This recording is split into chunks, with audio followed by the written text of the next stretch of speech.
Welcome to Driven to Win. Before we begin, a quick request. If you enjoy classic audiobooks like this one, please take a moment to subscribe to the channel. Thousands of people listen to these stories every day, but many forget to subscribe. Your subscription is free, and it helps us bring you more timeless classics and unforgettable adventures. Now, tonight, enter a world where ancient evil, hidden secrets, and supernatural terror collide. Presenting The Slayer of Souls, written by Robert W. Chambers, a haunting tale of mystery, darkness, and forces beyond human understanding. Dim the lights, settle in, and let the nightmare begin. Chapter 1. The Yezidi. Only when the Nanyang Maru sailed from Yuansan did her terrible sense of foreboding begin to subside. For 4 years, waking or sleeping, the awful subconsciousness of supreme evil had never left her. But now, as the Korean shore, receding into darkness, grew dimmer and dimmer, fear subsided and grew vague as the half-forgotten memory of horror in a dream. She stood near the steamer's stern apart from other passengers, a slender, lonely figure in her silver fox furs, her ulster and smart little hat, watching the lights of Yuansan grow paler and smaller along the horizon until they looked like a level row of stars. Under her haunted eyes, Asia was slowly dissolving to a streak of vapor in the misty luster of the moon. Suddenly the ancient continent disappeared, washed out by a wave against the sky, and with it vanished the last shreds of that accursed nightmare which had possessed her for 4 endless years. But whether during those unreal years her soul had only been held in bondage, or whether, as she had been taught, it had been irrevocably destroyed, she still remained uncertain, knowing nothing about the death of souls or how it was accomplished. As she stood there, her sad eyes fixed on the misty east, a passenger passing, an Englishwoman, paused to say something kind to the young American, and added, "If there is anything my husband and I can do, it would give us much pleasure." The girl had turned her head, as though not comprehending. The other woman hesitated. "This is Dr. Norn's daughter, is it not?" she inquired in a pleasant voice. "Yes, I am Tressa Norn. I ask your pardon." "Thank you, madam. I seem to be a trifle dazed." "What wonder, you poor child! Come to us if you feel need of companionship." "You are very kind. I seem to wish to be alone somehow." "Why, understand." "Good night, my dear." Late the next morning, Tressa Norn awoke, conscious for the first time in 4 years that it was at last her own familiar self stretched out there on the pillows where sunshine streamed through the porthole. All that day she lay in her bamboo steamer chair on deck. Sun and wind conspired to dry every tear that wet her closed lashes. Her dark, glossy hair blew about her face. Scarlet tinted her full lips again. The tense hands relaxed. Peace came at sundown. That evening she took her yukin from her cabin and found a chair on the deserted hurricane deck. And here, in the brilliant moonlight of the China Sea, she curled up cross-legged on the deck, all alone, and sounded the 4 futile strings of her moon lute and hummed to herself, in a still voice, old songs she had sung in Yan before the tragedy. She sang the tent song called Chingwes. She sang Camel Bells and the Blue Bazaar, children's songs of the Yort. She sang the ancient Kionu song called the Sagalian. In the month of Safar, among the river reeds, I saw 2 horsemen, sitting on their steeds, Tulugum, Hychalam, by the river reeds. In the month of Safar, a demon guards the ford. Doctor, my lover, draw your shining sword. Tulugum, Hychalam, slay him with your sword. The third, in the month of Safar, Among the waterweeds, I saw two horsemen, fighting on their steeds. Turugum, Hychelum, how my lover bleeds. I would, in the month of Safar, the year I should have wed, the year of the panther, my lover lay dead. Tulugum, Hychelum, dead without a head. And songs like these, the one called Kuka Mongol, and an ancient air of the Chorchas called The 30,000 Calamities, and some Chinese boatman songs which she had heard in Yan before the tragedy. These she hummed to herself there in the moonlight, playing on her round-faced, short-necked lute of 4 strings. Terror, indeed, seemed ended for her, and in her heart a great, overwhelming joy was welling up, which seemed to overflow across the entire moonlit world. She had no longer any fear, no premonition of further evil. Among the few Americans and English aboard, something of her story was already known. People were kind, and they were also considerate enough to subdue their sympathetic curiosity when they discovered that this young American girl shrank from any mention of what had happened to her during the last 4 years of the Great World War. It was evident also that she preferred to remain aloof, and this inclination, when finally understood, was respected by her fellow passengers. The clever, efficient and polite Japanese officers and crew of the Nanyang Maru were invariably considerate and courteous to her, and they remained nicely reticent, although they also knew the main outline of her story and very much desired to know more. And so, surrounded now by the friendly security of civilized humanity, Tressa Norn, reborn to light out of hell's own shadows, awoke from 4 years of nightmare, which after all perhaps never had seemed entirely actual. And now God's real sun warmed her by day. His real moon bathed her in creamy coolness by night. Sky and wind and wave thrilled her with their blessed assurance that this was once more the real world which stretched illimitably on every side from horizon to horizon. And the fair faces and pleasant voices of her own countrymen made the past seem only a ghastly dream that never again could enmesh her soul with its web of sorcery. And now the days at sea fled very swiftly, and when at last the Golden Gate was not far away, she had finally managed to persuade herself that nothing really can harm the human soul, that the monstrous devil years were ended, never again to return, that in this vast, clean western continent there could be no occult threat to dread, no gigantic menace to destroy her body, no secret power that could consign her soul to the dreadful abysm of spiritual annihilation. Very early that morning she came on deck. The November day was delightfully warm, the air clear save for a belt of mist low on the water to the southward. She had been told that land would not be sighted for 24 hours, but she went forward and stood beside the starboard rail, searching the horizon with the enchanted eyes of hope. As she stood there, a Japanese ship's officer crossing the deck, forward, halted abruptly and stood staring at something to the southward.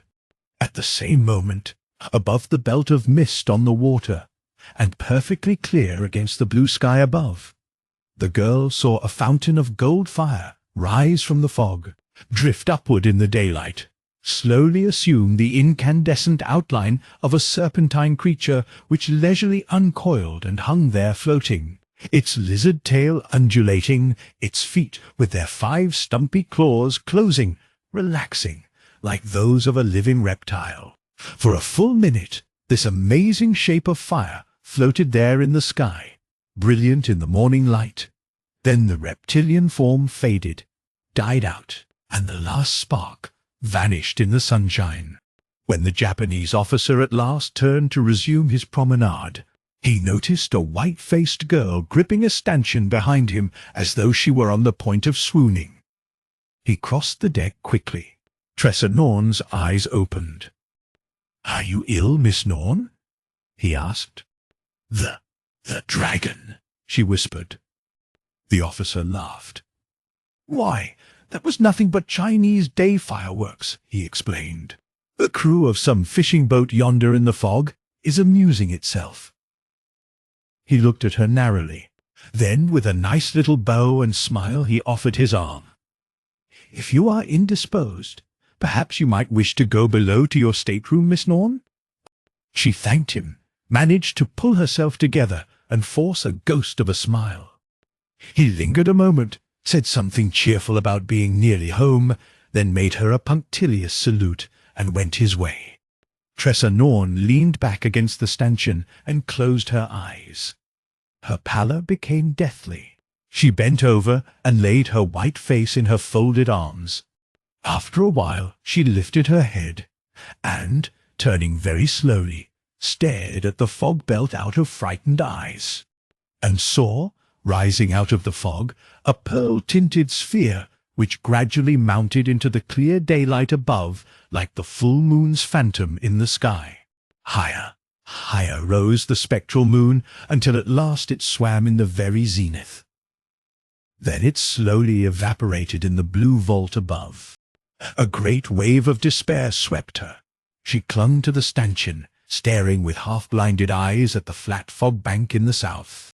But no more Chinese day fireworks rose out of it, and at length she summoned sufficient strength to go below to her cabin and lie there, half senseless, huddled on her bed.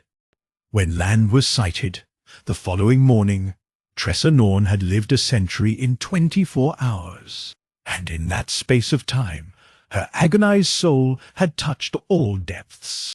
But now, as the Golden Gate loomed up in the morning light, rage, terror, despair had burned themselves out. From their ashes within her mind arose the cool wrath of desperation, armed for anything, wary, alert, passionately determined to survive at whatever cost, recklessly ready to fight for bodily existence.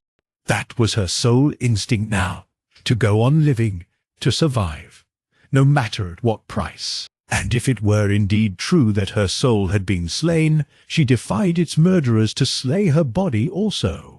That night, at her hotel in San Francisco, she double-locked her door and lay down without undressing, leaving all lights burning and an automatic pistol underneath her pillow. Toward morning, she fell asleep, slept for an hour, started up in awful fear, and saw the double-locked door opposite the foot of her bed slowly opening of its own accord. Into the brightly illuminated room stepped a graceful young man in full evening dress, carrying over his left arm an overcoat, and in his other hand a top hat and silver-tipped walking stick. With one bound the girl swung herself from the bed to the carpet and clutched at the pistol under her pillow. "Sanang!" she cried in a terrible voice. "Cookie Mongol," he said smilingly. For a moment they confronted each other in the brightly lighted bedroom. Then, partly turning, he cast a calm glance at the open door behind him, and, as though moved by a wind, the door slowly closed. And she heard the key turn of itself in the lock, and saw the bolt slide smoothly into place again. Her power of speech came back to her presently, only a broken whisper at first. "Do you think I am afraid of your accursed magic?" she managed to gasp. "Do you think I am afraid of you, Sanang?" "You are afraid," he said serenely. "You lie." "No, I do not lie. To one another the Yezidis never lie." "You lie again, assassin." "I am no Yezidi." He smiled gently. His features were pleasing, smooth, and regular, his cheekbones high, his skin fine, and of a pale and delicate ivory color. Once his black, beautifully shaped eyes wandered to the levelled pistol which she now held clutched desperately close to her right hip, and a slightly ironical expression veiled his gaze for an instant. "Bullets?" he murmured. "But you and I are of the Hassanis." "But you and I are of the Hassanis." "The third lie, Sanang." Her voice had regained its strength. Tense, alert, blue eyes ablaze, every faculty concentrated on the terrible business before her. The girl now seemed like some supple leopardess poised on the swift verge of murder. "Doctor!" She spat the word. Any movement toward a hidden weapon, any gesture suggesting recourse to magic. "And I kill you, Sanang, exactly where you stand. With a pistol." He laughed. Then his smooth features altered subtly.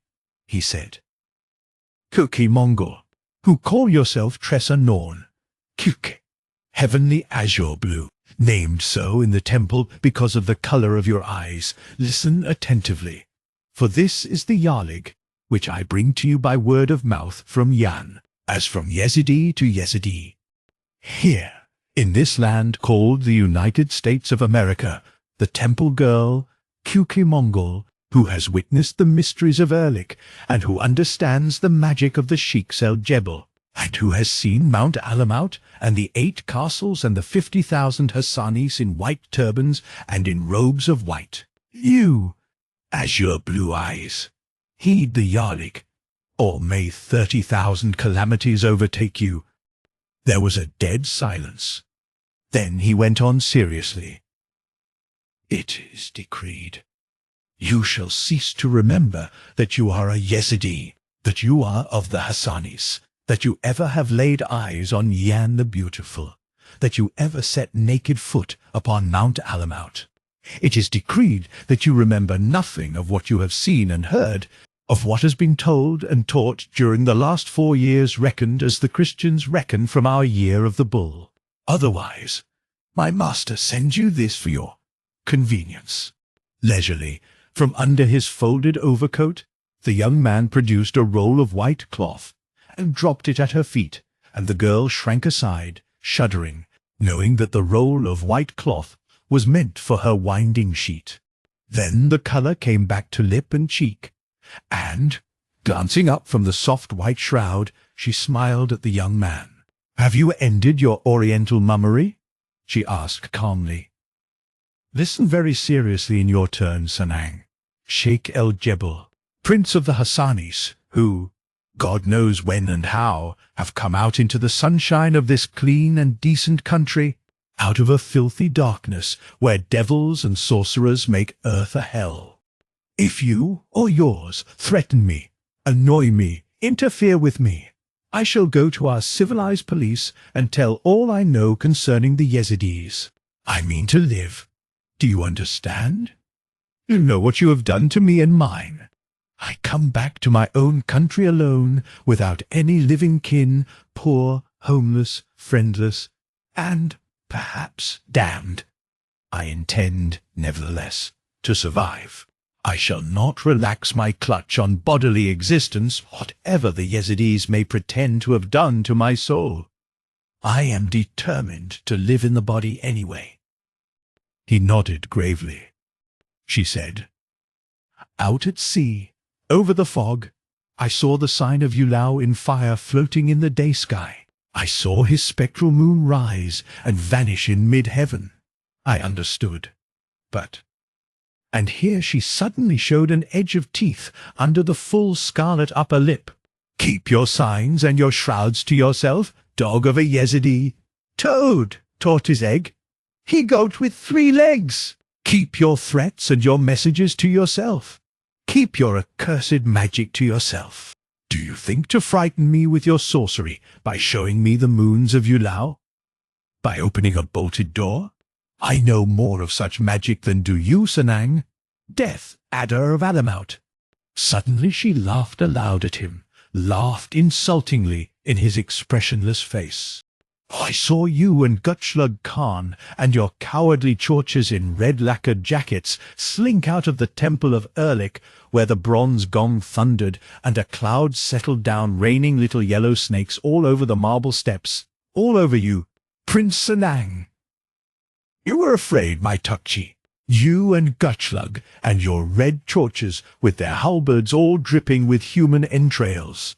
And I saw you mount and gallop off into the woods, while in the depths of the magic cloud, which rained little yellow snakes all around you, We temple girls laughed and mocked at you and your cowardly Chorcha horsemen.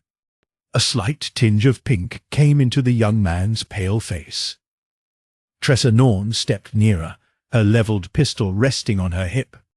"Why did you not complain of us to your master, the old man of the mountain?" she asked jeeringly.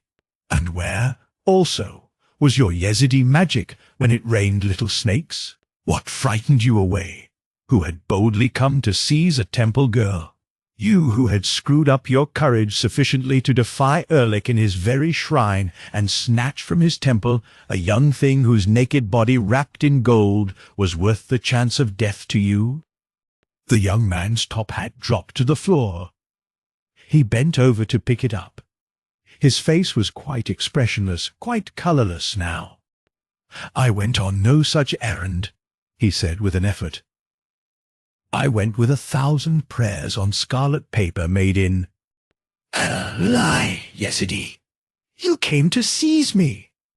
He turned still paler. "By Abu, Omar, Otman, and Ali, it is not true." "You lie! By the Lion of God, Hassini." She stepped closer.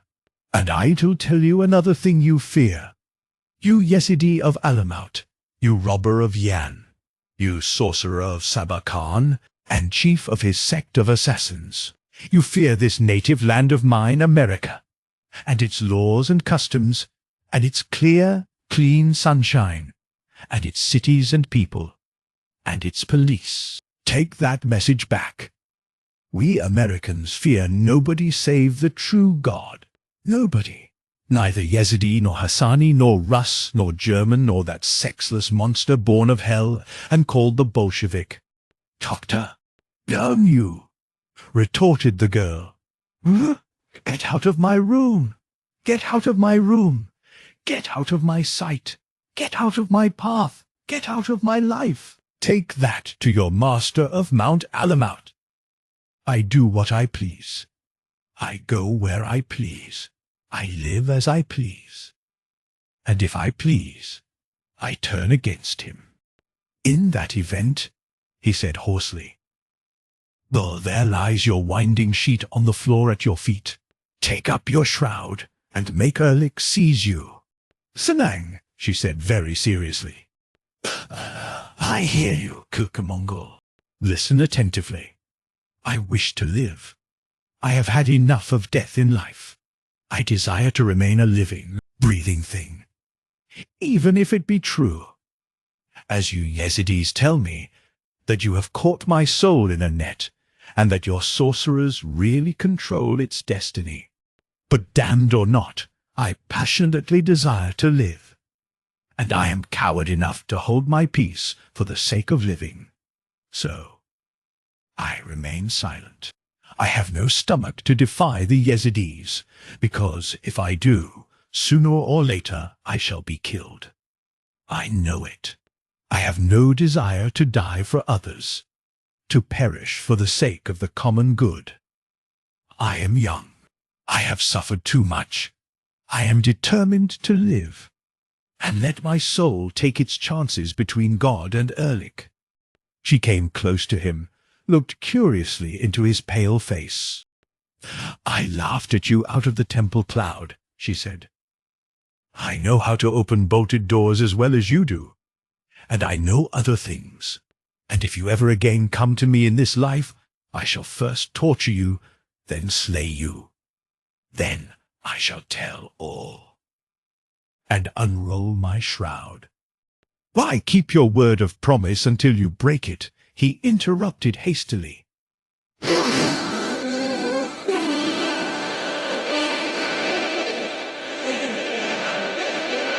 "It is decreed." And then he slowly turned, as though to glance over his shoulder at the locked and bolted door. "Permit me to open it for you, Prince Sanang," said the girl scornfully, and she gazed steadily at the door. Presently, all by itself, the key turned in the lock, the bolt slid back, the door gently opened. Toward it, white as a corpse, his overcoat on his left arm, his stick and top hat in the other hand, crept the young man in his faultless evening garb. Then, as he reached the threshold, he suddenly sprang aside. A small yellow snake lay coiled there on the doorsill. For a full throbbing minute, the young man stared at the yellow reptile in unfeigned horror. Then, very cautiously, he moved his fascinated eyes sideways and gazed in silence at Tressa Norn. The girl laughed. "Sorceress!" he burst out hoarsely. "Take that accursed thing from my path." "What thing, Sanang?" At that his dark, frightened eyes stole toward the threshold again, seeking the little snake. But there was no snake there. And when he was certain of this, he went, twitching and trembling all over. Behind him the door closed softly, locking and bolting itself. And behind the bolted door, in the brightly lighted bedroom, Tressa Norn fell on both knees, her pistol still clutched in her right hand, calling passionately upon Christ to forgive her for the dreadful ability she had dared to use, and begging him to save her body from death and her soul from the snare of the Yezidi. Chapter 2. The Yellow Snake. When the young man named Sanang left the bedchamber of Tressa Norn, he turned to the right in the carpeted corridor outside and hurried toward the hotel elevator. But he did not ring for the lift. Instead, he took the spiral iron stairway which circled it and mounted hastily to the floor above. Here was his own apartment, and he entered it with a key bearing the hotel tag. A dusky-skinned, powerful old man wearing a grizzled beard and a greasy broadcloth coat of old-fashioned cut, known to provincials as a Prince Albert, looked up from where he was seated cross-legged upon the sofa, sharpening a curved knife on a whetstone. "Gutchlug," stammered Sanang, "I am afraid of her. What happened 2 years ago at the temple happened again a moment since. There, in her very bedroom, she made a yellow death adder out of nothing and placed it upon the threshold, and mocked me with laughter. May 30,000 calamities overtake her. May Ehrlich seize her. May her eyes rot out and her limbs fester. May the 73 principal devils—" "You chatter like a temple ape," said Gutchlug tranquilly. "Does Cucamongal die or live? That alone interests me."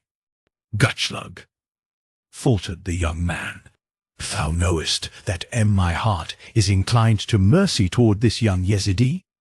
"I know that it is inclined to lust," said the other bluntly. Sanang's pale face flamed. "Listen," he said. "If I had not loved her better than life, had I dared go that day to the temple to take her for my own?" "You loved life better," said Gutchlug. "You fled when it rained snakes on the temple steps. You and your Chorcha horsemen. Kai, I also ran, but I gave every soldier 30 blows with a stick before I slept that night. And you should have had your 30 also, conforming to the Yarlig, my Tukchi." Sanang, still holding his hat and cane and carrying his overcoat over his left arm, looked down at the heavy, brutal features of Gutchlug Khan, at the cruel mouth with its crooked smile under the grizzled beard, at the huge hands, the powerful hands of a murderer, now deftly honing to a razor edge the Kalmuck knife held so firmly yet lightly in his great blunt fingers. "Listen attentively, Prince Sanang," growled Gutchlug, pausing in his monotonous task to test the blade's edge on his thumb. "Does the Yezidi Cucamongal live? Yes or no?" Sanang hesitated, moistened his pallid lips. "She dares not betray us." "By what pledge?" "Fear." "That is no pledge. You also were afraid, yet you went to the temple. She has listened to the Yarlig. She has looked upon her shroud. She has admitted that she desires to live. Therein lies her pledge to us. And she placed a yellow snake at your feet," sneered Gutchlug. "Prince Sanang, tell me, what man or what devil in all the chronicles of the past has ever tamed a snow leopard. And he continued to hone his yataghan. Gutschlag. No, she dies, said the other tranquilly. Not yet. When then? Gutschlag, thou knowest me. Hear my pledge. At her first gesture toward treachery, her first thought of betrayal, I myself will end it all. You promise to slay this young snow leopardess? By the four companions, I swear to kill her with my own hands. Gutschlag sneered. Kill her? Yes, with the kiss that has burned thy lips to ashes for all these months. I know thee, Sanang. Leave her to me. Dead she will no longer trouble thee. Gutschlag. I hear, Prince Sanang. Strike when I nod. Not until then. I hear, Tukchi. I understand thee, my banneret. I whet my knife. Kai! Sanang looked at him, put on his top hat and overcoat, pulled on a pair of white evening gloves. I go forth, he said more pleasantly. I remain here to talk to my 7 ancestors and sharpen my knife, remarked Gutschlag.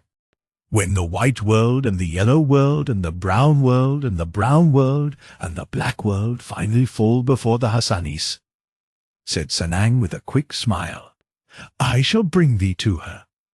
Gutschlag, once, before she is veiled, thou shalt behold what is lovelier than Eve.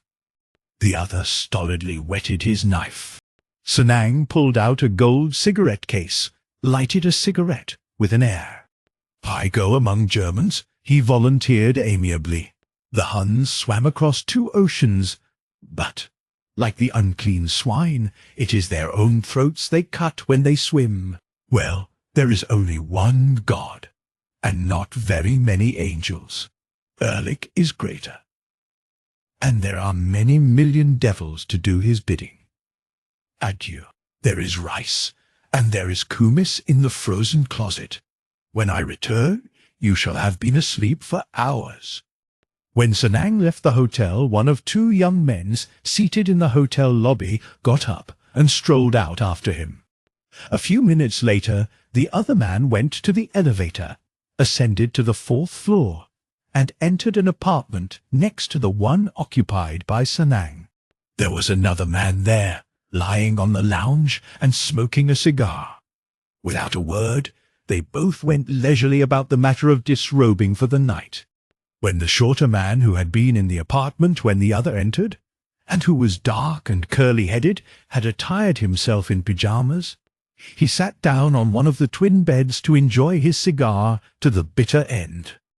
"Has Sanang gone out?" he inquired in a low voice. "Yes." Benton went after him. The other man nodded. "Cleves," he said, "I guess it looks as though this Norn girl is in it too. What happened?" As soon as she arrived, Sanang made straight for her apartment. He remained inside for half an hour. Then he came out in a hurry and went to his own rooms, where that surly servant of his squats all day, shining up his arsenal and drinking kumis. "Did you get their conversation?" "Would got a record of the gibberish. It requires an interpreter, of course." "I suppose so. I shall take the records east with me tomorrow, and by the same token I'd better notify New York that I'm leaving." He went, half undressed, to the telephone, got the telegraph office, and sent the following message. "Recklow, New York. Leaving tomorrow for NY, with samples. Retain expert in Oriental fabrics. For Victor Cleves." "Report for me too," said the dark young man, who was still enjoying his cigar on his pillows. So Cleves sent another telegram, directed also to Recklow, New York. "Benton and I are watching the market. Chinese importations fluctuate. Recent consignment per Nanyang Maru will be carefully inspected and details forwarded. Alex Selden." In the next room, Gutschlag could hear the voice of Cleves at the telephone, but he merely shrugged his heavy shoulders in contempt, for he had other things to do beside eavesdropping. also for the last hour.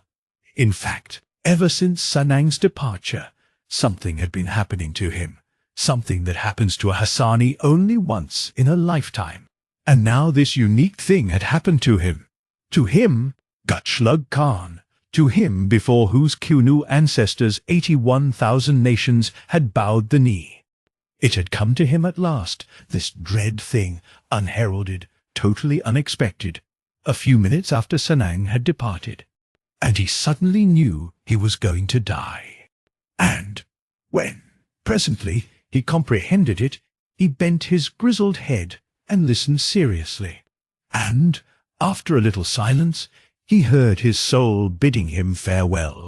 So the chatter of white men at a telephone in the next apartment had no longer any significance for him. Whether or not they had been spying on him, whether they were plotting, made no difference to him now. He tested his knife's edge with his thumb and listened gravely to his soul bidding him farewell. But, for a Yezidi, there was still a little detail to attend to before his soul departed. 2 matters to regulate. One was to select his shroud. The other was to cut the white throat of this young snow leopardess called Kuki Mongol, the Yezidi temple girl. And he could steal down to her bedroom and finish that matter in 5 minutes. But first he must choose his shroud, as is the custom of the Yezidi. That office, however, was quickly accomplished in a country where fine white sheets of linen are to be found on every hotel bed. So, on his way to the door, his naked knife in his right hand, he paused to fumble under the bed covers and draw out a white linen sheet. Something hurt his hand like a needle. He moved it, felt the thing squirm under his fingers and pierce his palm again and again. With a shriek, he tore the bedclothes from the bed. A little yellow snake lay coiled there.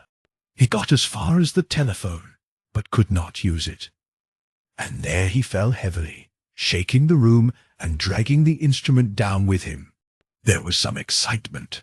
Cleves and Selden in their bathrobes went in to look at the body.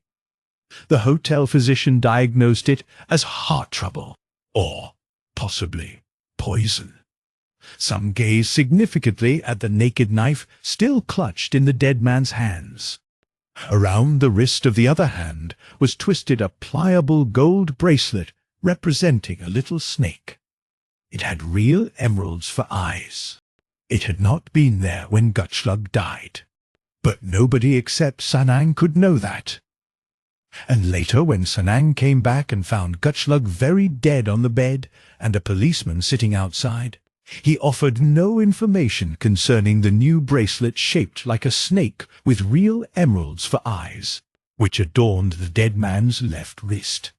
Toward evening, however, after an autopsy had confirmed the house physician's diagnosis that heart disease had finished Gutschlug, Sanang mustered enough courage to go to the desk in the lobby and send up his card to Miss Norn.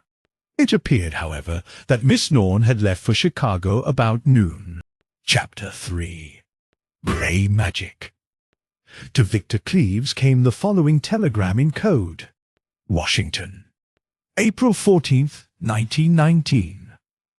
Investigation ordered by the State Department as the result of frequent mention in dispatches of Chinese troops operating with the Russian Bolsheviki forces has disclosed that the Bolsheviki are actually raising a Chinese division of 30,000 men recruited in Central Asia.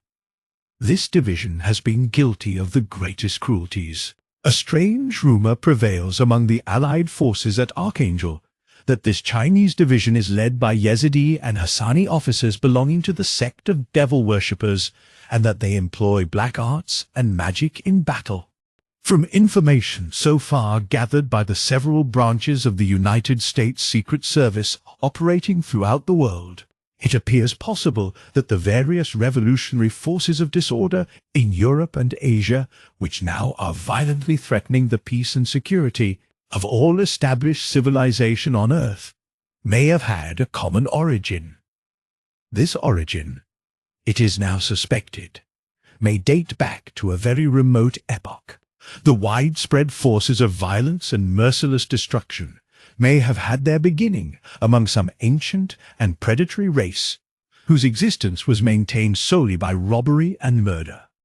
Anarchists, terrorists, Bolshevists, Reds of all shades and degrees, are now believed to represent in modern times what perhaps once was a tribe of assassins, a sect whose religion was founded upon a common predilection for crimes of violence.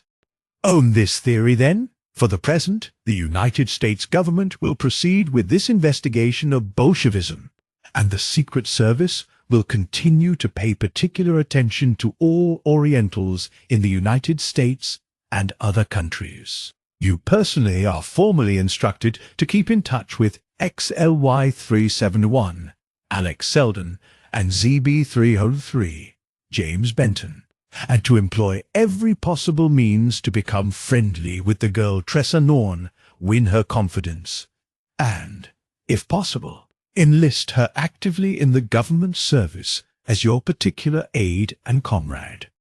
It is equally important that the movements of the Oriental, called Sanang, be carefully observed in order to discover the identity and whereabouts of his companions. However, until further instructions, he is not to be taken into custody. M.A. 2479. Signed, John Recklow. The long dispatch from John Recklow made Cleve's duty plain enough. For months now, Selden and Benton had been watching Tressa Norn, and they had learned practically nothing about her. And now the girl had come within Cleve's sphere of operation. She had been in New York for 2 weeks. Telegrams from Benton in Chicago and from Selden in Buffalo had prepared him for her arrival. He had his men watching her boarding house on West 28th Street, men to follow her, men to keep their eyes on her at the theater, where every evening, at 10:45, her entr'acte was staged. He knew where to get her. But he, himself, had been on the watch for the man Sanang, and had failed to find the slightest trace of him in New York, although warned that he had arrived.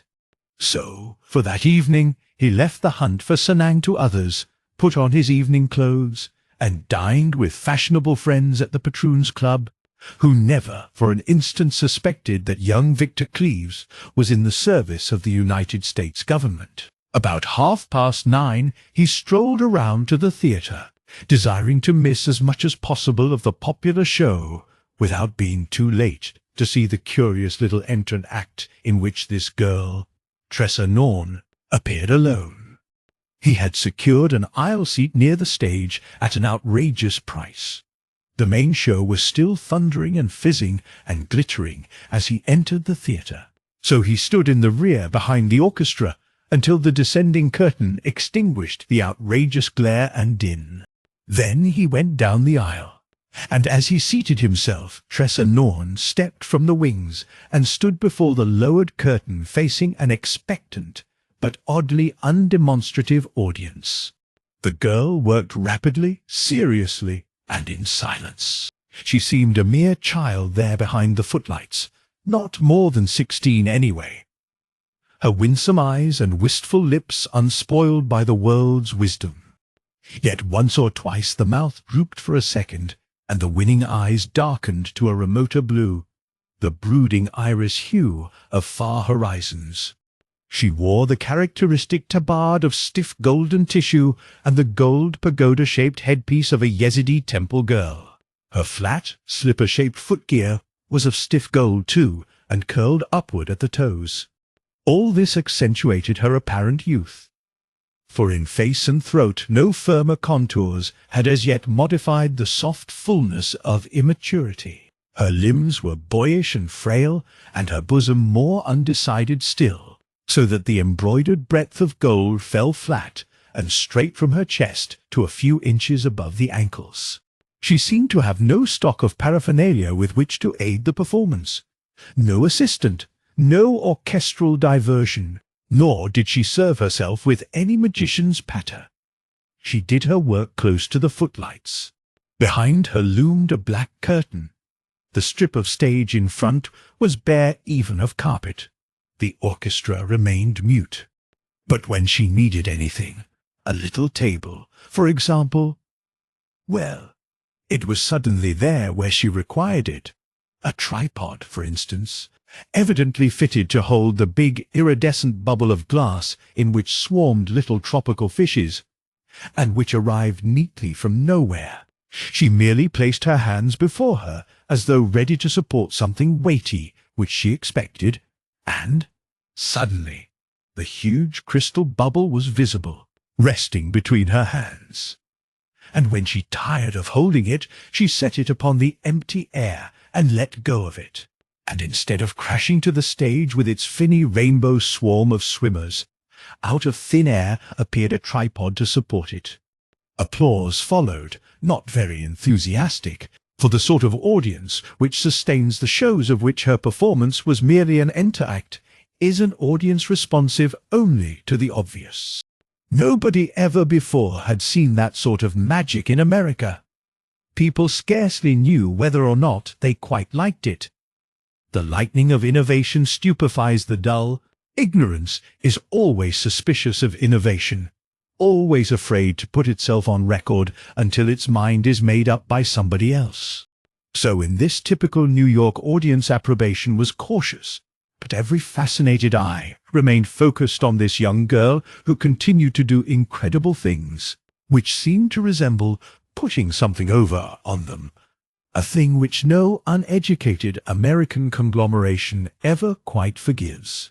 The girl's silence, too, perplexed them. They were accustomed to gabble, to noise, to jazz, vocal and instrumental, to that incessant metropolitan clamour which fills every second with sound in a city whose only distinction is its din. Stage, press, art, letters, social existence, unless noisy, mean nothing in Gotham. Reticence, leisure, repose are the three lost arts. The megaphone is the city's symbol, its chiefest crime, silence. The girl, having finished with the big glass bubble full of tiny fish, picked it up and tossed it aside. For a moment it apparently floated there in space like a soap bubble. Changing rainbow tints waxed and waned on the surface, growing deeper and more gorgeous until the floating globe glowed scarlet, then suddenly burst into flame and vanished.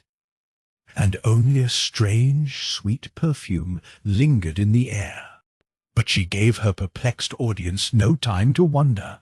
She had seated herself on the stage, and was already swiftly busy unfolding a white veil with which she presently covered herself, draping it over her like a tent. The veil seemed to be translucent.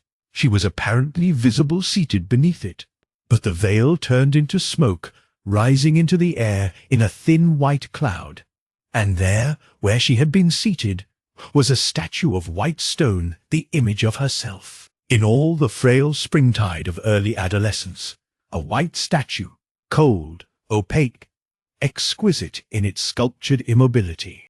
There came, the next moment, a sound of distant thunder.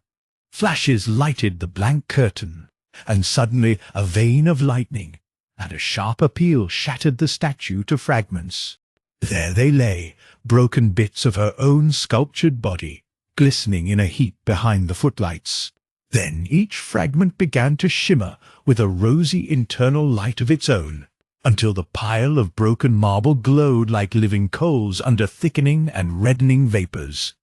And, presently, dimly perceptible, there she was in the flesh again, seated in the fiery centre of the conflagration, stretching her arms luxuriously, yawning, seemingly awakening from refreshing slumber, her eyes unclosing to rest with a sort of confused apology upon her astounded audience. As she rose to her feet, nothing except herself remained on the stage. No debris, not a shred of smoke, not a spark. She came down, then, across an inclined plank into the orchestra among the audience. In the aisle seat nearest her sat Victor Cleves. His business was to be there that evening, but she didn't know that, knew nothing about him, had never before set eyes on him. At her gesture of invitation he made a cup of both his hands. Into these she poured a double handful of unset diamonds, or what appeared to be diamonds, pressed her own hands above his for a second, and the diamonds in his palms had become pearls. These were passed around to people in the vicinity, and finally returned to Mr. Cleves, who, at her request, covered the heap of pearls with both his hands, hiding them entirely from view. At her nod he uncovered them. The pearls had become emeralds. Again, while he held them, and without even touching him, she changed them into rubies. Then she turned away from him, apparently forgetting that he still held the gems, and he sat very still, one cupped hand over the other, while she poured silver coins into a woman's gloved hands, turned them into gold coins, then flung each coin into the air, where it changed to a living, fragrant rose and fell among the audience. Presently she seemed to remember Cleve, came back down the aisle, and under his close and intent gaze drew from his cupped hands, one by one, a score of brilliant little living birds, which continually flew about her and finally perched, twittering, on her golden headdress, a rainbow crest of living jewels. As she drew the last warm, breathing little feathered miracle from Cleve's hands and released it, he said rapidly under his breath, "I want a word with you later." "Where?" She let her clear eyes rest on him for a moment, then with a shrug so slight that it was perceptible perhaps only to him, she moved on along the inclined way, stepped daintily over the footlights, caught fire, apparently, nodded to a badly rattled audience, and sauntered off, burning from head to foot. What applause there was became merged in a dissonant instrumental outburst from the orchestra. The great god Jazz resumed direction. The mindless audience breathed freely again as the curtain rose upon a familiar, yelling turbulence, including all that Gotham really understands and cares for, legs and noise. Victor Cleves glanced up at the stage, then continued to study the name of the girl on the program. It was featured in rather pathetic solitude under Entrant Act, and he read further. During the Entrant Act, Miss Tressa Norn will entertain you with several phases of black magic. This strange knowledge was acquired by Miss Norn from the Yazidis, among which almost unknown people still remain descendants of that notorious and formidable historic personage known in the 12th century as the Old Man of the Mountain, or the Old Man of Mount Alamout. The pleasant profession of this historic individual was assassination, and some historians now believe that genuine occult power played a part in his dreadful record, a record which terminated only when the infantry of Genghis Khan took Mount Alamout by storm and hanged the Old Man of the Mountain and burned his body under a boulder of yew-stone. For Miss Norn's performance there appears to be no plausible, practical or scientific explanation. During her performance the curtain will remain lowered for 15 minutes and will then rise on the last act of You Betcha Life.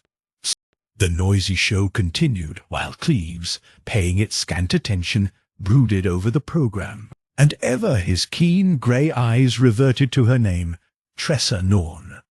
Then, for a little while, he settled back and let his absent gaze wander over the galloping battalions of painted girls and the slapstick principals whose perpetual motion evoked screams of approbation from the audience amid the din of the great god Jazz. He had an aisle seat. He disturbed nobody when he went out and around to the stage door. The aged man on duty took his card, called a boy, and sent it off. The boy returned with the card, saying that Miss Norn had already dressed and departed. Cleves tipped him and then tipped the doorman heavily. "Where does she live?" "Here," he asked. "Say," said the old man, "I dunno, and that's straight. But them ladies mostly goes up to the roof for a look in at the Moonlight Masque and a dance afterward. Was you ever up there?" "Yes." "Seen the new show?" "No." "Well, one up while you can get a table. And I bet the little girl will be somewheres around." The little girl was somewheres around. He secured a table, turned and looked about at the vast cabaret into which only a few people had yet filtered, and saw her at a distance in the carpeted corridor buying violets from one of the flower girls. A waiter placed a reserve card on his table. He continued on around the outer edge of the auditorium. Miss Norn had already seated herself at a small table in the rear, and a waiter was serving her with iced orange juice and little French cakes. When the waiter returned, Cleves went up and took off his hat. "May I talk with you for a moment, Miss Norn?" he said. The girl looked up, the wheat straw still between her scarlet lips. Then, apparently recognizing in him the young man in the audience who had spoken to her, she resumed her business of imbibing orange juice. The girl seemed even frailer and younger in her hat and street gown. A silver fox stole hung from her shoulders. A gold bag lay on the table under the bunch of violets. She paid no attention whatever to him. Presently her wheat straw buckled, and she selected a better one. He said, There's something rather serious I'd like to speak to you about if you shall let me. I'm not the sort you evidently suppose. I'm not trying to annoy you." At that she looked around and upward once more. Very, very young, but already spoiled, he thought, for the dark blue eyes were coolly appraising him, and the droop of the mouth had become almost sullen. Besides, traces of paint still remained to incarnadine lip and cheek, and there was a hint of hardness in the youthful plumpness of the features. "Are you a professional?" she asked without curiosity. "A theatrical man?" "No." "Then, if you haven't anything to offer me, what is it you wish?" "I have a job to offer if you care for it, and if you are up to it," he said. Her eyes became slightly hostile. "What kind of job do you mean?" "I want to learn something about you first. Will you come over to my table and talk it over?" "No." "What sort do you suppose me to be?" he inquired, amused. "The usual sort, I suppose." "You mean a Johnny?" "Yes, of sorts." She let her insolent eyes sweep him once more, from head to foot. He was a well-built young man, and in his evening dress he had that something about him which placed him very definitely where he really belonged. "Would you mind looking at my card?" he asked. He drew it out and laid it beside her, and without stirring she scanned it sideways. "That's my name and address," he continued. "I'm not contemplating mischief. I've enough excitement in life without seeking adventure. Besides, I'm not the sort who goes about annoying women." She glanced up at him again. "You are annoying me." "I'm sorry. I was quite honest. Good night." He took his congé with unhurried amiability, had already turned away when she said, "Please, what do you desire to say to me?" He came back to her table. "I could tell you until I know a little more about you."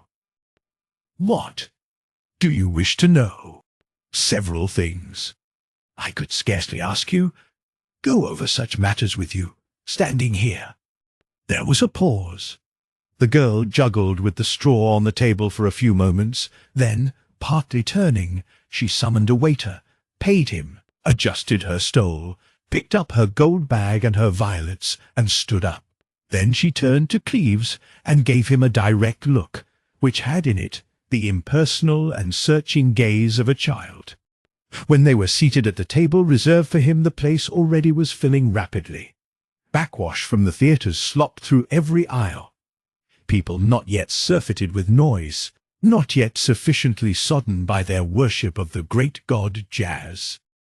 "Jazz," said Cleves, glancing across his dinner card at Tressa Norn. "What's the meaning of the word? Do you happen to know? Doesn't it come from the French jazzer?" He smiled. "Possibly. I am rather hungry." "Are you?" "Yes." "Will you indicate your preferences?" She studied her card, and presently he gave the order.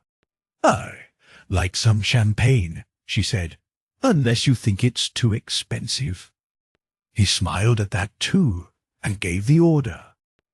"I didn't suggest any wine because you seem so young," he said. "How old do I seem?" 16, perhaps." "I am 21. Then you'd had no troubles." "I don't know what you call trouble," she remarked, indifferently, watching the arriving throngs. The orchestra, too, had taken its place.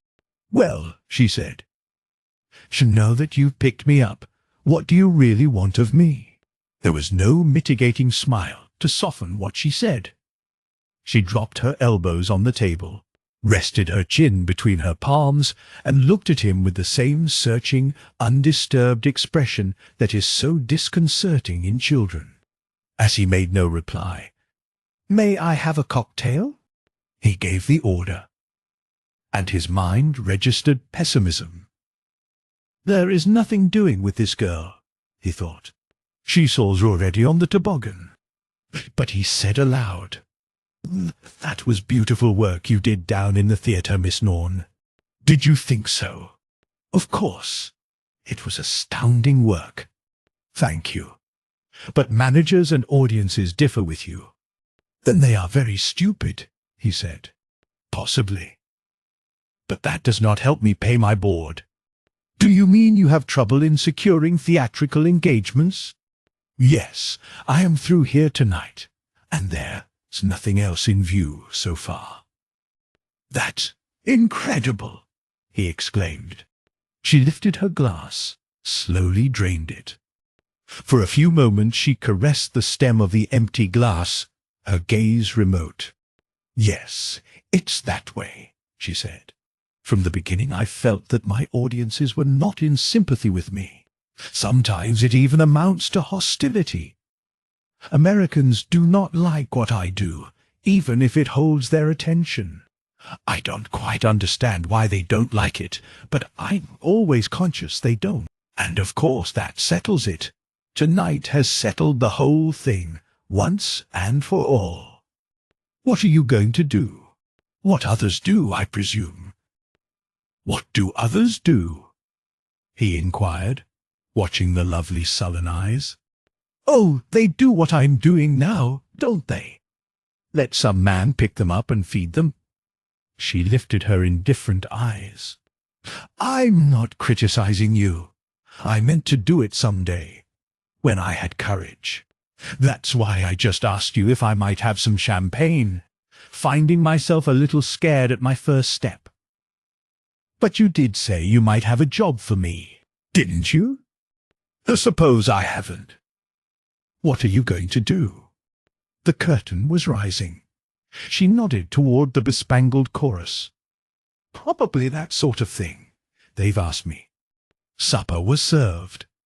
They both were hungry and thirsty. The music made conversation difficult, so they supped in silence and watched the imbecile show conceived by vulgarians, produced by vulgarians, and served up to mental degenerates of the same species, the average metropolitan audience. For 10 minutes, a pair of comedians fell up and down a flight of steps, and the audience shrieked approval. "Miss Norn?" The girl who had been watching the show turned in her chair and looked back at him.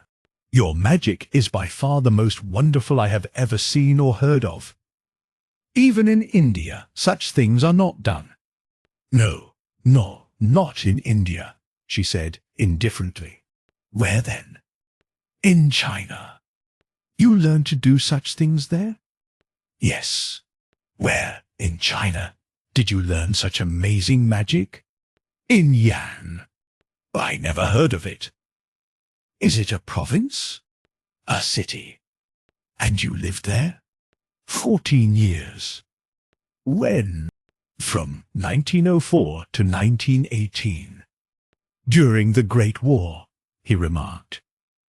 "You were in China?" "Yes." "Then you arrived here very recently?" "In November, from the coast." "I see. You played the theatres from the coast eastward." and went to pieces in New York, she added calmly, finishing her glass of champagne. Have you any family? He asked. No. Do you care to say anything further? He inquired, pleasantly. About my family? Yes, if you wish. My father was in the spice trade in Yan. The Yazidis took Yan in 1910, threw him into a well in his own compound, and filled it up with dead imperial troops. I was 13 years old. The Hassani did that. They held Yan nearly 8 years, and I lived with my mother in a garden pagoda until 1914. In January of that year, Germans got through from Kiaochou. They had been 6 months on the way. I think they were Hassanis. Anyway, they persuaded the Hassanis to massacre every English-speaking prisoner. And so, my mother died in the garden pagoda of Yan. I was not told for 4 years. Why did they spare you? He asked, astonished at her story so quietly told, so utterly destitute of emotion. I was 17. A certain person had placed me among the temple girls in the temple of Erlik. It pleased this person to make of me a Mongol temple girl as a mockery at Christ. They gave me the name Kuka Mongol. I asked to serve the shrine of Kwanan, she being like to our Madonna. But this person gave me the choice between the halberds of the churches and the sorcery of Erlik. She lifted her somber eyes. So I learned how to do the things you saw. But what I did there on the stage is not respectable. An odd shiver passed over him. For a second he took her literally, suddenly convinced that her magic was not white, but black as the demon at whose shrine she had learned it. Then he smiled and asked her pleasantly whether indeed she employed hypnosis in her miraculous exhibitions. But her eyes became more somber still, and, I don't care to talk about it, she said. I have already said too much. I am sorry. I didn't mean to pry into professional secrets. I can talk about it, she repeated. Please, my glass is quite empty. When he had refilled it, how did you get away from Yan? He asked. The Japanese. What luck! Yes, one battle was fought at Buldak. The Hassanis and blue flags were terribly cut up. Then, outside the walls of Yan, Prince Sanang's Chorcha infantry made a stand. He was there with his Yazidi horsemen, all in leather and silk armor with casques and corselets of black Indian steel. I could see them from the temple, saw the Japanese gunners open fire. The Chorchas were blown to shreds in the blast of the Japanese guns. Sanang got away with some of his Yazidi horsemen. Where was that battle? I told you, outside the walls of Yan. The newspapers never mentioned any such trouble in China, he said suspiciously. Nobody knows about it except the Germans and the Japanese. Who is this Sanang? He demanded. A Yazidi Mongol. He is one of the Sheikhs el-Jebel, a servant of the old man of Mount Alamout. What is he? A sorcerer, assassin. What? Exclaimed Cleves incredulously. Why, yes, she said calmly. Have you never heard of the old man of Mount Alamout? Well, yes. The succession has been unbroken since 1090 B.C. Hassan Sabah is still the present old man of the mountain. His Yazidis worship Erlik. They are sorcerers. But you would not believe that, Cleves said with a smile. Who is Erlik? The Mongols, Satan. Oh, so these Yazidis are devil worshippers. They are more. They are actually devils. You don't really believe that even in unexplored China there exists such a creature as a real sorcerer, do you? He inquired, smilingly. I didn't wish to talk of it. To his surprise, her face had flushed, and he thought her sensitive mouth quivered a little. He watched her in silence for a moment. Then, leaning a little way across the table, "Where are you going when the show here closes?" "To my boarding house." "And then?" "To bed," she said sullenly. "And tomorrow, what do you mean to do?" "Go out to the agencies and ask for work." "And if there is none?" "The chorus," she said indifferently. "What salary have you been getting?" she told him. "Will you take 3 times that amount and work with me?" Chapter 4. Body and Soul. The girl's direct gaze met his, with that merciless searching intentness he already knew. "What do you wish me to do?" "Enter the service of the United States." "What?" "Work for the government." She was too taken aback to answer. "Where were you born?" he demanded abruptly. "In Albany, New York," she replied in a dazed way. "You are loyal to your country?" "Yes, certainly." "You would not betray her?" "No." "I don't mean for money. I mean from fear." After a moment, and, avoiding his gaze, "I am afraid of death," she said very simply. He waited. I don't know what I might do." "Being afraid," she added in a troubled voice. "I desire to live." He still waited. She lifted her eyes. "I'd try not to betray my country," she murmured. "Try to face death for your country's honor." "Yes." "And for your own?" "Yes, and for my own." He leaned nearer. "Yet you are taking a chance on your own honor tonight." She blushed brightly. "I didn't think I was taking a very great chance with you," he said. "You have found life too hard. And when you faced failure in New York, you began to let go of life, real life, I mean, and you came up here tonight wondering whether you had courage to let yourself go. When I spoke to you, it scared you. You found you hadn't the courage.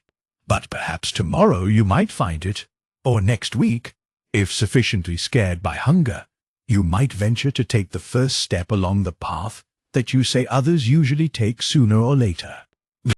The girl, flushed scarlet, sat looking at him out of eyes grown dark with anger. He said, "You told me an untruth. You have been tempted to betray your country. You have resisted. You have been threatened with death. You have had courage to defy threats and temptations where your country's honor was concerned." "How do you know?" she demanded. He continued, ignoring the question. "From the time you landed in San Francisco, you have been threatened.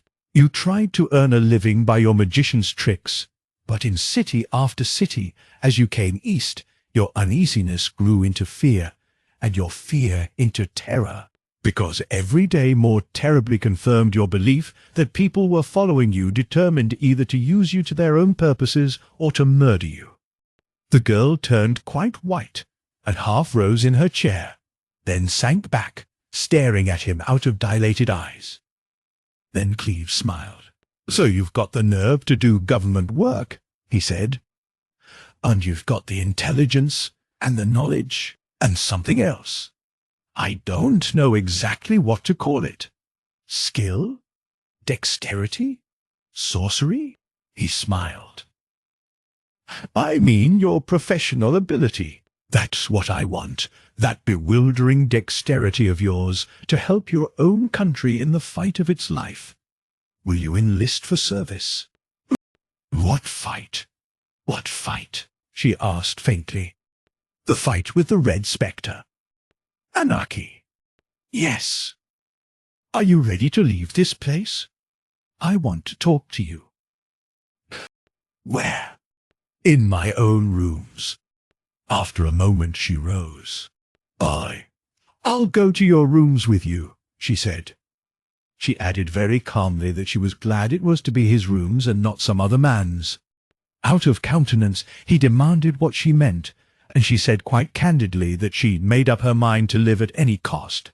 and that if she could make an honest living, she'd make a living anyway.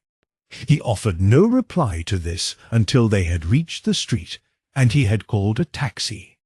On their way to his apartment, he reopened the subject rather bluntly, remarking that life was not worth living at the price she had mentioned.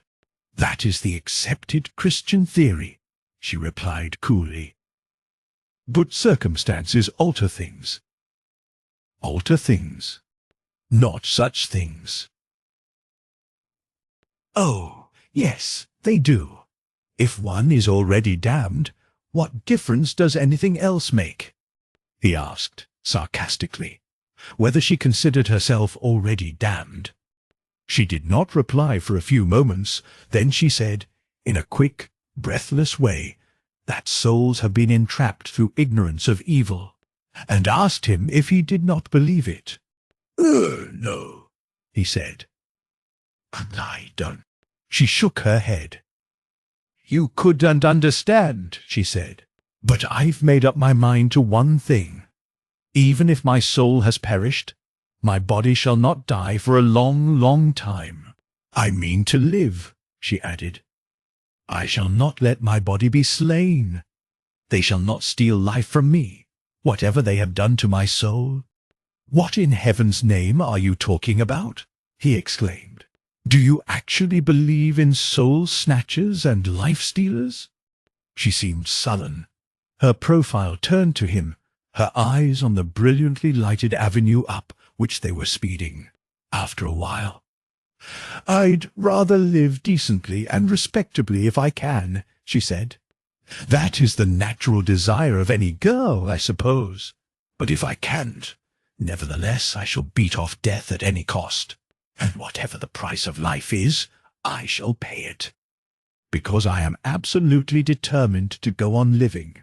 And if I can provide the means, I'll have to let some man do it, I suppose. It's a good thing it was I who found you when you were out of a job," he remarked coldly.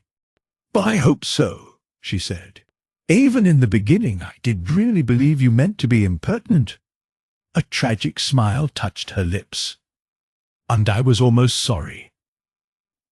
"And I was almost sorry. Are you quite crazy?" he demanded. "No, my mind is untouched. It's my soul that's gone.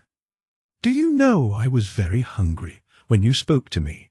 The management wouldn't advance anything, and my last money went for my room.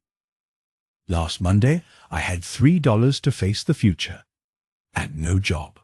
I spent the last of it tonight on violets, orange juice and cakes. My furs and my gold bag remain. I can go 2 months more on them. Then it's a job, or—" She shrugged and buried her nose in her violets. "Suppose I advance you a month's salary?" he said. "What am I to do for it?" The taxi stopped at a florist's on the corner of Madison Avenue and 58th Street. Overhead were apartments. There was no elevator. Merely the street door to unlock and 4 dim flights of stairs rising steeply to the top. He lived on the top floor. As they paused before his door in the dim corridor, "Are you afraid?" he asked.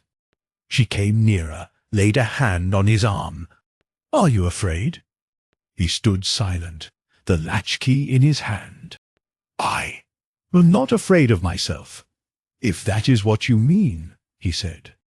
"That is partly what I mean. You shall have to mount guard over your soul."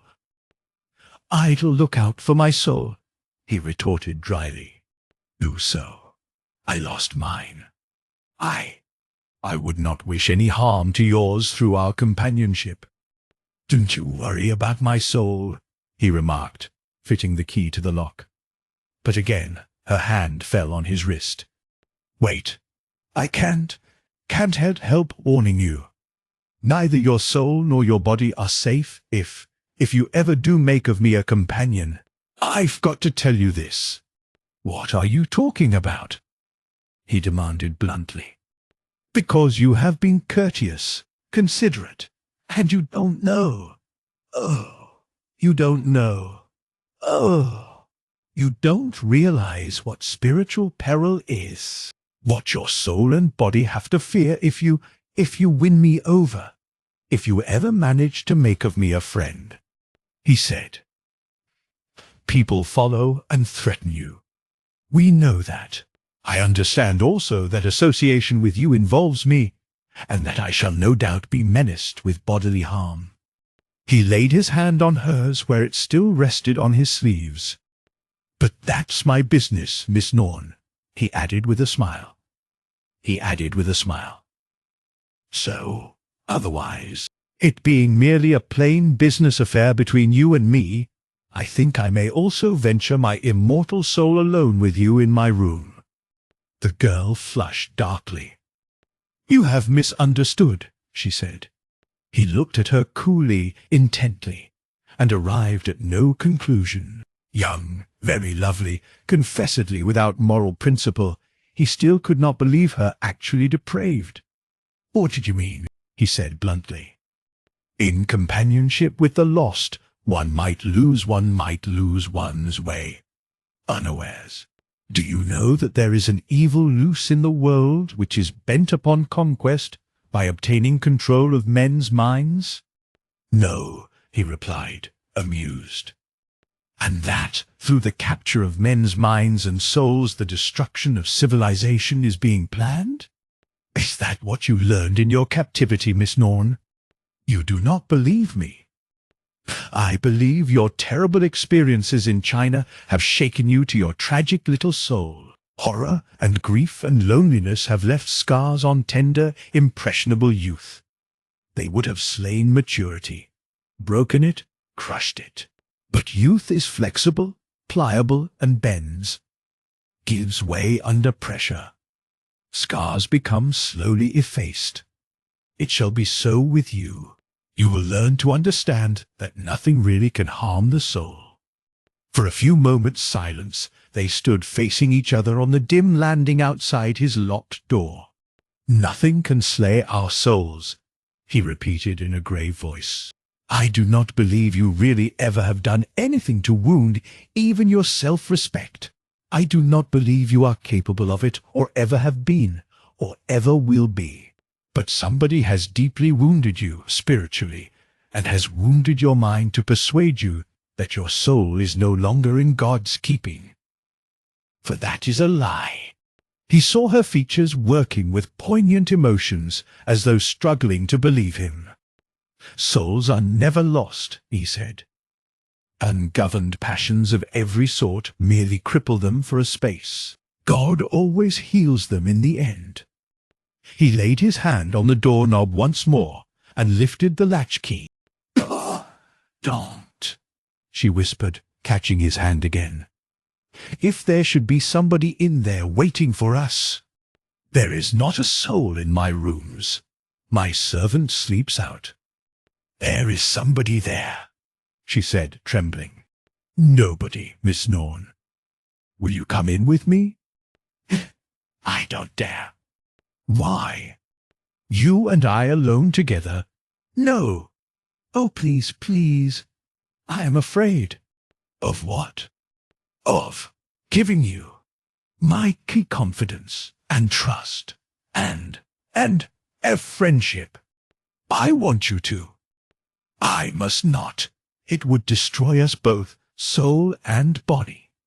"I tell you," he said, impatiently, "that there is no destruction of the soul, and it's a clean comradeship anyway. A fighting friendship I ask of you. All I ask, all I offer. Wherein, then, lies this peril in being alone together? Because I am finding it in my heart to believe in you, trust you, hold fast to your strength and protection. And if I give way, yield. And if I make you a promise, and if there is anybody in that room to see us and hear us, then we shall be destroyed. Both of us, soul and body." He took her hands, held them until their trembling ceased. "I'll answer for our bodies. Let God look after the rest. Will you trust him?" She nodded. "And me?" "Yes. But her face blanched as he turned the latchkey, switched on the electric light, and preceded her into the room beyond. The place was one of those accentless, typical bachelor apartments made comfortable for anything masculine but quite unlivable otherwise. Live coals still glowed in the hob grate. He placed a lump of cannel coal on the embers, used a bellows vigorously, and the flame caught with a greasy crackle. The girl stood motionless until he pulled up an easy chair for her. Then he found another for himself. She let slip her furs, folded her hands around the bunch of violets, and waited. "Now," he said, "all come to the point. In 1916, I was at Plattsburgh, expecting a commission. The Department of Justice sent for me. I went to Washington, where I was made to understand that I had been selected to serve my country in what is vaguely known as the Secret Service, and which includes government agents attached to several departments. The Great War is over, but I am still retained in the service, because something more sinister than a Hun victory over civilization threatens this republic, and threatens the civilized world. Anarchy, she said. Bolshevism. She did not stir in her chair. She had become very white. She said nothing.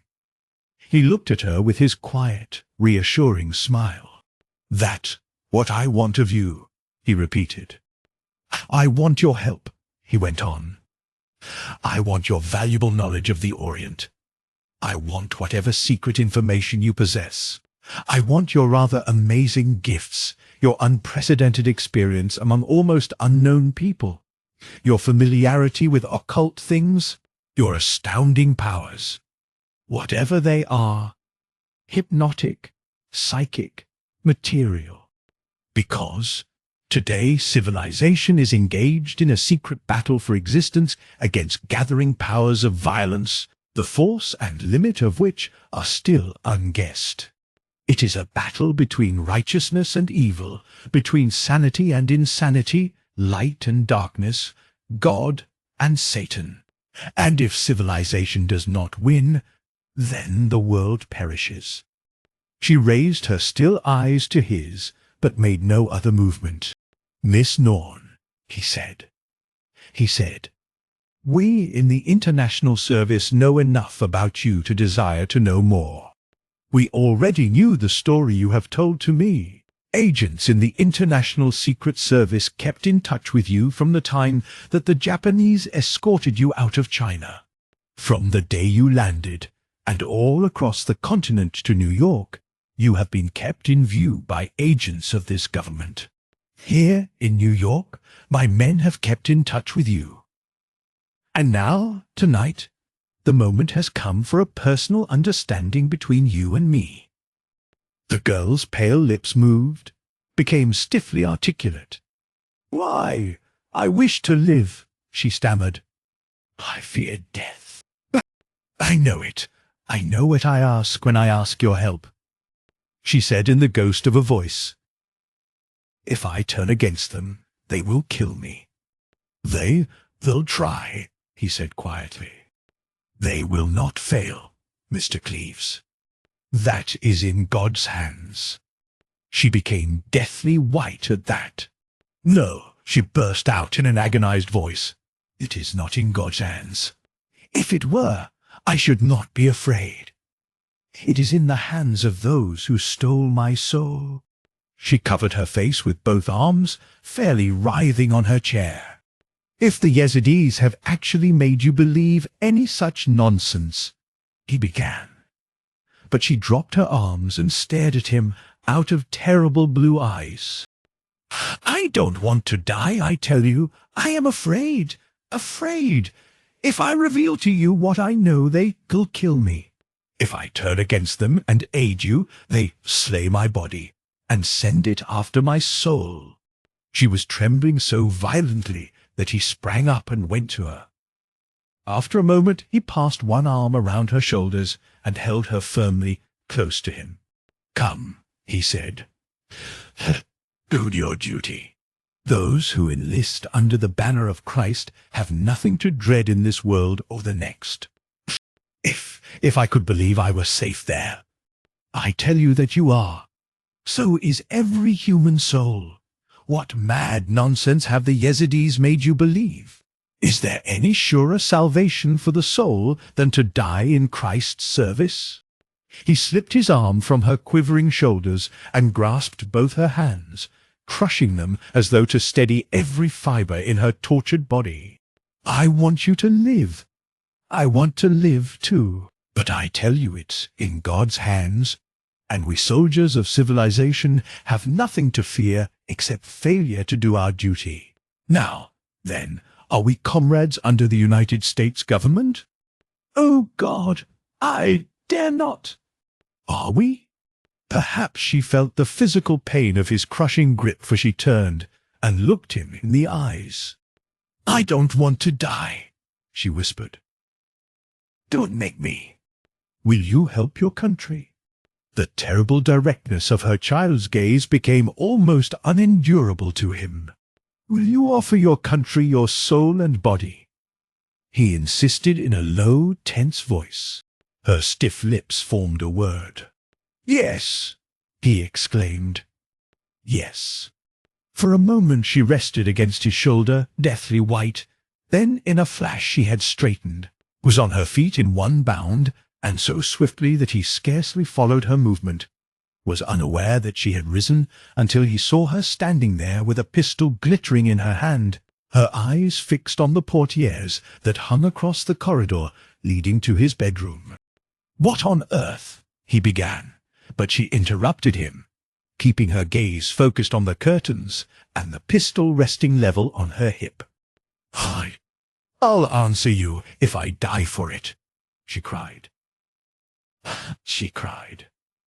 I'll tell you everything I know. You wish to learn what is this monstrous evil that threatens the world with destruction, what you call anarchy and Bolshevism. It is an evil that was born before Christ came. It is an evil which not only destroys cities and empires and men, but which is more terrible still, for it obtains control of the human mind and uses it at will, and it obtains sovereignty over the soul and makes it prisoner. Its aim is to dominate first, then to destroy. It was conceived in the beginning by Ehrlich and by sorcerers and devils. Always, from the first, there have been sorcerers and living devils. And when human history began to be remembered and chronicled, devils were living who worshipped Ehrlich and practiced sorcery. They have been called by many names. 1,000 years before Christ, Hassan Sabbah founded his sect called Hassanis, or Assassins. The Yazidis are of them. Their chief is still called Sabbah. Their creed is the annihilation of civilization. Cleves had risen. The girl spoke in a clear, accentless monotone, not looking at him, her eyes and pistol centered on the motionless curtains. "Look out!" she cried sharply. "What is the matter?" he demanded. She demanded. "Do you suppose anybody is hidden behind that curtain in the passageway?" "If there is," she replied in her excited but distinct voice, "here is a tale to entertain him. The Hassanis are a sect of assassins which has spread out of Asia all over the world, and they are determined upon the annihilation of everything and everybody in it except themselves. In Germany is a branch of the sect. The Hun is the lineal descendant of the ancient Yazidi. The gods of the Hun are the old demons under other names. The desire and object of the Hun is the same desire, to rule the minds and bodies and souls of men and use them to their own purposes." She lifted her pistol a little, came a pace forward. "Anarchist, Yazidi, Hassani, Bush, Bolshevik, all are the same. All are secretly swarming in the hidden places for the same purpose." The girl's blue eyes were aflame now, and the pistol was lifting slowly in her hand to a deadly level. "Sanang!" she cried in a terrible voice. "Sanang!" she cried again in her terrifying young voice. "Toad! Tortoise egg! Spittle of Ehrlich! May the 30,000 calamities overtake you, Sheikh el-Jebel, cowardly Khan, whom I laughed at from the temple when it rained yellow snakes on the marble steps when all the gongs in Yan sounded in your frightened ears. She waited. What? You won't step out? Doctor, she exclaimed in a ringing tone, and made a swift motion with her left hand. Apparently out of her empty open palm, like a missile hurled, a thin, blinding beam of light struck the curtains, making them suddenly transparent. A man stood there. He came out, moving very slowly, as though partly stupefied. He wore evening dress under his overcoat and had a long knife in his right hand. Nobody spoke. So, I really was to die then, if I came here, said the girl in a wondering way. Sanang's stealthy gaze rested on her, stole toward Cleves. He moistened his lips with his tongue. You deliver me to this government agent? He asked hoarsely. I deliver nobody by treachery. You may go, Sanang. He hesitated, a graceful, faultless, metropolitan figure in top hat and evening attire. Then, as he started to move, Cleves covered him with his weapon. I can let that man go free, cried Cleves angrily. Very well, she retorted in a passionate voice. Then take him if you are able. Doctor, look out for yourself. Something swift as lightning struck the pistol from his grasp, blinded him, half-stunned him, set him reeling in a drenching blaze of light that blotted out all else. He heard the door slam. He stumbled, caught at the back of a chair while his senses and sight were clearing. By heavens! He whispered with ashen lips. You are a sorceress or something. What are you doing to me? There was no answer. And when his vision cleared a little more, he saw her crouched on the floor, her head against the locked door, listening, perhaps, or sobbing. He scarcely understood, which until the quiver of her shoulders made it plainer. When at last Cleves went to her, and bent over, and touched her, she looked up at him out of wet eyes, and her grief-drawn mouth quivered.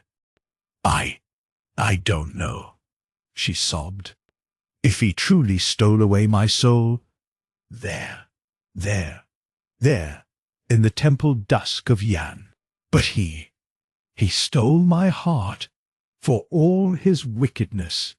Sanang, prince of the Yazidis, and I have been fighting him for it all these years, all these long years, fighting for what he stole in the temple dusk. And now I have it back, my heart, all broken to pieces, here on the floor behind your bolted door. Chapter 5. The Assassins. On the wall hung a map of Mongolia, that indefinite region 1.5 million square miles in area, vast sections of which have never been explored. Turkestan and China border it on the south, and Tibet almost touches it, not quite. Even in the 12th century, when the wild Mongols broke loose and nearly overran the world, the Tibet infantry under Genghis, the Chorcha horsemen drafted out of Black China, and a great cloud of Mongol cavalry under the prince of the vanguard commanding 100 Hussars, never penetrated that grisly and unknown waste. The 8 towers of the assassins guarded it, still guard it, possibly.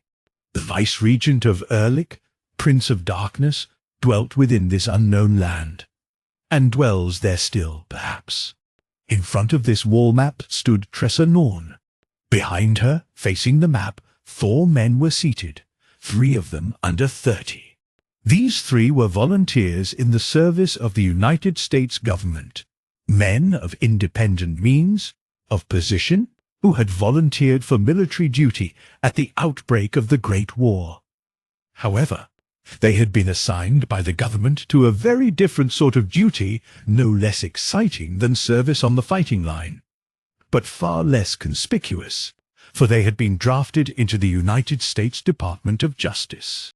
The names of these three were Victor Cleves, a professor of ornithology at Harvard University before the war; Alexander Selden, junior partner in the banking firm of Milwin, Selden and Co., and James Benton, a New York architect.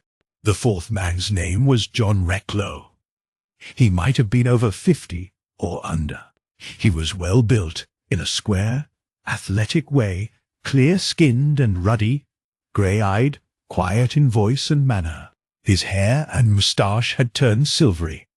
He had been employed by the government for many years. He seemed to be enormously interested in what Miss Norn was saying.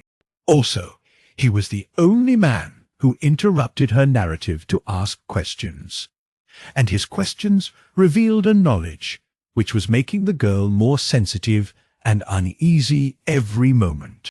Finally, when she spoke of the Scarlet Desert, he asked if the Scarlet Lake were there, and if the Shin was still supposed to inhabit its vermilion depths.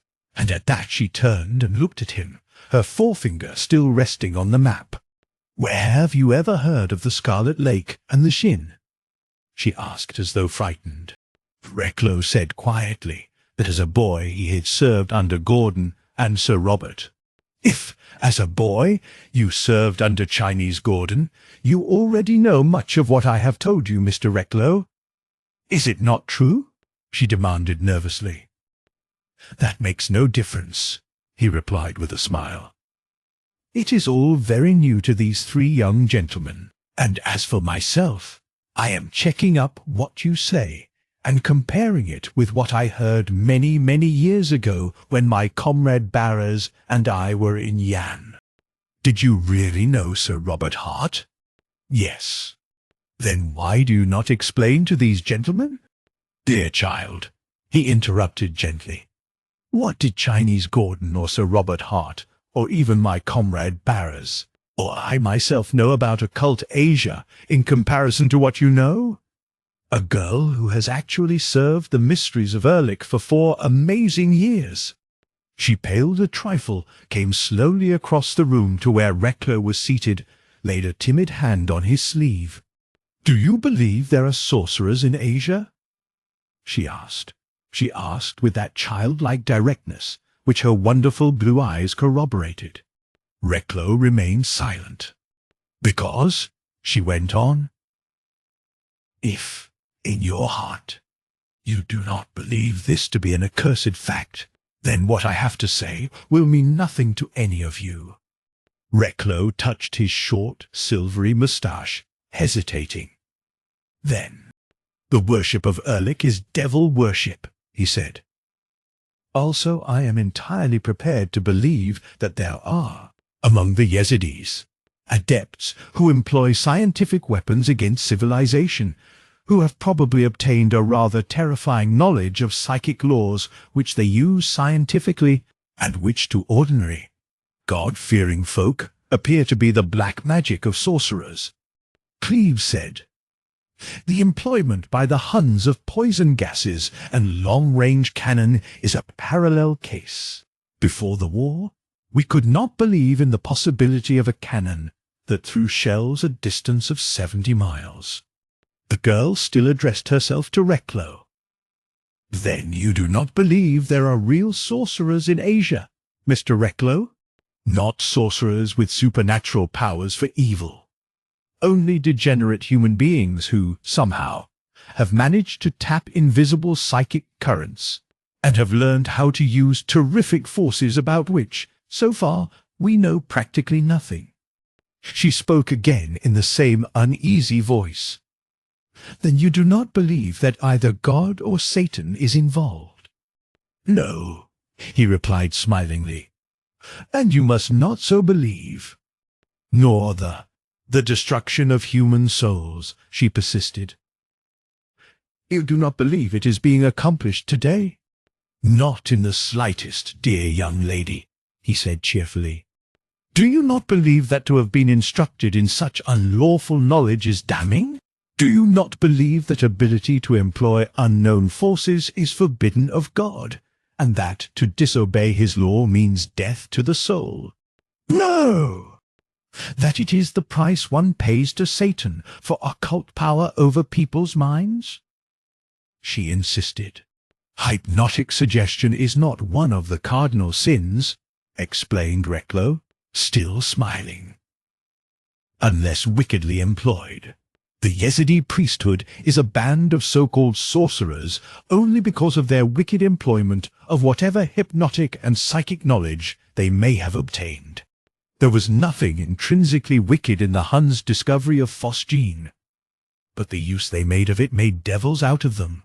My ability to manufacture phosgene gas is no crime, but if I manufacture it and use it to poison innocent human beings, then, in that sense, I am, perhaps, a sort of modern sorcerer.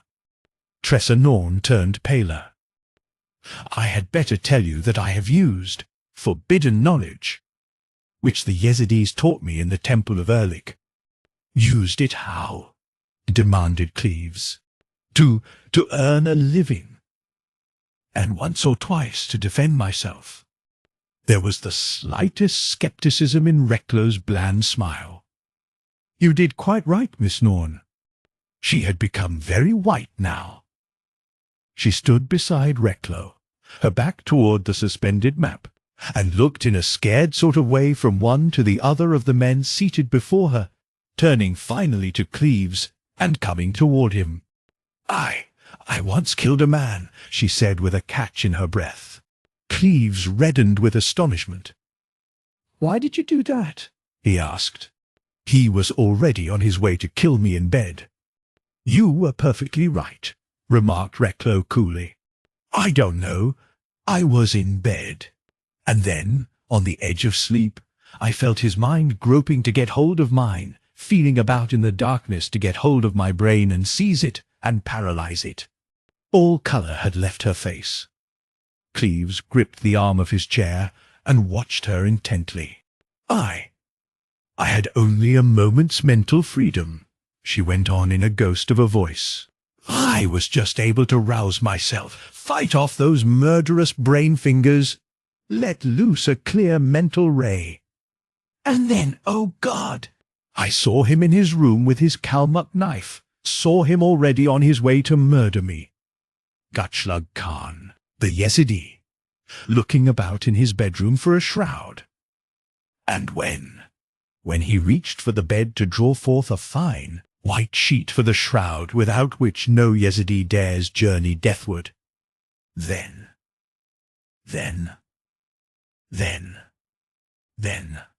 I became frightened, and I killed him.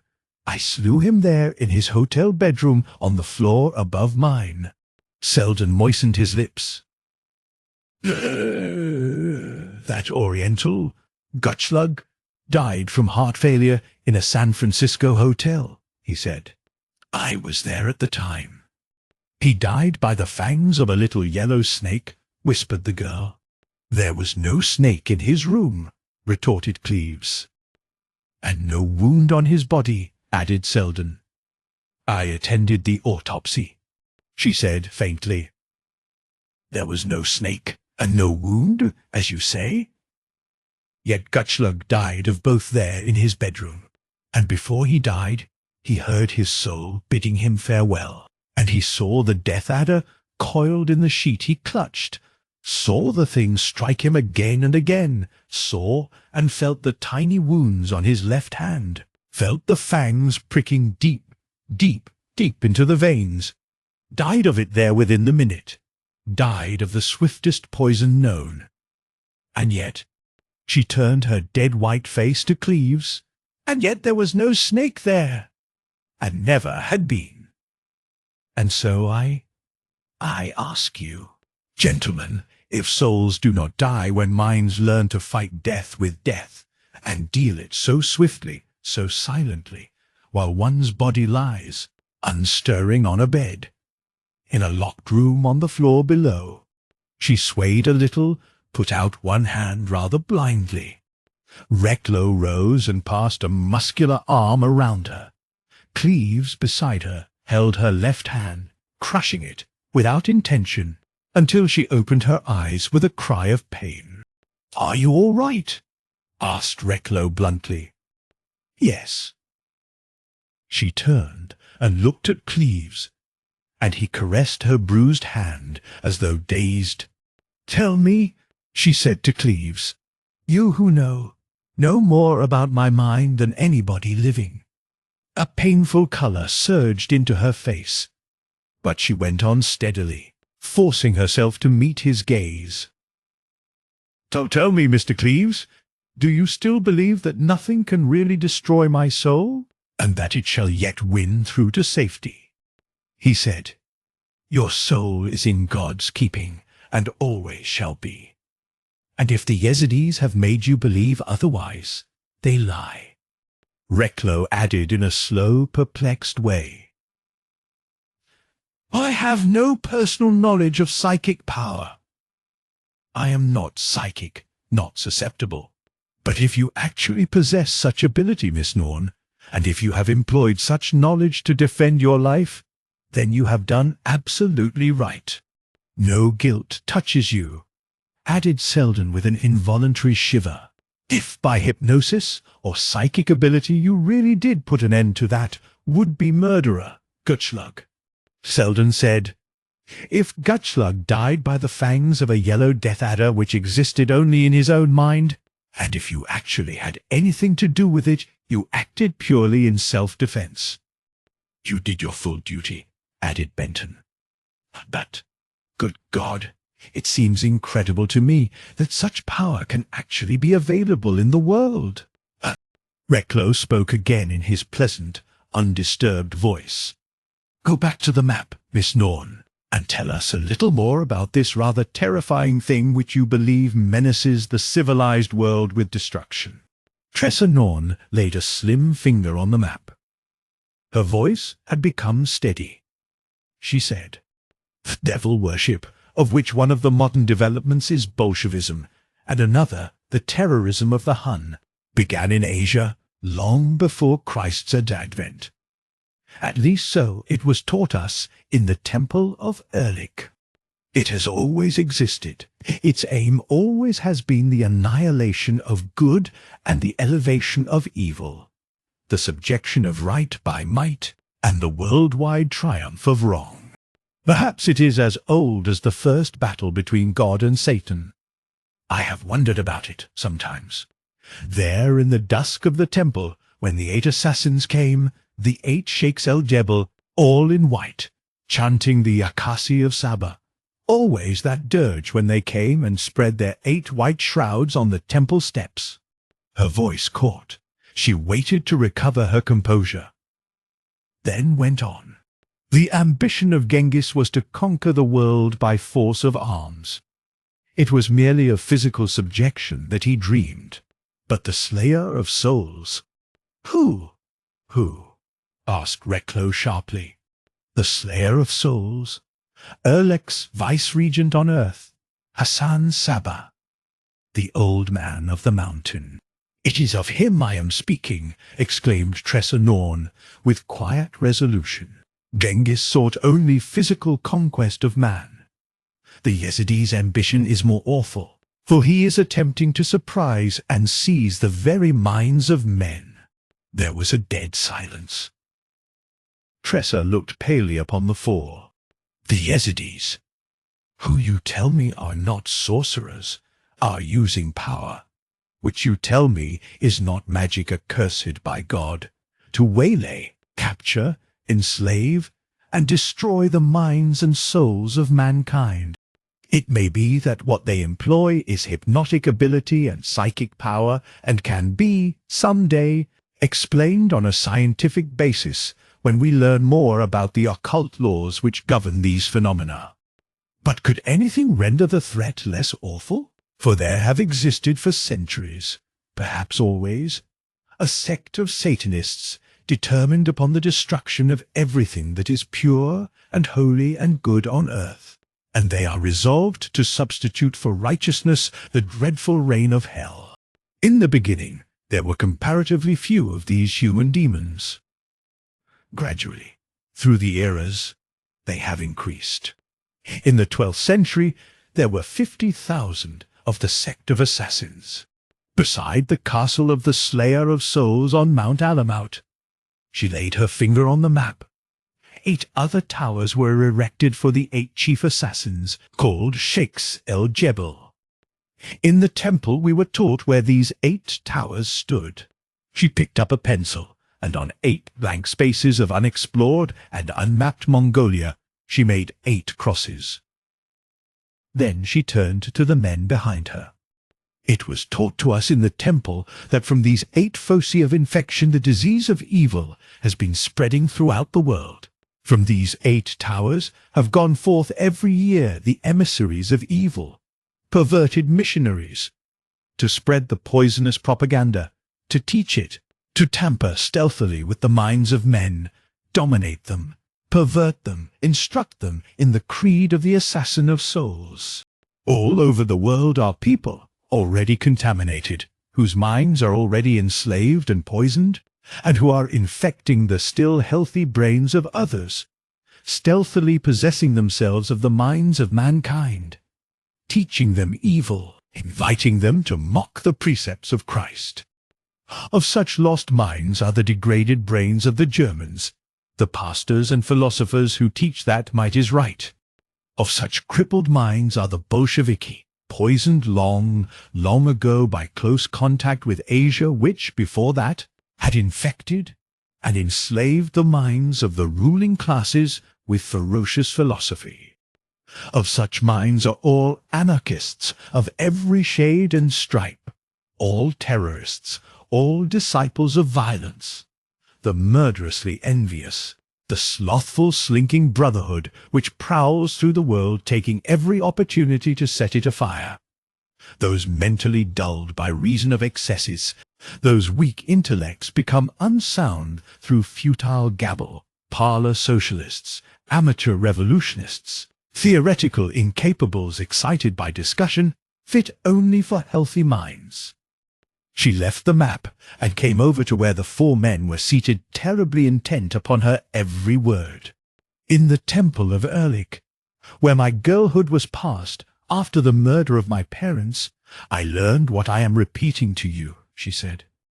I learned this also, that the 8 towers still exist, still stand today, at least theoretically, and that from the 8 towers pours forth across the world a stream of poison. I was told that, to every country, 8 Yezidis were allotted, 8 sorcerers, or adepts in scientific psychology if you prefer it, whose mission is to teach the gospel of hell, and gradually but surely to win the minds of men to the service of the Slayer of Souls. That is what was taught us in the temple. We were educated in the development of occult powers, for it seems all human beings possess this psychic power latent within them. Only few, even when instructed, acquire any ability to control and use this force. I learned rapidly. I even thought sometimes that the Yezidis were beginning to be a little afraid of me.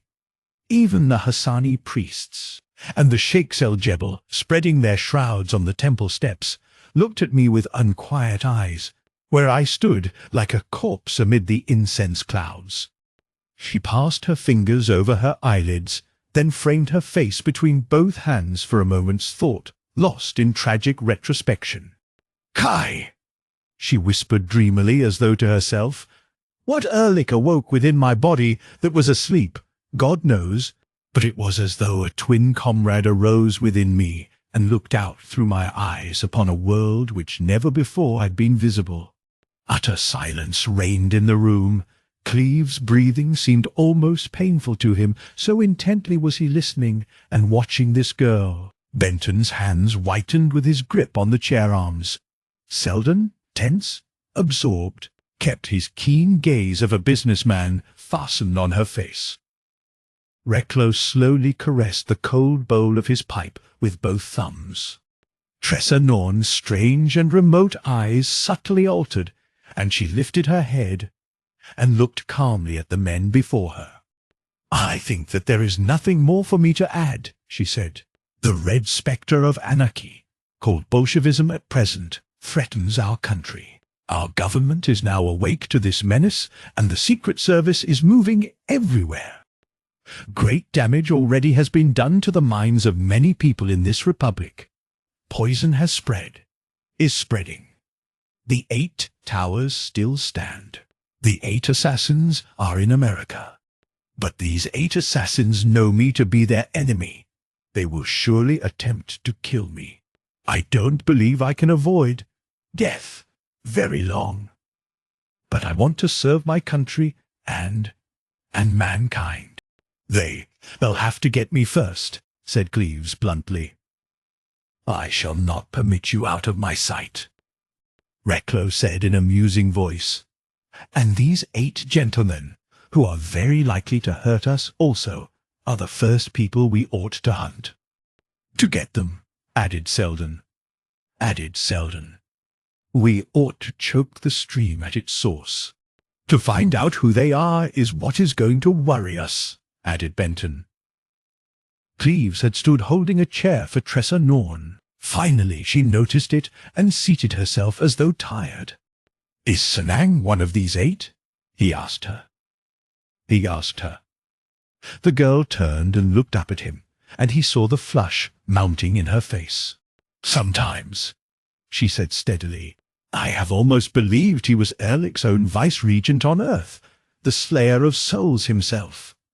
Benton and Selden had gone. Recklow left a little later. Cleves accompanied him out to the landing. Are you going to keep Miss Norn here with you for the present? Inquired the older man.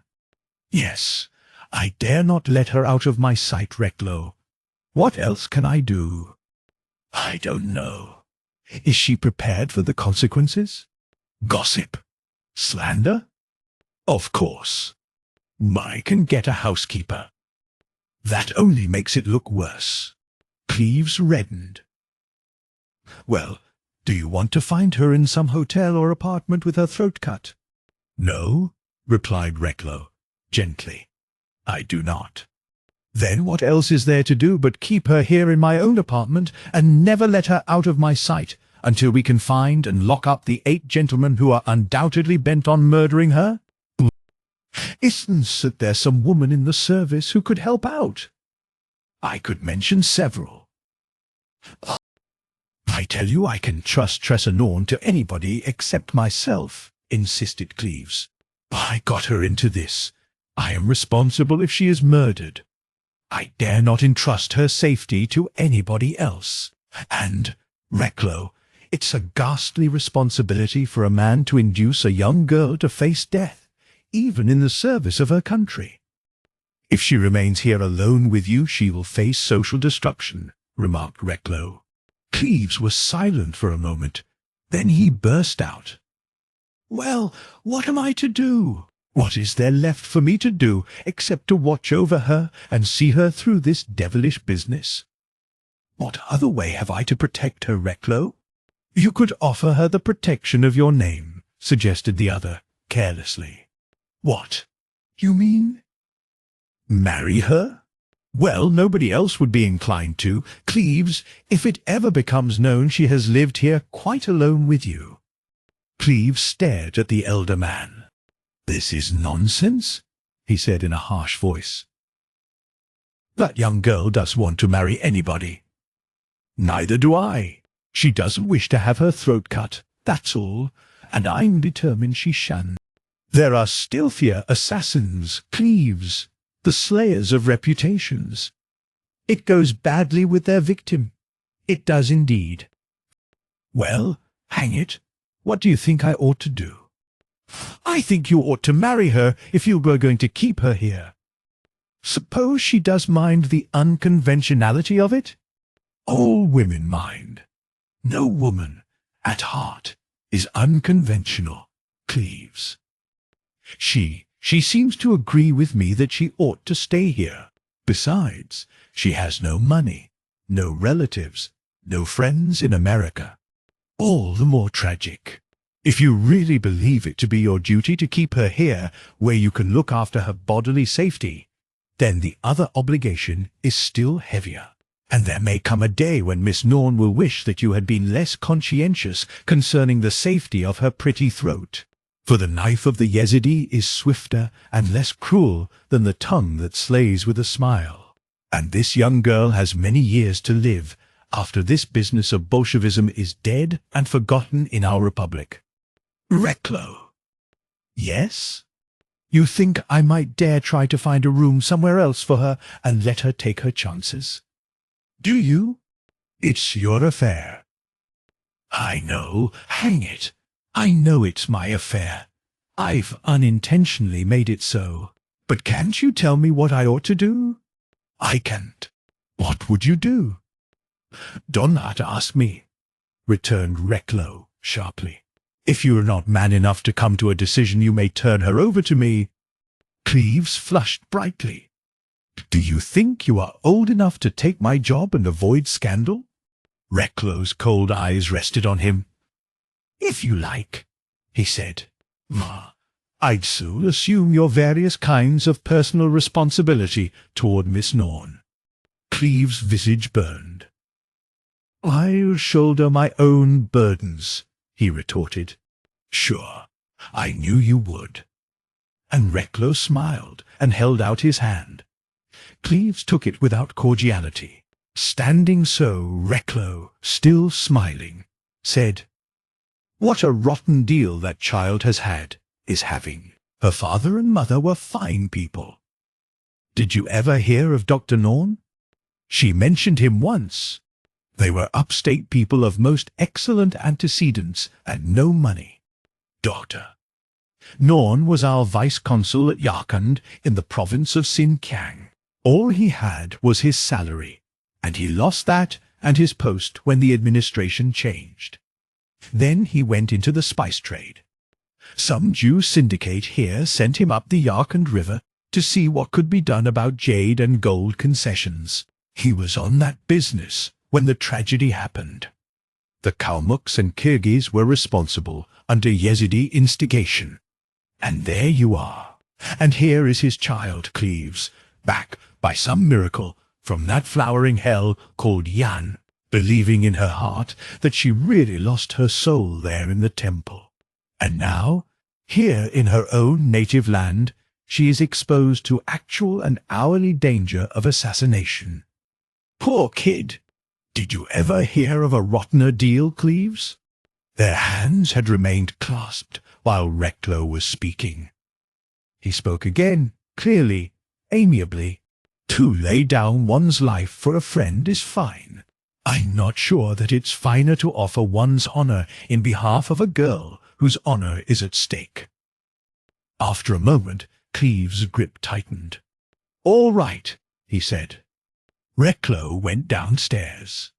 Chapter 6. In Battle. Cleves went back into the apartment. He noticed that Miss Norn's door was ajar. To get to his own room, he had to pass that way. And he saw her, seated before the mirror, partly undressed, her dark, lustrous hair being combed out and twisted up for the night. Whether this carelessness was born of innocence or of indifference mattered little. He suddenly realized that these conditions wouldn't do, and his first feeling was of anger. If you'll put on your robe and slippers, he said in an unpleasant voice, don't like to talk to you for a few moments. She turned her head on its charming neck and looked around and up at him over one naked shoulder. Shall I come into your room? She inquired. No. When you've got some clothes on, call me. Shh. I'm quite ready now, she said calmly, and drew the Chinese slippers over her bare feet and passed a silken loop over the silver bell buttons on her right shoulder. Then, undisturbed, she continued to twist up her hair, following his movements in the mirror with unconcerned blue eyes. He entered and seated himself, the impatient expression still creasing his forehead and altering his rather agreeable features. Miss Norn, he said, you're absolutely convinced that these people mean to do you harm. Isn't that true? Of course, she said simply. Then, Until we get them, you are running a serious risk. In fact, you live in hourly peril. That is your belief, isn't it? She put the last peg into her thick, curly hair, lowered her arms, turned, dropped one knee over the other, and let her candid gaze rest on him in silence. "What I mean to explain," he said coldly, "is that as long as I induced you to go into this affair, I am responsible for you. If I let you out of my sight here in New York, and if anything happens to you, I shall be as guilty as the dirty beast who takes your life. What is your opinion? It's up to me to stand by you now, isn't it? But I had rather be near you for a while," she said timidly. "Certainly. But, Miss Norn, our living here together, in my apartment, or living together anywhere else, is never going to be understood by other people. You know that, don't you?" After a silence, still looking at him out of clear, unembarrassed eyes. "I know. But I don't want to die." "I told you," he said sharply. They'll have to kill me first, so that's all right. But how about what I am doing to your reputation?" "I understand." "Well, suppose you do. You're very young. Once out of this blooming mess, you will have all your life before you. But if I kill your reputation for you while saving your body from death, you'll find no happiness in living. Do you realize that?" "Yes." "Well then, have you any solution for this problem that confronts you?" "No." "Haven't you any idea to suggest?" Don't want to die," she repeated in an unsteady voice. He bit his lip, and after a moment's scowling silence under the merciless scrutiny of her eyes, "Then you had better marry me," he said. It was some time before she spoke. For a second or two he sustained the searching quality of her gaze, but it became unendurable. Presently she said, "I don't ask it of you. I can shoulder my own burdens." And he remembered what he had just said to Recklow. "You shouldered more than your share," he blurted out. "You are deliberately risking death to serve your country. I enlisted you. The least I can do is to say my affections are not engaged. So naturally the idea of marrying anybody never entered my head." "Then you do not care for anybody else?" Her candor amazed and disconcerted him. "No." He looked at her curiously. "Did you care for anybody in that way?" A light blush tinted her face. She said gravely, "If we really are going to marry each other, I had better tell you that I did care for Prince Sanang." "What?" he cried, astounded. "It seems incredible, doesn't it? Yet it is quite true. I fought him. I fought myself. I stood guard over my mind and senses there in the temple. I knew what he was, and I detested him, and I mocked him there in the temple. And I loved him." "Sanang!" he repeated, not only amazed but also oddly incensed at the naive confession. "Yes, Sanang. If we are to marry, I thought I ought to tell you." "Don't you think so?" "Certainly," he replied in an absent-minded way, his mind still grasping at the thing. Then, looking up, "Do you still care for this fellow?" She shook her head. "Are you perfectly sure, Miss Norn?" "As sure as that I am alive when I awake from a nightmare. My hatred for Sanang is very bitter," she added frankly, "and yet, somehow, it is not my wish to see him harmed." "You still care for him a little?" "Oh, no. But can't you understand that it is not in me to wish him harm? No girl feels that way, once having cared. To become indifferent to a familiar thing is perhaps natural, but to desire to harm it is not in my character." "You have plenty of character," he said, staring at her. "You don't think so, do you?" Why not? Because of what I said to you on the roof garden that night. It was shameful, wasn't it? You behaved like many a thoroughbred, he returned bluntly. You were scared, bewildered, ready to bolt to any shelter offered. It's quite true I didn't know what to do to keep alive, and that was all that interested me, to keep on living, having lost my soul, and being afraid to die, and find myself in hell with Ehrlich, he said. Is that absurd notion out of your head yet? I don't know. I can suddenly believe myself safe after all those years.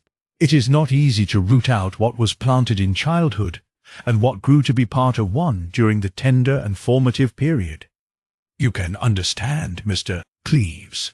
You can not ever feel or visualize what became my daily life in a region which was half paradise and half hell. She bent her head and took her face between her fingers, and sat so, brooding. After a little while, "Well," he said, "that there's only one way to manage this affair. If you are willing, Miss Norn." She merely lifted her eyes. "I think," he said, there's only that one way out of it. But you understand." He turned pink. "It will be quite all right. Your liberty, privacy. I shan't bother you, annoy." She merely looked at him. "After this Bolshevistic flurry is settled, in a year or 2 or 3, then you can very easily get your freedom, and you'll have all life before you." He rose. "And a jolly good friend in me. A good comrade, Miss Norn. And that means you can count on me when you go into business, or whatever you decide to do." She also had risen, standing slim and calm in her exquisite Chinese robe, the sleeves of which covered her fingertips. "Are you going to marry me?" she asked. "If you let me." "Yes, I will." "It so generous and considerate of you." I don't ask it. I really don't. But I do. And I never dreamed of such a thing." He forced a smile. "Nor I. It's rather a crazy thing to do. But I know of no saner alternative. So we had better get our license tomorrow. And that settles it." He turned to go, and on her threshold his feet caught in something on the floor, and he stumbled, trying to free his feet from a roll of soft white cloth lying there on the carpet. And when he picked it up, it unrolled, and a knife fell out of the folds of cloth and struck his foot. Still perplexed, not comprehending, he stooped to recover the knife. Then, straightening up, he found himself looking into the colourless face of Tressa Norn. "What's all this? All this?" he asked. "This sheet and knife here on the floor outside your door," she answered with difficulty. "They have sent you your shroud, I think. Are not those things yours? Were they not already here in your baggage?" he demanded incredulously. Then, realizing that they had not been there on the doorsill when he entered her room a few moments since, a rough chill passed over him. The icy caress of fear. "Where did that thing come from?" he said hoarsely. "How could it get here when my door is locked and bolted? Unless there's somebody hidden here." Hot anger suddenly flooded him. He drew his pistol and sprang into the passageway. "What the devil is all this?" he repeated furiously, flinging open his bedroom door and switching on the light. He searched his room in a rage, went on and searched the dining room, smoking room and kitchen and every clothes press and closet, always aware of Tressa's presence close behind him.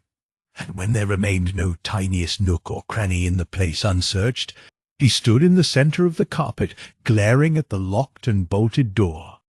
He heard her say under her breath, "This is going to be a sleepless night, and a dangerous one," and, turning to stare at her, saw no fear in her face, only excitement. He still held clutched in his left hand the sheet and the knife. Now he thrust these toward her. "What's this damned foolery anyway? Anyway?" he demanded harshly. She took the knife with a slight shudder. "There is something engraved on the silver hilt," she said. He bent over her shoulder.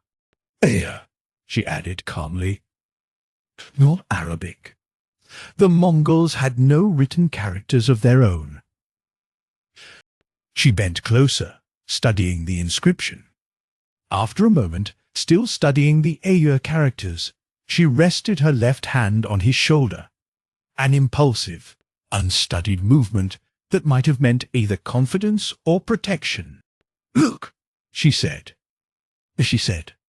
"It is not addressed to you after all, but to a symbol, a series of numbers, 53, 6, 26.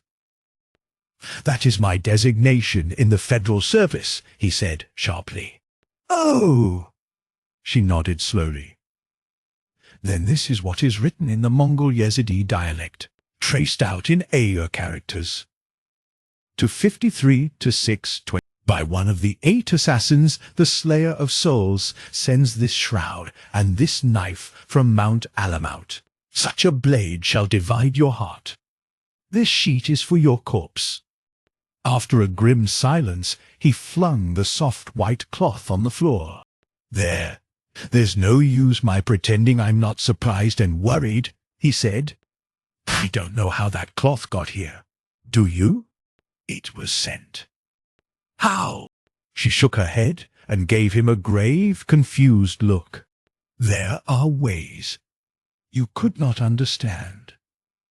This is going to be a sleepless night for us. You can go to bed, Tressa. I'll sit up and read and keep an eye on that door. I can't let you remain alone here. I'm afraid to do that." He gave a laugh, not quite pleasant, as he suddenly comprehended that the girl now considered their roles to be reversed. "Are you planning to sit up in order to protect me?" he asked, grimly amused. "Do you mind?" "Why, you blessed little thing, I can take care of myself. How funny of you when I am trying to plan how best to look out for you." But her face remained pale and concerned, and she rested her left hand more firmly on his shoulder. "I wish to remain awake with you," she said, "because I myself don't fully understand this." She looked at the knife in her palm, then down at the shroud. "It is going to be a strange night for us," she sighed. "Let us sit together here on the lounge where I can face that bolted door. And if you are willing, I am going to turn out the lights." She suddenly bent forward and switched them off. "Because I must keep my mind on guard." "Why do you do that?" he asked. "You can see the door now." "Let me help you in my own way," she whispered. I am very deeply disturbed and very, very angry. I do not understand this new menace. Yazidi that I am, I do not understand what kind of danger threatens you through your loyalty to me." She drew him forward, and he opened his mouth to remonstrate, to laugh. But as he turned, his foot touched the shroud, and an uncontrollable shiver passed over him. They went close together, across the dim room to the lounge, and seated themselves. Enough light from Madison Avenue made objects in the room barely discernible. Sounds from the street below became rarer as the hours wore away. The iron jar of trams, the rattle of vehicles, the harsh warning of taxicabs broke the stillness at longer and longer intervals, until, save only for that immense and ceaseless vibration of the monstrous iron city under the foggy stars, scarcely a sound stirred the silence. The half-hour had struck long ago on the bell of the little clock. Now the clear bell sounded 3 times. Cleve stirred on the lounge beside Tressa. Again and again he had thought that she was asleep, for her head had fallen back against the cushions, and she lay very still. But always, when he leaned nearer to peer down at her, he saw her eyes open and fixed intently upon the bolted door. His pistol, which still rested on his knee, was pointed across the room, toward the door. Once he reminded her in a whisper that she was unarmed, and that it might be as well for her to go and get her pistol. But she murmured that she was sufficiently equipped, and, in spite of himself, he shivered as he glanced down at her frail and empty hands. It was some time between 3 and past, he judged, when a sudden movement of the girl brought him upright on his seat, quivering with excitement. "Mr. Cleves?" "Yes." "The sorcerers?" "Where? Outside the door?" "Oh, my God," she murmured. "They are after my mind again. Their fingers are groping to seize my brain and get possession of it." "What? What?" he stammered, horrified. "Here, in the dark," she whispered. "And I feel their fingers caressing me, searching, moving stealthily to surprise and grasp my thoughts. I know what they are doing. I am resisting. I am fighting, fighting."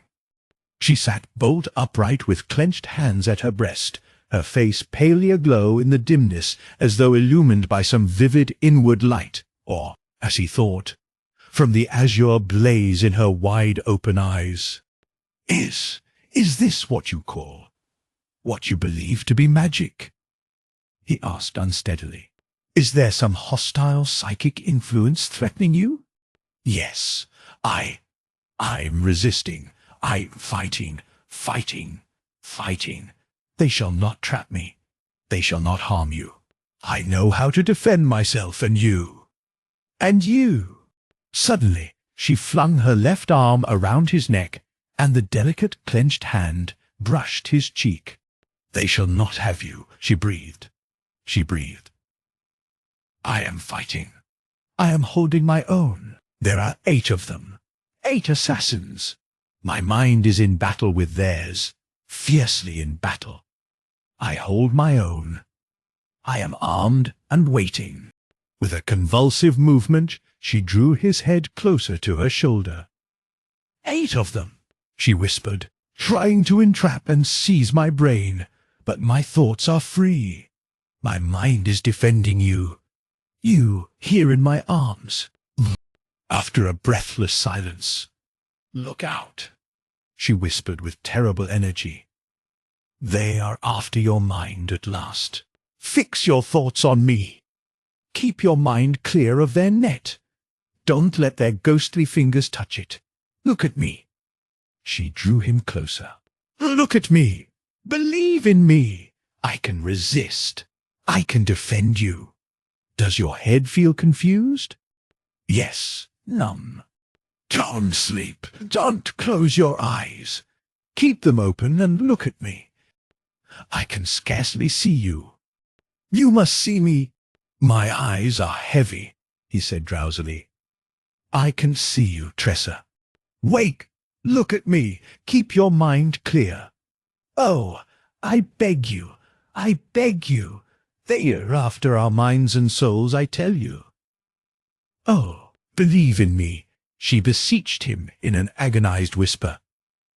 "Can't you believe in me for a moment, as if you loved me?" His heavy lids lifted, and he tried to look at her. "Can you see me? Can you?" He muttered something in a confused voice. "For Victor!" At the sound of his own name, he opened his eyes again and tried to straighten up, but his pistol fell to the carpet. "Victor!" She gasped. "Clear your mind in the name of God." "I cannot. I tell you hell is opening beyond that door, outside your bolted door there. Can't you believe me? Can't you hear me? Oh, what will hold you if the love of God cannot?" She burst out. "Crucify myself for you if you'd look at me, if you'd only fight hard enough to believe in me, as though you loved me." His eyes unclosed, but he sank back against her shoulder. "For Victor!" she cried in a terrible voice. There was no answer. If the love of God could only hold you for a moment more. She stammered with her mouth against his ear. Just for a moment, Victor. Can't you hear me? Yes, very far away. Fight for me. Try to care for me. Don't let Sanang have me. He shuddered in her arms, reached out, and resting heavily on her shoulder, staggered to his feet and stood swaying like a drunken man. No, by God, he said thickly. Sanang shall not touch you. The girl was on her feet now, holding him upright with an arm around his shoulders. They can't harm us together, she stammered. Hark! Listen! Can you hear? Oh, can you hear? Give me my pistol, he tried to say, but his tongue seemed twisted. No, by God, Sanang shall not touch you. She stooped lithely and recovered the weapon. Hush, she said close to his burning face. Listen, our minds are safe. I can hear somebody's soul bidding its body farewell. White-lipped, she burst out laughing, kicked the shroud out of the way, thrust the pistol into his right hand, went forward, forcing him along beside her, and drew the bolts from the door. Suddenly, he spoke distinctly. Is there anything outside that door on the landing? Yes. I don't know what. Are you ready? She laid her hand on lock and knob. He nodded. At the same instant she jerked open the door, and a hunchback who had been picking at the lock fell headlong into the room, his pistol exploding on the carpet in a streak of fire. It was a horrible struggle to secure the powerful misshapen creature, for he clawed and squealed and bounced about on the floor, striking blindly with ape-like arms. But at last Cleves held him down, throttled and twitching, and Tressa ripped strips from the shroud to truss up the writhing thing. Then Cleves switched on the light. Why, you rat! He exclaimed in hysterical relief at seeing a living man whom he recognized there at his feet. What are you doing here? The hunchback's red eyes blazed up at him from the floor. Who is he? Who is he? Faltered the girl. He's a German tailor named Albert Fieck, one of the Chicago Bolsheviki, the most dangerous sort we harbor, one of their vile leaders who preaches that might is right and tells his disciples to go ahead and take what they want. He looked down at the malignant cripple. You're wanted for the eye. W. Bomb Murder Albert. Did you know it? The hunchback licked his bloody lips. Then he kicked himself to a sitting position, squatted there like a toad, and looked steadily at Tressa Norn out of small red-rimmed eyes. Blood dripped on his beard. His huge hairy fists, tied and crossed behind his back, made odd, spasmodic movements. Cleves went to the telephone. Presently Tressa heard his voice, calm and distinct as usual. We've caught Albert Fieck. He's here at my rooms. I'd like to have you come over, Reclo.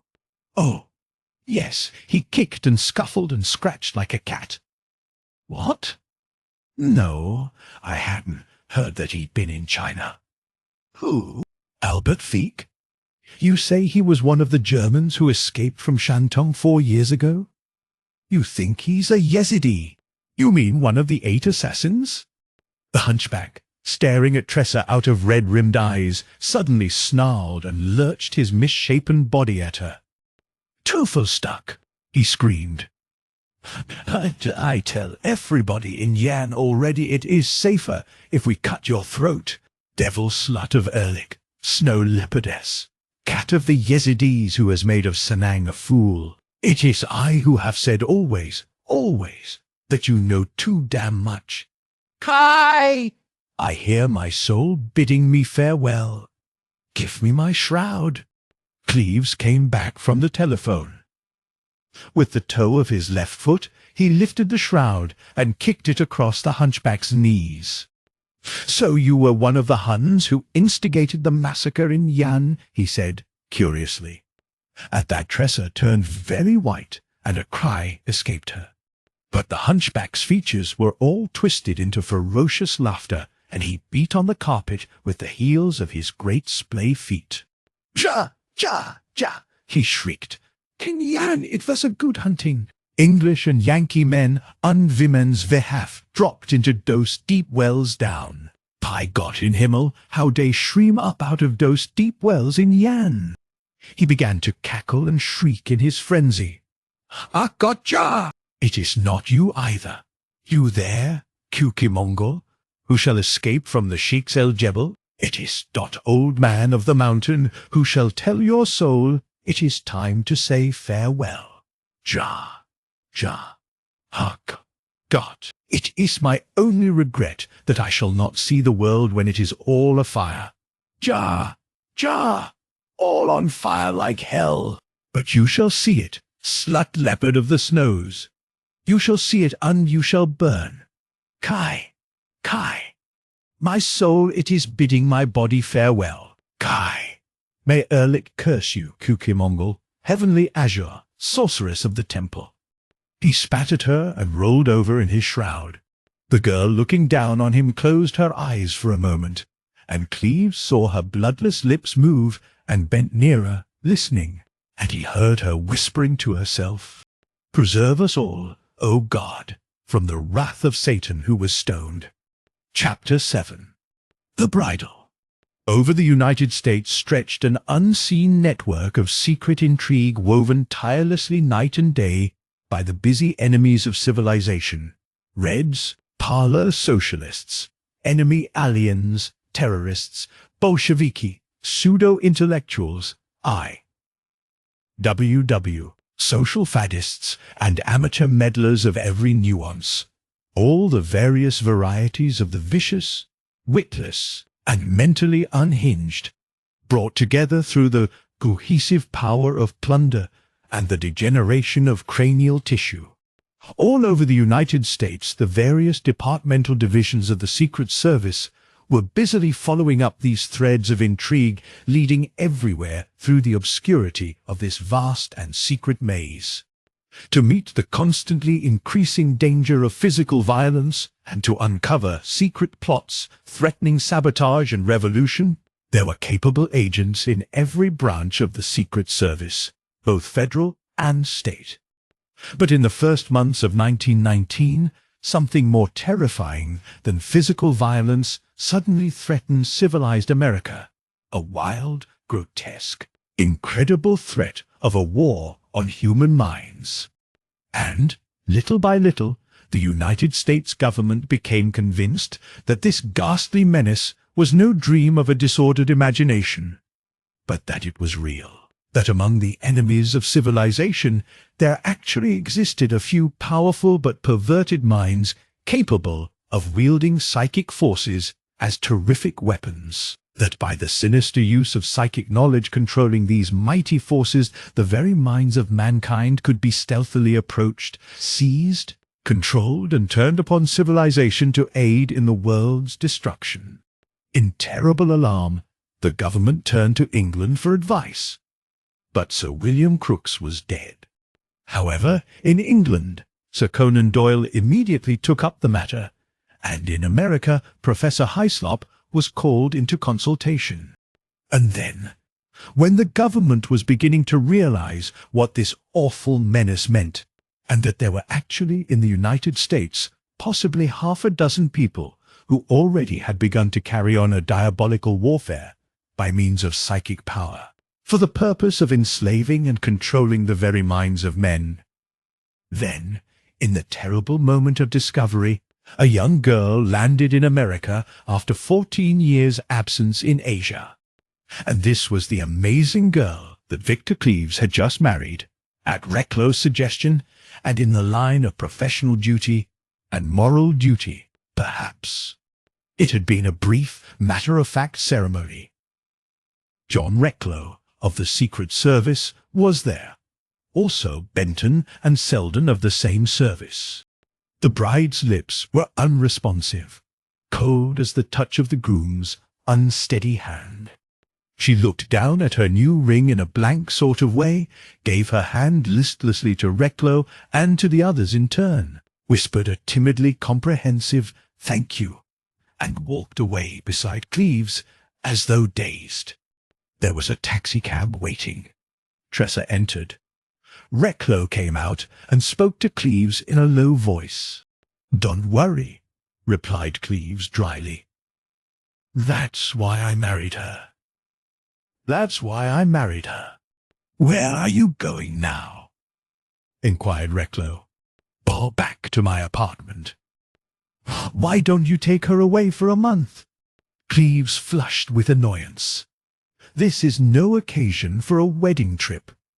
You understand that, Recklow?" "Why understand?" "But we ought to give her a breathing space. She's had nothing but trouble. She's worn out." Cleves hesitated. "I can guard her better in the apartment. Isn't it safer to go back there, where your people are always watching the street and house day and night?" "In a way it might be safer, perhaps. But that girl is nearly exhausted, and her value to us is unlimited. She may be the vital factor in this fight with anarchy. Her weapon is her mind, and it's got to have a chance to rest." Cleves, with one hand on the cab door, looked around impatiently. "Do you also conclude that the psychic factor is actually part of this damned problem of Bolshevism?" Recklow's cool eyes measured him. "Do you?" "My God, Recklow, I don't know, after what my own eyes have seen." "Shh! I don't know either," said the other calmly. "But I am taking no chances. I don't attempt to explain certain things that have occurred. But if it be true that a misuse of psychic ability by foreigners, Asiatics, among the anarchists is responsible for some of the devilish things being done in the United States, then your wife's unparalleled knowledge of the occult East is absolutely vital to us. And so I say, better take her away somewhere and give her mind a chance to recover from the incessant strain of these tragic years." The two men stood silent for a moment. Then Recklow went to the window of the taxicab. "I have been suggesting a trip into the country, Mrs. Cleves," he said pleasantly.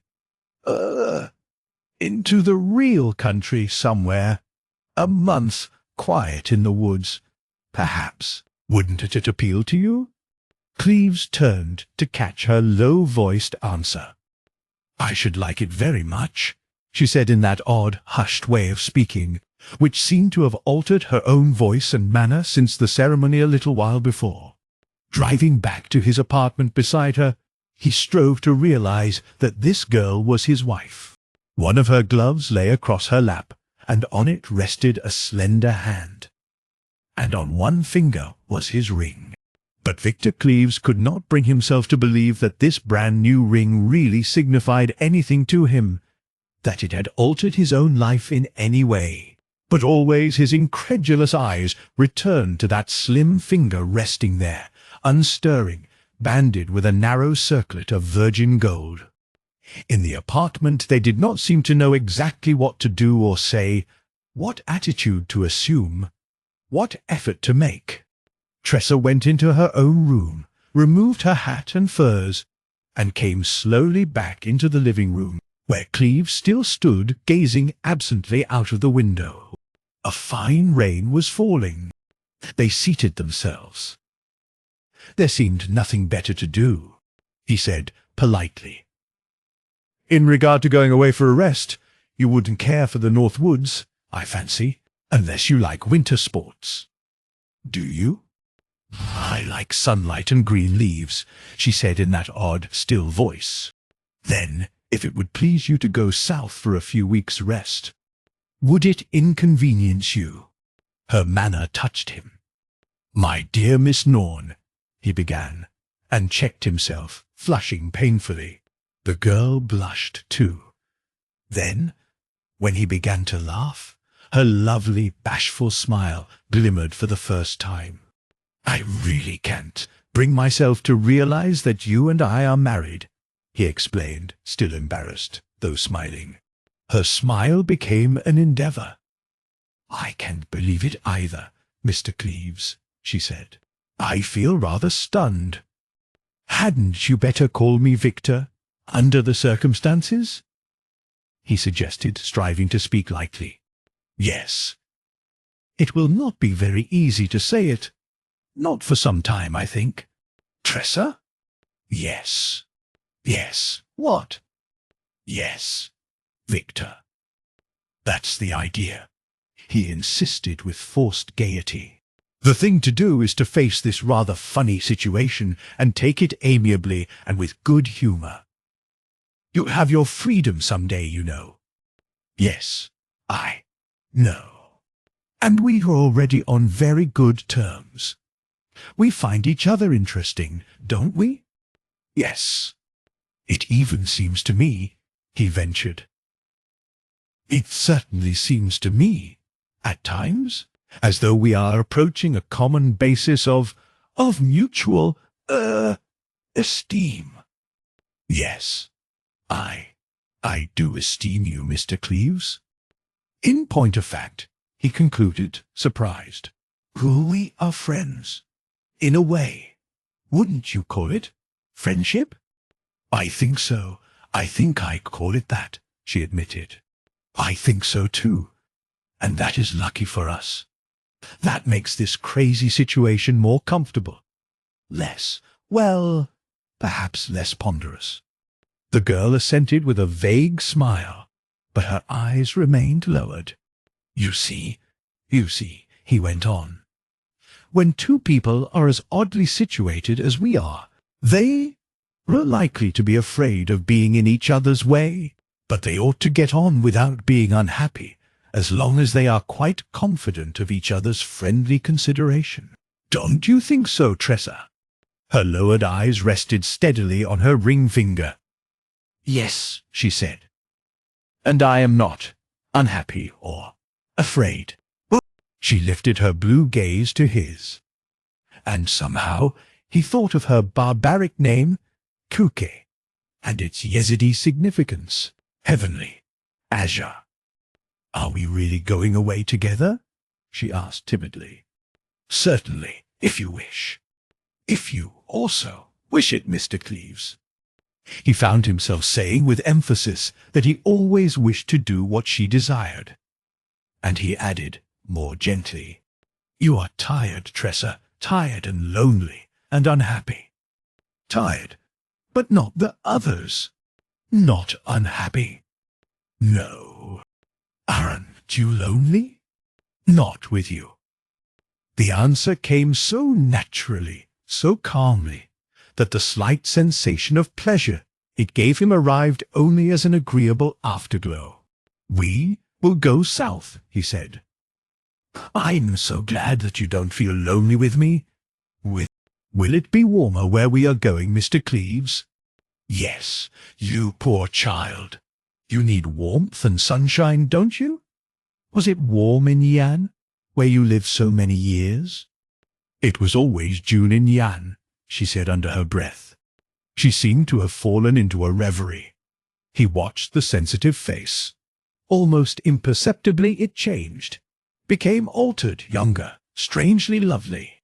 Presently she looked up, and it seemed to him that it was not Tressa Norn at all he saw, but little Kuke, heavenly azure, of the Yezidi temple, as she dropped one slim knee over the other and crossed her hands above it. "It was very beautiful in Yan," she said. "Yan of the 1,000 bridges and scented gardens so full of lilies.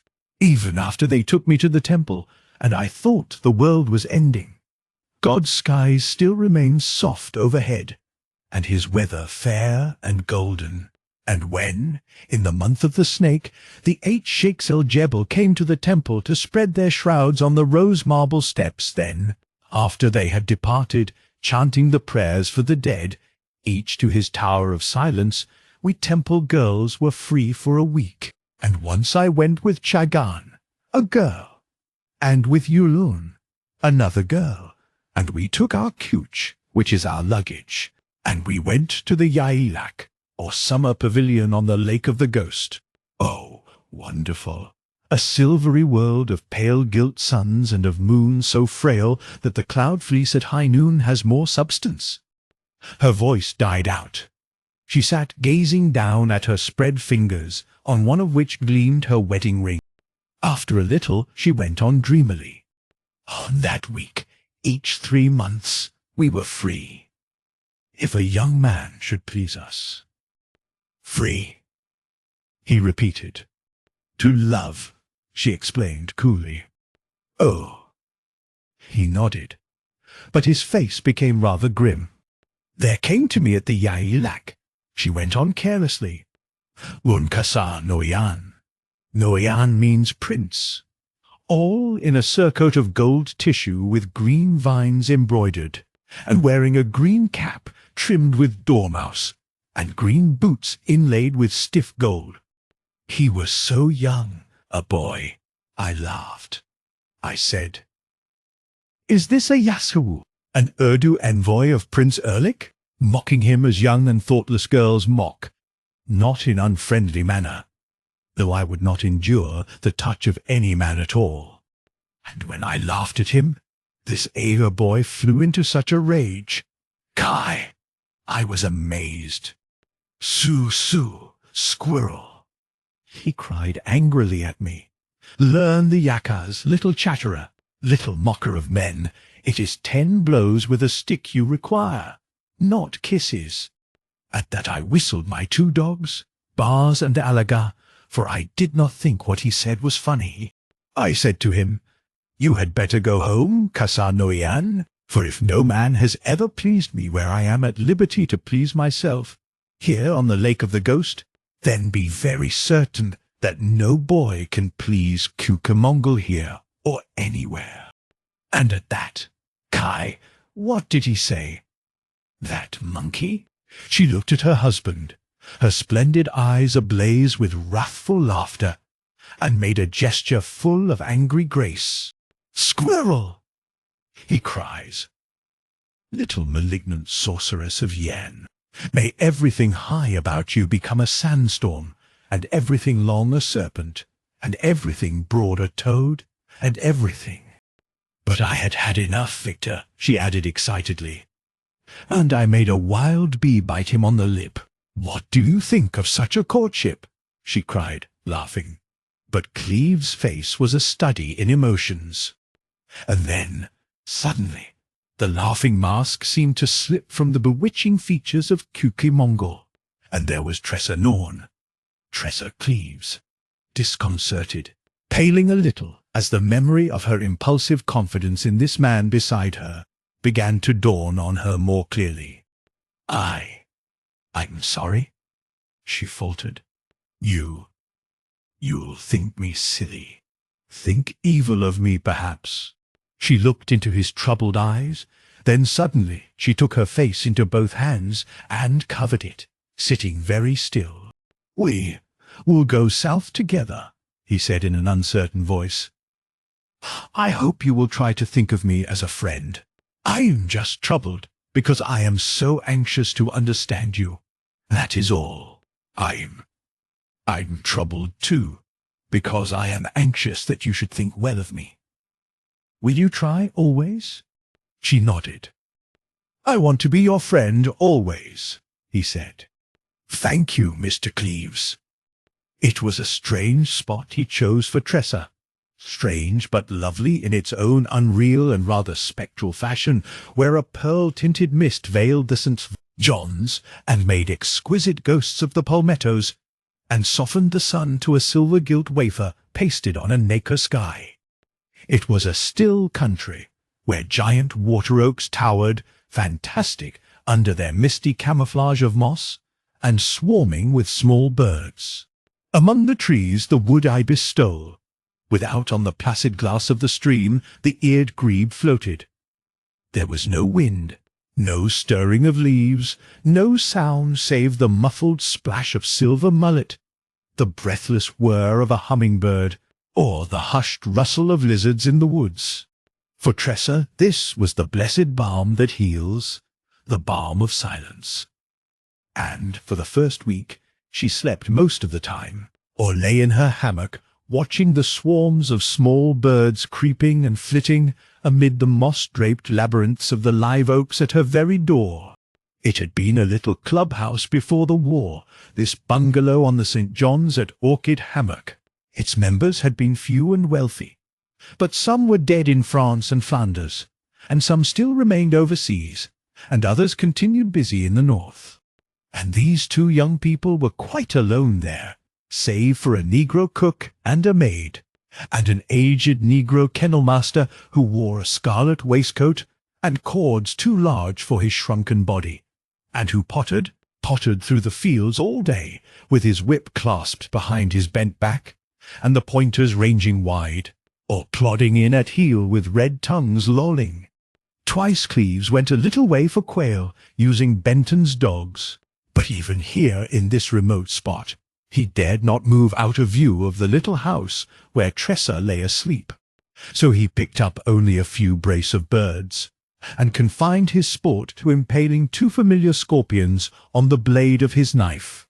And all the while life remained unreal for him. His marriage seemed utterly unbelievable. He could not realize it, could not reconcile himself to conditions so incomprehensible. Also, ever latent in his mind, was knowledge that made him restless. The knowledge that the young girl he had married had been in love with another man, Sanang. And there were other thoughts which had scarcely even taken the shape of questions. One morning he came from his room and found Tressa on the veranda in her hammock. She had her moon lute in her lap. "You feel better, much better, much better," he said gaily, saluting her extended hand. "Yes. Isn't this heavenly? I begin to believe it is life to me, this pearl-tinted world, and the scent of orange bloom and the stillness of paradise itself." She gazed out over the ghostly river. Not a wing stirred its glassy surface. "Is this dull for you?" she asked in a low voice. "Not if you are contented, Tressa. You're so nice about it. Don't you think you might venture a day's real shooting?" "No, I think I once." "On my account?" "Well, yes. I'm so sorry." "It's all right, as long as you're getting rested." "What is that instrument?" "My moon lute." "Oh, is that what it's called?" She nodded, touched the strings. He watched her exquisite hands. "Shall I?" she inquired a little shyly. "Go ahead. I'd like to hear it." "I haven't touched it in months, not since I was on the steamer." She sat up in her hammock and began to swing there, and played and sang while swinging in the flecked shadow of the orange bloom. "Little Isle of Cispangu, Isle of Iris, Isle of Cherry, tell your tiny maidens merry. Clouds are looming over you. La, la, all your oceans but a ferry. Ships are bringing death to you. La, la, little Isle of Cispangu. 500,000 ships are sailing. Captain Death commands each crew. Lo, the ruddy moon is paling. La, la, la, clouds the dying moon are veiling. Every cloud a shroud for you. La, lu, la, Cispangu, she explained. She's the very, very ancient name among the Mongols for Japan. "It's not exactly a gay song," he said. "What's it about?" "Oh, it's a very ancient song about the Mongol invasion of Japan. I know scores and scores of such songs." She sang some other songs. Afterward she descended from the hammock and came and sat down beside him on the veranda steps. "I wish I could amuse you," she said wistfully. "Why do you think I'm bored, Tressa?" "Not at all." But she only sighed, lightly, and gathered her knees in both arms. "I don't know how young men in the Western world are entertained," she remarked presently. "You don't have to entertain me," he said, smiling. I should be happy to, if I knew how. How are young men entertained in the Orient? Oh, they like songs and stories. But I don't think you do. He laughed in spite of himself. Do you really wish to entertain me? I do, she said seriously. Then please perform some of those tricks of magic which you can do so amazingly well. Her dawning smile faded a trifle. I don't. I haven't. You haven't your professional paraphernalia with you, he suggested. Oh, as for that, don't you need it? For some things, some kinds of things. I could do other things. He waited. She seemed disconcerted. Don't do anything you don't wish to do, Tressa, he said. I was only afraid that if I should do some little things to amuse you, I might stir up, interfere, encounter some sinister current, and betray myself, betray my whereabouts. Well, for heaven's sake, don't venture then, he said with emphasis. Don't do anything to stir up any other wireless, any Yezidi. I am wondering, she reflected, just what I dare venture to do to amuse you. Don't bother about me. I wouldn't have you try any psychic stunt down here and run the chance of stirring up some Asiatic devil somewhere. She nodded absently, occupied with her own thoughts, sitting there, chin on hand, her musing eyes intensely blue. I think I can amuse you, she concluded, without bringing any harm to myself. Don't try it, Tressa. I'll be very careful. Now, sit quite still. Closer to me, please. He edged closer, and became conscious of an indefinable freshness in the air that enveloped him, like the scent of something young and growing. But it was no magic odor, merely the virginal scent of her hair and skin that even clung to her summer gown. He heard her singing under her breath to herself, la la la la, and murmuring caressingly in an unknown tongue. Then, suddenly in the pale sunshine, scores of little birds came hovering around them, alighting all over them, and he saw them swarming out of the mossy festoons of the water oaks, scores and scores of tiny birds, parula warblers, mostly, all flitting fearlessly down to alight upon his shoulders and knees, all keeping up their sweet, dreamy little twittering sound. This is wonderful, he whispered. The girl laughed, took several birds on her forefinger. This is nothing, she said. If I only dared. Wait a moment, and, to the parula warblers, go home, little friends of God. The air was filled with the musical whisper of wings. She passed her right arm around her husband's neck. Look at the river, she said. Good God, he blurted out, and sat dumb. For, over the St. John's misty surface, there was the span of a bridge, a strange marble bridge humped up high in the center, and over it were passing thousands of people. He could make them out vaguely, see them passing in two never-ending streams, tinted shapes on the marble bridge. And now, on the farther shore of the river, he was aware of a city, a vast one, with spectral pagoda shapes against the sky. Her arm tightened around his neck. He saw boats on the river, like the grotesque shapes that decorate ancient lacquer. She rested her face lightly against his cheek. In his ears was a far confusion of voices, the stir and movement of multitudes, noises on ships, boatmen's cries, the creak of oars. Then, far and sonorous, quavering across the water from the city, the din of a temple gong. There were bells, too, very sweet and silvery, camel bells, bells from the Buddhist temples. He strained his eyes and thought, amid the pagodas, that there were minarets also. Suddenly, Clear and ringing came the distant muezzin's cry. There is no other God but God. It is noon. Mussulmans pray. The girl's arm slipped from his neck, and she shuddered and pushed him from her. There was nothing now on the river or beyond it but the curtain of hanging mist. No sound except the cry of a gull, sharp and querulous in the vapours overhead. Have you been amused?" she asked. "What did you do to me?" he demanded harshly. She smiled and drew a light breath like a sigh. "God knows what we living do to one another, or to ourselves," she said. "I only tried to amuse you, after taking counsel with the birds. What was that bridge I saw?" "The bridge of 10,000 felicities. And the city." "Jan, you lived there?"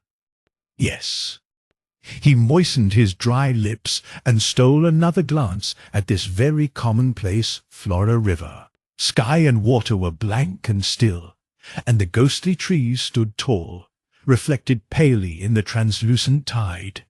"You merely made me visualize what you were thinking about," he concluded in a voice which still remained unsteady. "Did you hear nothing?" He was silent, remembering the bells and the enormous murmur of a living multitude.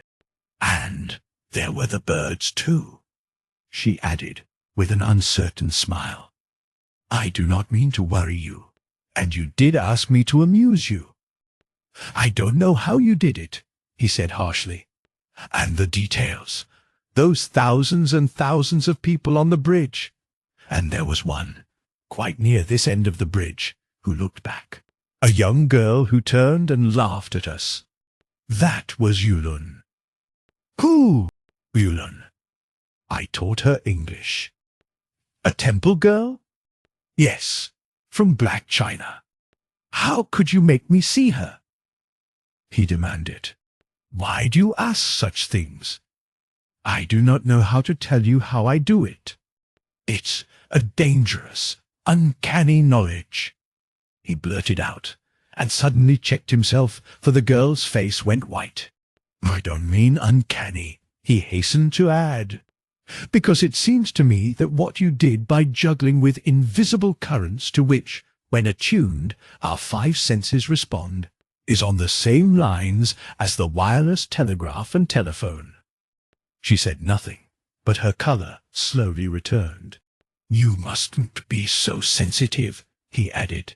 "I've no doubt that it's all quite normal, quite explicable on a perfectly scientific basis. Probably it's no more mysterious than a man in an airplane over mid-ocean conversing with people ashore on 2 continents."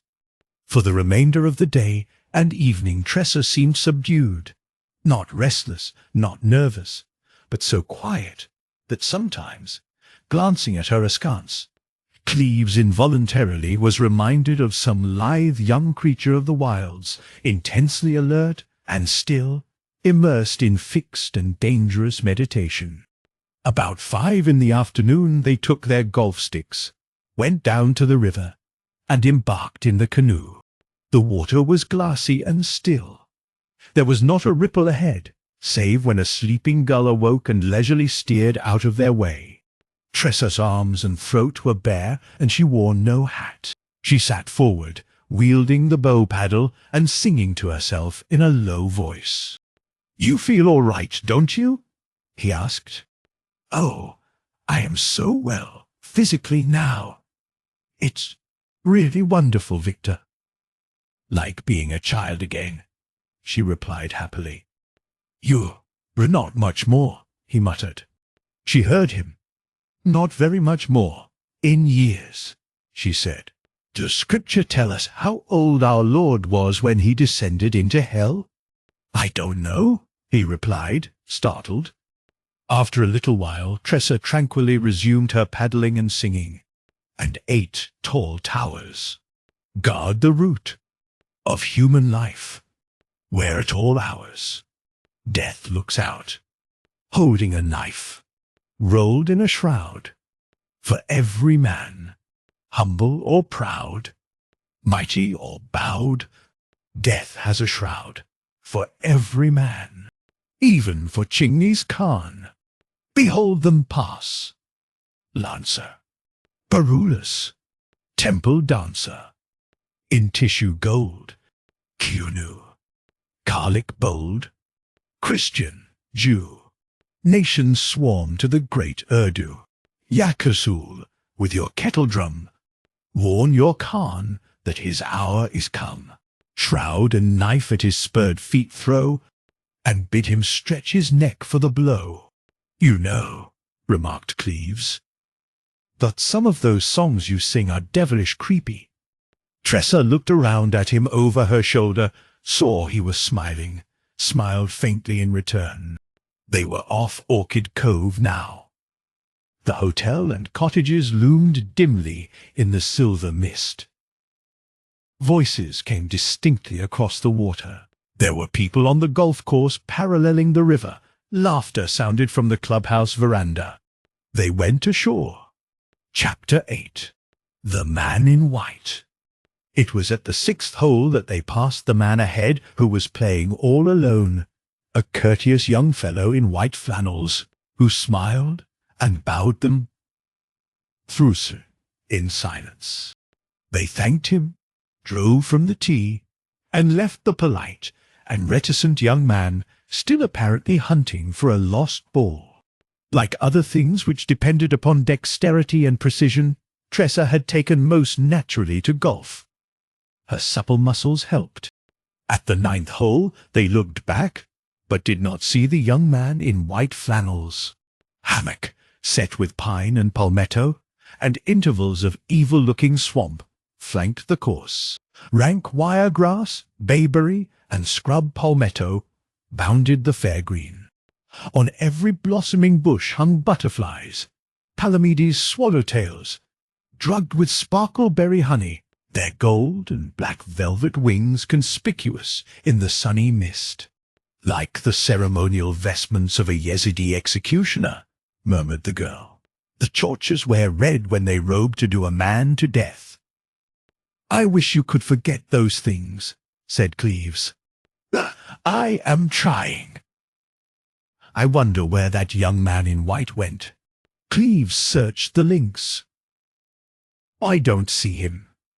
Perhaps he had to go back for another ball. I wonder who he was, she mused. I don't remember seeing him before, said Cleves. Shall we start back? They walked slowly across the course toward the 10th hole. Tressa teed up, drove low and straight.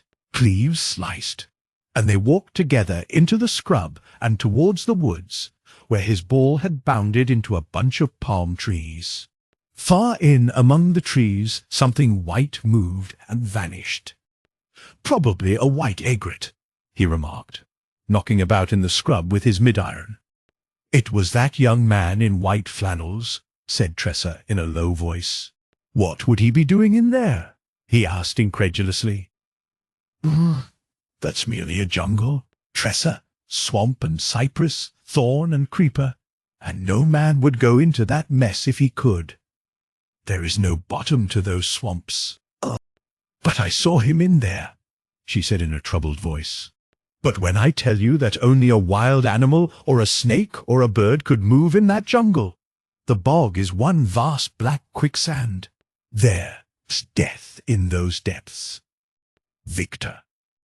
Yes. He looked around at her. She was pale. He came up and took her hand inquiringly. I don't feel well, she murmured. I'm not ill. You understand. What's the matter, Tressa? She shook her head drearily. I don't know. I wonder whether I should have tried to amuse you this morning. You don't think you've stirred up any of those Yezidi beasts, do you? He asked sharply.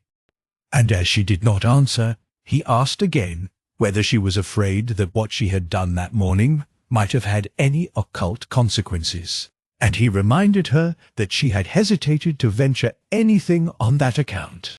His voice, in spite of him, betrayed great nervousness now, and he saw apprehension in her eyes also. "Why should that man in white have followed us, keeping out of sight in the woods?" he went on. "Did you notice about him anything to disturb you, Tressa?" "Not at the time. But it's odd. I can put him out of my mind. Since we passed him and left him apparently hunting a lost ball, I have not been able to put him out of my mind. He seemed civil and well-bred. He was perfectly good-humoured, all courtesy and smiles. I think, perhaps, it was the way he smiled at us," murmured the girl. "Everybody in the East smiles when they draw a knife." He placed his arm through hers. "Aren't you a trifle morbid?" he said pleasantly. She stooped for her golf ball, retaining a hold on his arm. He picked up his ball too, put away her clubs and his, and they started back together in silence, evidently with no desire to make it 18 holes. "It's a confounded shame," he muttered. "Just as you were becoming so rested and so delightfully well, to have any unpleasant flash of memory cut in to upset you. I brought it on myself. I should not have risked stirring up the sinister minds that were asleep. Hang it all, and I asked you to amuse me." "It was not wise in me," she said under her breath. "It is easy to disturb the unknown currents which enmesh the globe. I ought not to have shown you Yan. I ought not to have shown you Yulun. It was my fault for doing that. I was a little lonely, and I wanted to see Yulun." They came down the river back to the canoe, threw in their golf bags, and embarked on the glassy stream. Over the calm flood, stained deep with crimson, the canoe glided in the sanguine evening light. But Tressa sang no more, and her head was bent sideways as though listening, always listening, to something inaudible to Cleves, something very, very far away, which she seemed to hear through the still drip of the paddles. They were not yet in sight of their landing when she spoke to him, partly turning. "I think some of your men have arrived." "Where?" he asked, astonished. "At the house." "Why do you think so?" "I think so." They paddled a little faster. In a few minutes their dock came into view. "It's funny," he said, "that you should think some of our men have arrived from the north. I don't see anybody on the dock." "It's Mr. Recklow," she said in a low voice. "He is seated on our veranda." As it was impossible to see the house, let alone the veranda, Cleves made no reply. He beached the canoe. Tressa stepped out. He followed, carrying the golf bags. A mousy light lingered in the shrubbery. Bats were flying against a salmon-tinted sky as they took the path homeward. With an impulse quite involuntary, Cleves encircled his young wife's shoulders with his left arm. "Girl comrade," he said lightly, "I'd kill any man who even looked as though he'd harm you." He smiled, but she had not missed the ugly undertone in his words. They walked slowly, his arm around her shoulders. Suddenly, he felt her start. They halted. "What was it?" he whispered. "I thought there was something white in the woods." "Where, dear?" "Dear?" he asked coolly. "Over there beyond the lawn." What she called the lawn was only a vast sheet of pink and white phlox, now all misty with the whirring wings of sphinx moths and noctuidae. The oak grove beyond was dusky. Cleves could see nothing among the trees. After a moment they went forward. His arm had fallen away from her shoulders. There were no lights except in the kitchen when they came in sight of the house. At first, nobody was visible on the screened veranda under the orange trees. But when he opened the swing door for her, a shadowy figure arose from a chair. It was John Recklow. He came forward, bent his strong white head and kissed Tressa's hand. "Is all well with you, Mrs. Cleves?" "Yes, I am glad you came." Cleves clasped the elder man's firm hand. "I'm glad too, Recklow. You'll stop with us, of course." "Do you really want me?" "Of course," said Cleves. "All right. I've a coon and a surrey behind your house." So Cleves went around in the dusk and sent the outfit back to the hotel, and he himself carried in Recklow's suitcase. Then Tressa went away to give instructions, and the two men were left together on the dusky veranda. "Well?" said Recklow quietly. Cleves went to him and rested both hands on his shoulders. "I am playing absolutely square. She's a perfectly fine girl, and she'll have her chance someday, God willing." "Her chance?" "Her chance?" repeated Recklow. "To marry whatever man she will someday care for." "I see," said Recklow dryly. There was a silence then. "She's simply a splendid specimen of womanhood," said Cleves earnestly. "And intensely interesting to me. Why, Recklow, I haven't known a dull moment, though I fear she has known many." "Why?" "Why? Well, being married to a sort of temporary figurehead, shut up here all day alone with a man of no particular interest to her." "Don't you interest her?" "Well, how could I? She didn't choose me because she liked me particularly." "Didn't she?" asked Recklow, still more dryly. "Well, that does make it a trifle dull for you both." "Not for me," said the younger man naively. "She is one of the most interesting women I ever met. And good heavens, what psychic knowledge that child possesses. She did a thing today, merely to amuse me." He checked himself and looked at Recklow out of somber eyes. "What did she do?" inquired the older man. "I think I'll let her tell you, if she wishes. And that reminds me. Why did you come down here, Recklow?" "Oh, I want to show you something, Cleves. May we step into the house?" They went into a little lamplit living room. Recklow handed a newspaper clipping to Cleves. The latter read it, standing. "Had deadliest gas ready for Germans. Lewisite. Might have killed millions. Washington, April 24. Guarded night and day and far out of human reach on a pedestal at the Interior Department Exposition here is a tiny vial. It contains a specimen of the deadliest poison ever known, Lewisite, the product of an American scientist. Germany escaped this poison by signing the armistice before all the resources of the United States were turned upon her. 10 airplanes carrying Lewisite would have wiped out, it is said, every vestige of life, animal and vegetable, in Berlin. A single day's output would snuff out the millions of lives on Manhattan Island.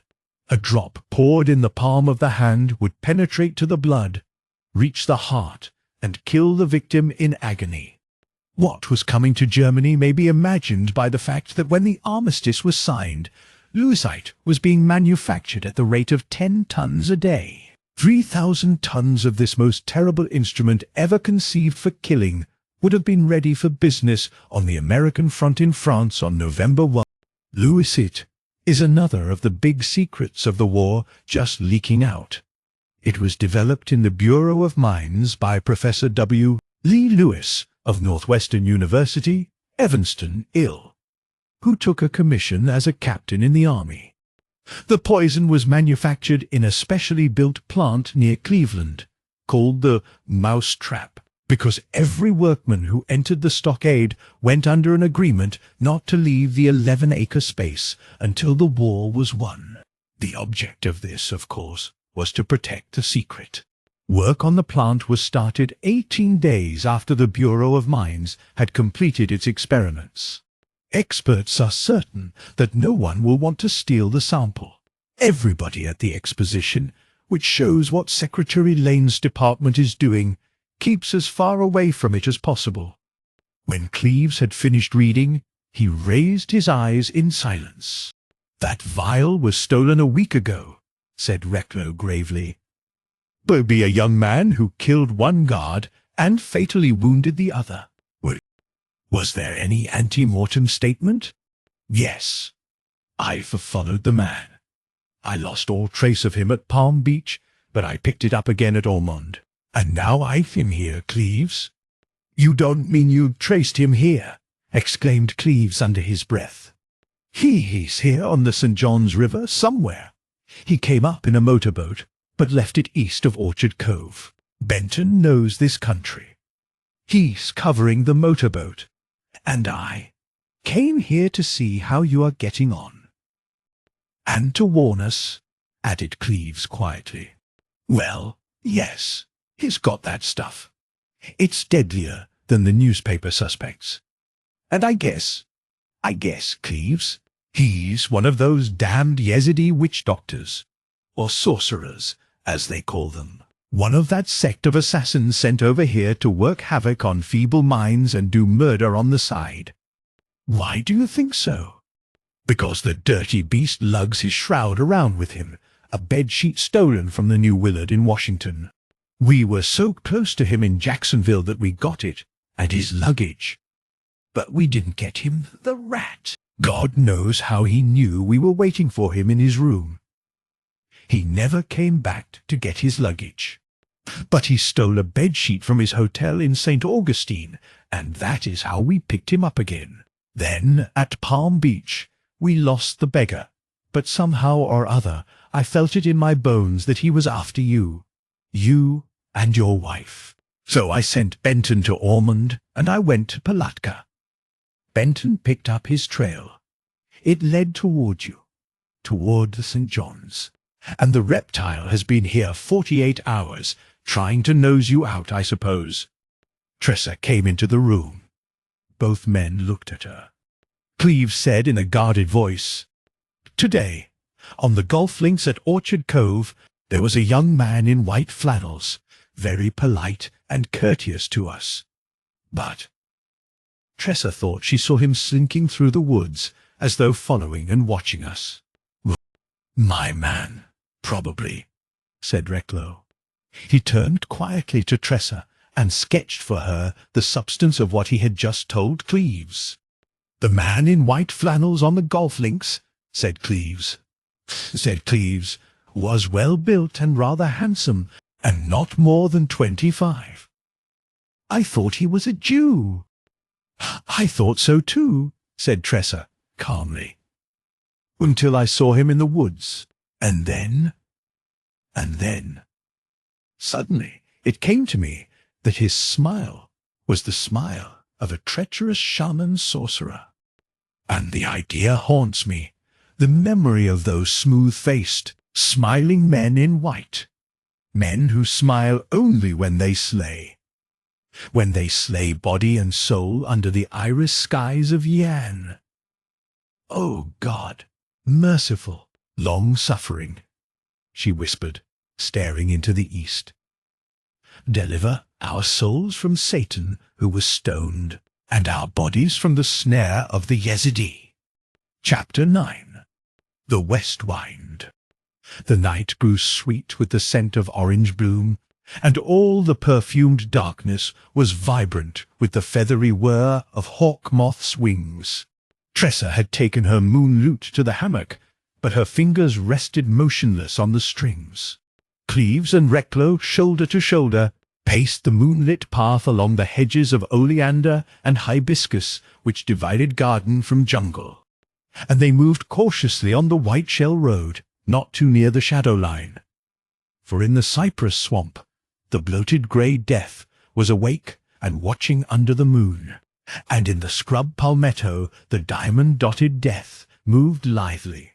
And somewhere within the dark evil of the jungle, a man in white might be watching. So Recklow's pistol swung lightly in his right hand, and Cleves' weapon lay in his side pocket, and they strolled leisurely around the drive and up and down the white shell walks, passing Tressa at regular intervals, where she sat in her hammock with the moon lute across her knees. Once Cleves paused to place 2 pink hibiscus blossoms in her hair above her ears, and the girl smiled gravely at him in the light. Again, pausing beside her hammock on one of their tours of the garden, Recklow said in a low voice, "If the beast would only show himself, Mrs. Cleves, we'd not miss him. Have you caught a glimpse of anything white in the woods?" "Only the night mist rising from the branch and a white ibis stealing through it." Cleves came nearer. "Do you think the Yezidi is in the woods watching us, Tressa?" "Yes, he is there," she said calmly. "You know it?" "Yes."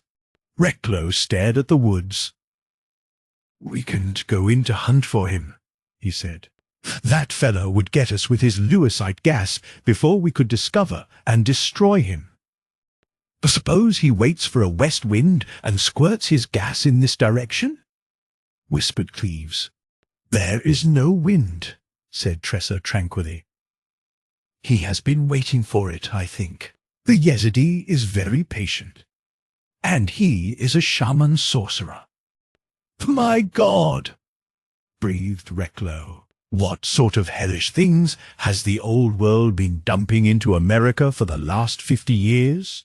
An ordinary anarchist is bad enough, but this new breed of devil, these Yezidis, this sect of assassins—" "Hush!" whispered Tressa.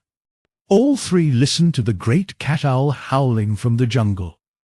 But Tressa had heard another sound, the vague stir of leaves in the live oaks. Was it a passing breeze? Was a night wind rising?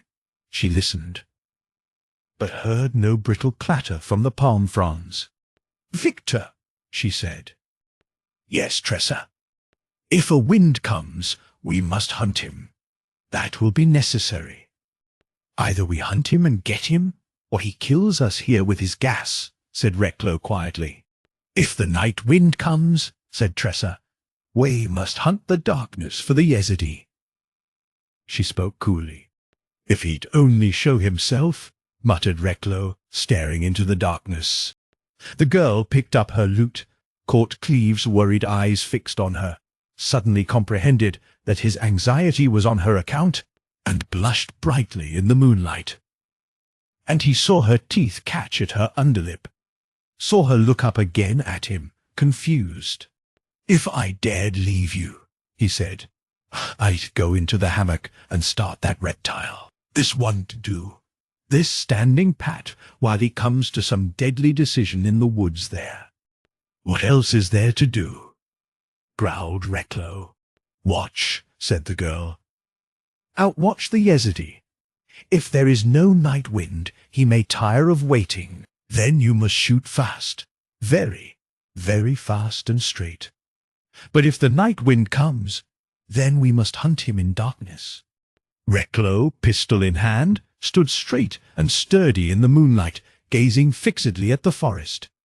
Cleves sat down at his wife's feet. She touched her moon lute tranquilly and sang in her childish voice. "Ring, ring, Buddha bells. Gilded gods are listening.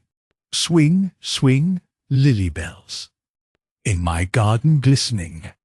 Now I hear the shaman drum. Now the scarlet horsemen come. Ding dong, ding dong. Through the chanting of the throng thunders now the temple gong. Boom, boom, ding dong. Let the gold gods listen. In my garden, what care I? Where my lily bells hang mute, snowy sweet they glisten. Where I'm singing to my lute, in my garden, what care I? Who is dead and who shall die? Let the gold gods save or slay. Scented lilies bloom in May. Boom, boom, temple gong. Ding dong, ding dong. What are you singing?" whispered Cleves. "The bells of Yan." "Is it old?" "Of the 13th century. There were few Buddhist bells in Yan then. It is Lamaism, that has destroyed the Mongols, and that has permitted the creed of the assassins to spread, the devil worship of Erlich. He looked at her, not understanding, and she, pale, slim prophetess, in the moonlight, gazed at him out of lost eyes. Eyes which saw, perhaps, the bloody age of men when mankind took the devil by the throat, and all Mount Alamout went up in smoking ruin, and the 8 towers were dark as death, and as silent before the blast of the silver clarions of Genghis Khan. "Something is stirring in the forest," whispered Tressa, her fingers on her lips. "Damnation," muttered Recklow. "It's the wind." They listened. Far in the forest they heard the clatter of palm fronds. They waited. The ominous warning grew faint, then rose again, a long, low rattle of palm fronds which became a steady monotone. "We hunt," said Recklow bluntly. "Come on." But the girl sprang from the hammock and caught her husband's arm and drew Recklow back from the hibiscus hedge. "Use me," she said. "You could never find the Yezidi. Let me do the hunting, and then shoot very, very fast."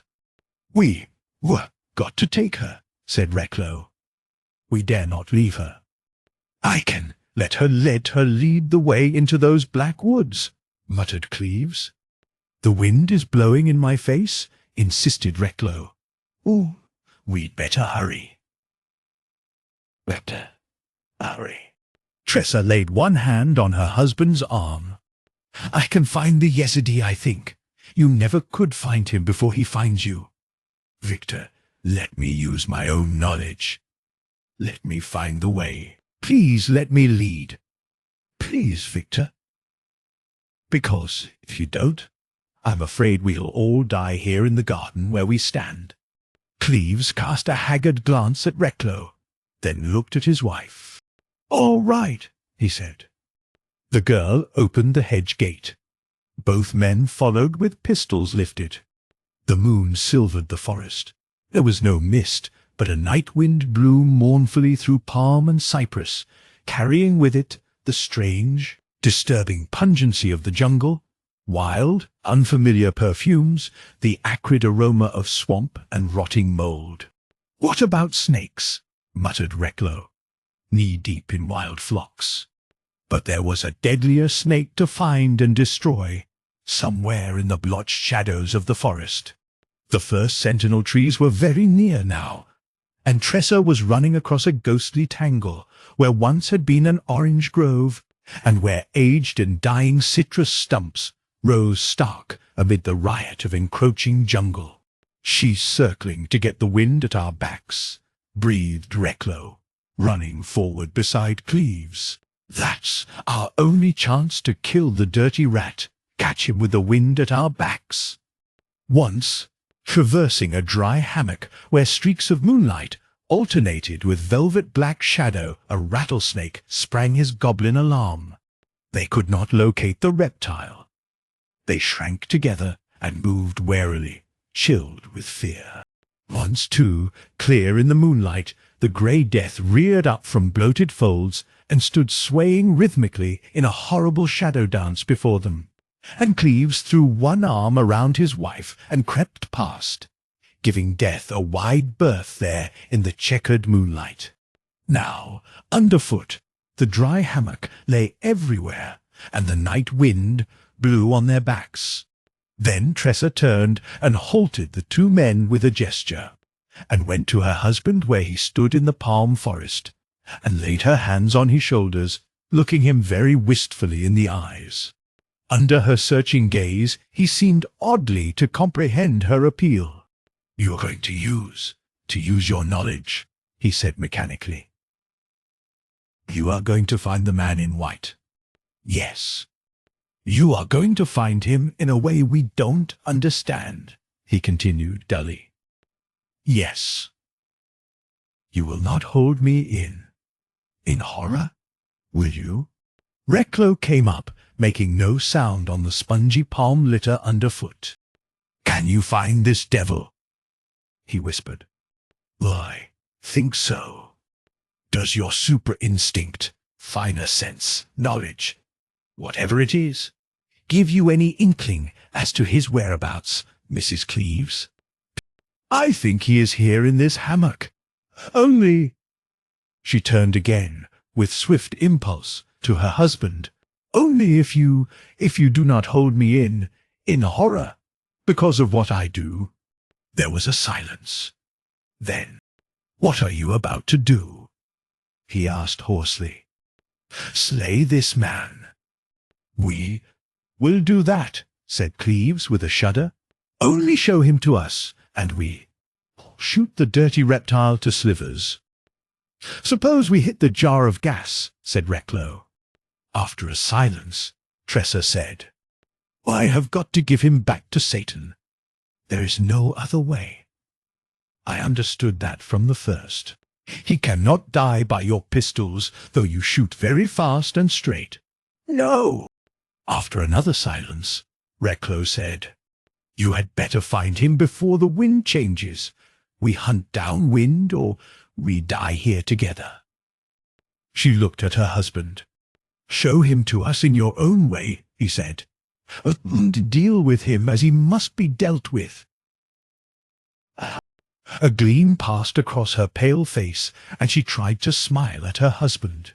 Then, turning down the hammock to the east, she walked noiselessly forward over the fibrous litter, the men on either side of her, their pistols poised. They had halted on the edge of an open glade ringed with young pines in fullest plumage. Tressa was standing very straight and still in a strange, supple, agonized attitude, her left forearm across her eyes, her right hand clenched, her slender body slightly twisted to the left. The men gazed pallidly at her with tense, set faces, knowing that the girl was in terrible mental conflict against another mind. A powerful, sinister mind, which was seeking to grasp her thoughts and control them. Minute after minute sped. The girl never moved, locked in her psychic duel with this other brutal mind, beating back its terrible thought waves which were attacking her, fighting for mental supremacy, struggling in silence with an unseen adversary whose mental dominance meant death. Suddenly, her cry rang out sharply in the moonlight, and then, all at once, a man in white stood there in the luster of the moon. A young, graceful man, dressed in white flannels, and carrying on his right arm what seemed to be a long white cloak. Instantly, the girl was transformed from a living statue into a lithe, supple, lightly moving thing that passed swiftly to the west of the glade, keeping the young man in white facing the wind, which was blowing and tossing the plumy young pines. "So it is you, young man, with whom I have been wrestling here under the moon of the only God," she said in a strange little voice, all vibrant and metallic with menacing laughter. "It is I, Cucamongal," replied the young man in white tranquilly. Yet his words came as though he were tired and out of breath, and the hand he raised to touch his small black moustache trembled, as if from physical exhaustion. "Yargos!" she exclaimed. "Why did I not know you there on the golf links, assassin of the 7th tower? And why do you come here with your shroud over your arm and hidden under it, in your right hand, a flask full of death?" he said, smiling. "I come because you are to die, heavenly as your eyes. I bring you your shroud." And he moved warily westward around the open circle of young pines. Instantly the girl flung her right arm straight upward. "Yargos, I hear thee, heavenly azure. Another step to the west, and I shatter thy flask of gas." "With what?" he demanded, but stood discreetly motionless. "With what I grasp in an empty palm." "Thou knowest, Yargos. I have heard," he said with smiling uncertainty. "Would to hear of force that can be hurled out of an empty palm is one thing, and to see it and feel it is another. I think you lie, heavenly azure." So thought Gutchlug, and died of a yellow snake. The young man seemed to reflect. Then he looked up at her in his frank, smiling way. "Wilt thou listen, heavenly eyes?" "I hear thee, Yargos." "Listen then, Mongol. Take life from us as we offer it.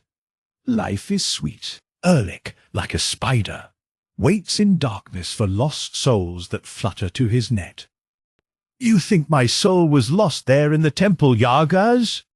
"Unutterably lost, little temple girl of Yan. Therefore, live. Take life as a gift." "Whose gift?" "Sanang's." "It is written," she said gravely, "that we belong to God, and we return to him. Now then, Yezidi, do your duty as I do mine." Kai. At the sound of the formula always uttered by the sect of assassins when about to do murder, the young man started and shrank back. The west wind blew fresh in his startled eyes. "Sorceress," he said less firmly, "will you leave your yacht to come all alone into this forest and seek me? Why then have you come, if not to submit, if not to take the gift of life, if not to turn away from your seducers who are hunting me and who have corrupted you?" "Yargos, I come to slay you," she said quietly. Suddenly the man snarled at her, flung the shroud at her feet, and crept deliberately to the left. "Be careful!" she cried sharply.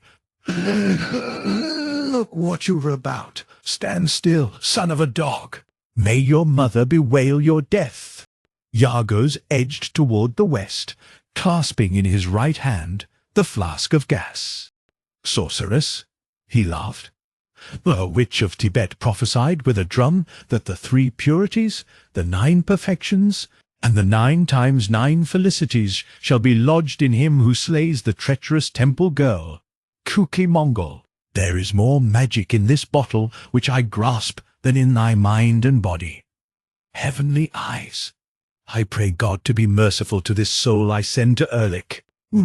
All the time he was advancing, edging cautiously around the circle of little plumy pines, and already the wind struck his left cheek. "Yargos Khan," cried the girl in her clear voice, "take up your shroud and repeat the fatha." "Backward," laughed the young man. "As to you, Kook Mongol." "Heretic," she retorted. "Do you also refuse to name the 10 imams in your prayers?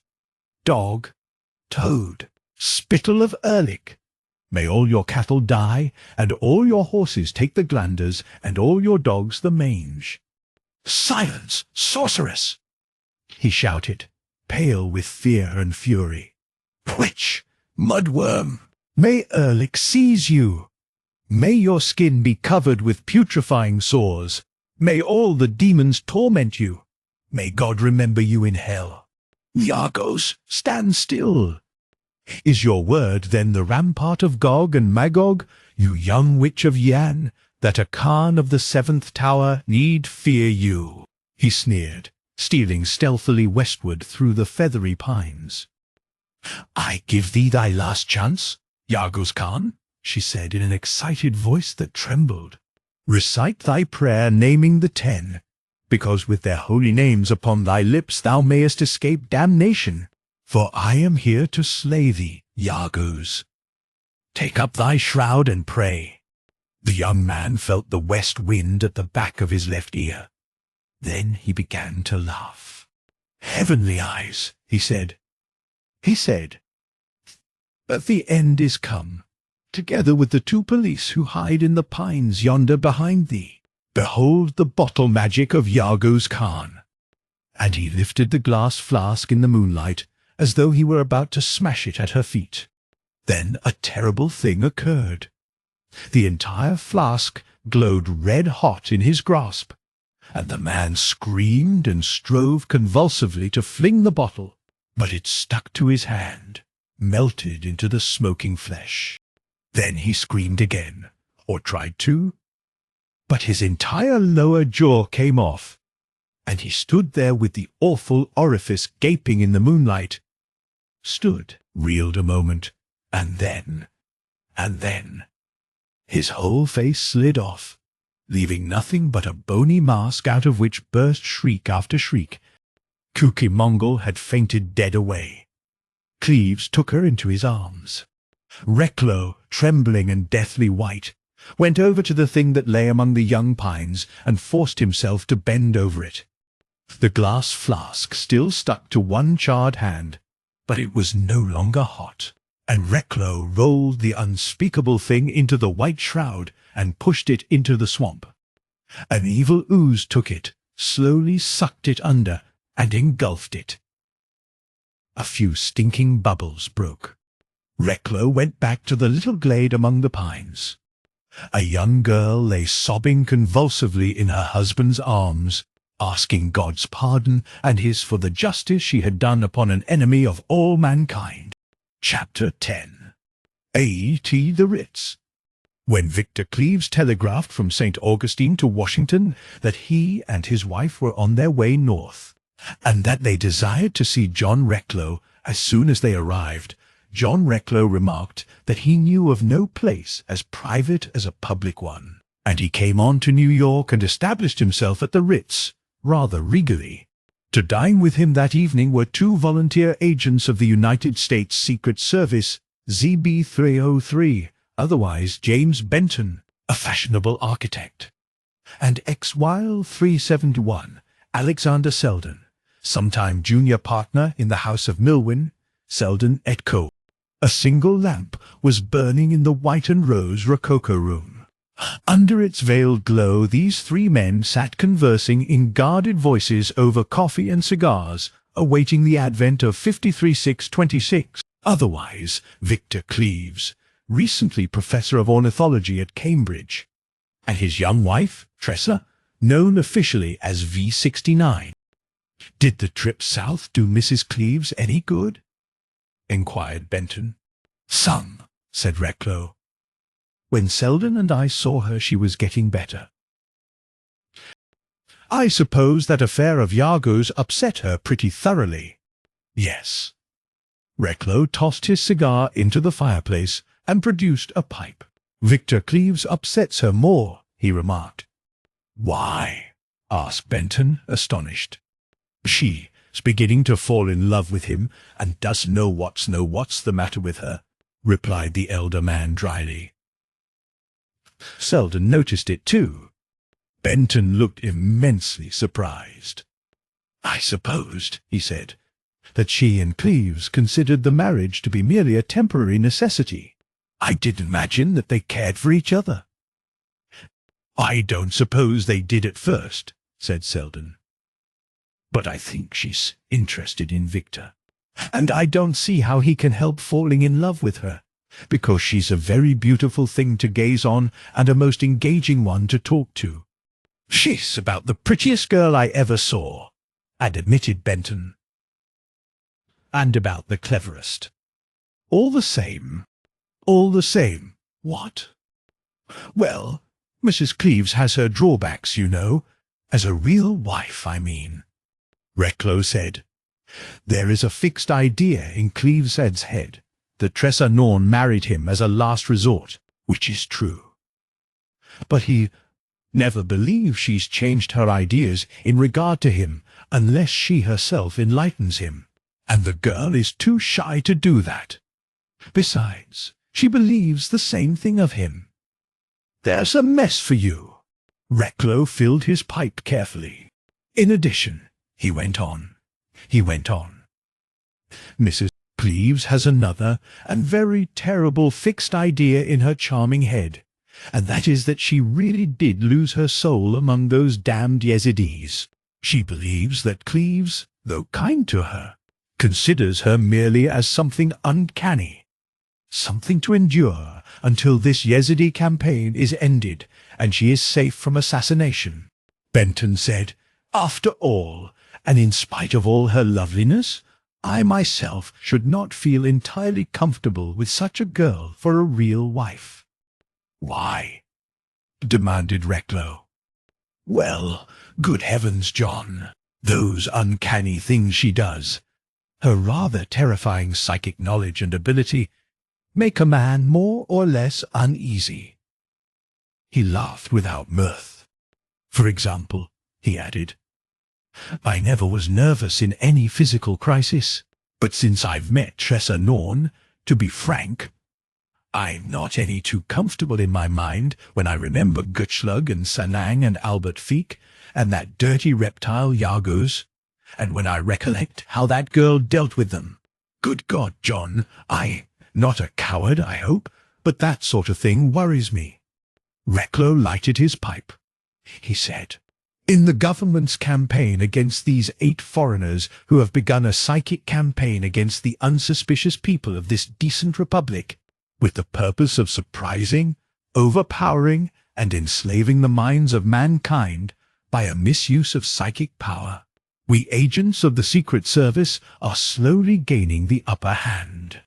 In this battle of minds we are gaining a victory, but we are winning solely and alone through the psychic ability and the loyalty and courage of a young girl who, through tragedy of circumstances, spent the years of her girlhood in the infamous Yezidi temple at Yan, and who learned from the devil worshippers themselves not only this so-called magic of the Mongol sorcerers, but also how to meet its psychic menace and defeat it. He looked at Benton, shrugged. If you and if Cleves really feel the slightest repugnance toward the strange psychic ability of this brave and generous girl, I, for one, do not share it. Benton reddened. It is exactly repugnance. But Recklow interrupted sharply. Do you realize, Benton, what she's already accomplished for us in our secret battle against Bolshevism, against the very powers of hell itself, led by these Mongol sorcerers? Of the 8 assassins, or Sheikhs el-Jebel, who came to the United States to wield the dreadful weapon of psychic power against the minds of our people, and to pervert them and destroy all civilization, of the 8 chief assassins of the 8 towers, this girl already has discovered and identified 4, Sanang, Gutschlug, Albert Fiek, and Yargos, and she has destroyed the last 3. He sat calmly enjoying his pipe for a few moments' silence. Then, 5 of this sect of assassins remain, 5 sly, murderous, psychic adepts who call themselves sorcerers. Except for Prince Sanang, I do not know who these other 4 men may be. I haven't a notion, nor have you. Nor do I believe that with all the resources of the United States Secret Service, we ever should be able to discover these 4 Sheikhs el-Jebel, except for the astounding spiritual courage and psychic experience of the young wife of Victor Cleves. After a moment, Selden nodded. That is quite true, he said simply. We are utterly helpless against unknown psychic forces. And I, for one, feel no repugnance toward what Mrs. Cleves has done for all mankind and in the name of God. She's a brave girl, muttered Benton, but it's terrible to possess such knowledge and horrible to use it. Recklow said, the horror of it nearly killed the girl herself. Have you any idea how she must suffer by being forced to employ such terrific knowledge? By being driven to use it to combat this menace of hell? Can you imagine what this charming, sensitive, tragic young creature must feel when, with powers natural to her but unfamiliar to us, she destroys with her own mind and willpower demons in human shape who are about to destroy her? Talk of nerve! Talk of abnegation! Talk of perfect loyalty and courage! There is more than these in Tressa Cleves. There is that dauntless bravery which faces worse than physical death. Because the child still believes that her soul is damned for whatever happened to her in the Yezidi temple, and that when these Yezidis succeed in killing her body, Ehrlich will surely seize the soul that leaves it. There was a knocking at the door. Benton got up and opened it. Victor Cleves came in with his young wife. Tressa Cleves seemed to have grown since she had been away. Taller, a trifle paler, yet without even the subtlest hint of that charming maturity which the young and happily married woman invariably wears, her virginal allure, now verged vaguely on the delicate edges of austerity. Cleves, sunburnt and vigorous, looked older, somehow, far less boyish, and he seemed more silent than when, nearly 7 months before, he had been assigned to the case of Tressa Norn. Recklow, Selden, and Benton greeted them warmly. To each in turn, Tressa gave her narrow, sun-tanned hand. Recklow led her to a seat. A servant came with iced fruit juice and little cakes and cigarettes. Conversation, aimless and general, fulfilling formalities, gradually ceased.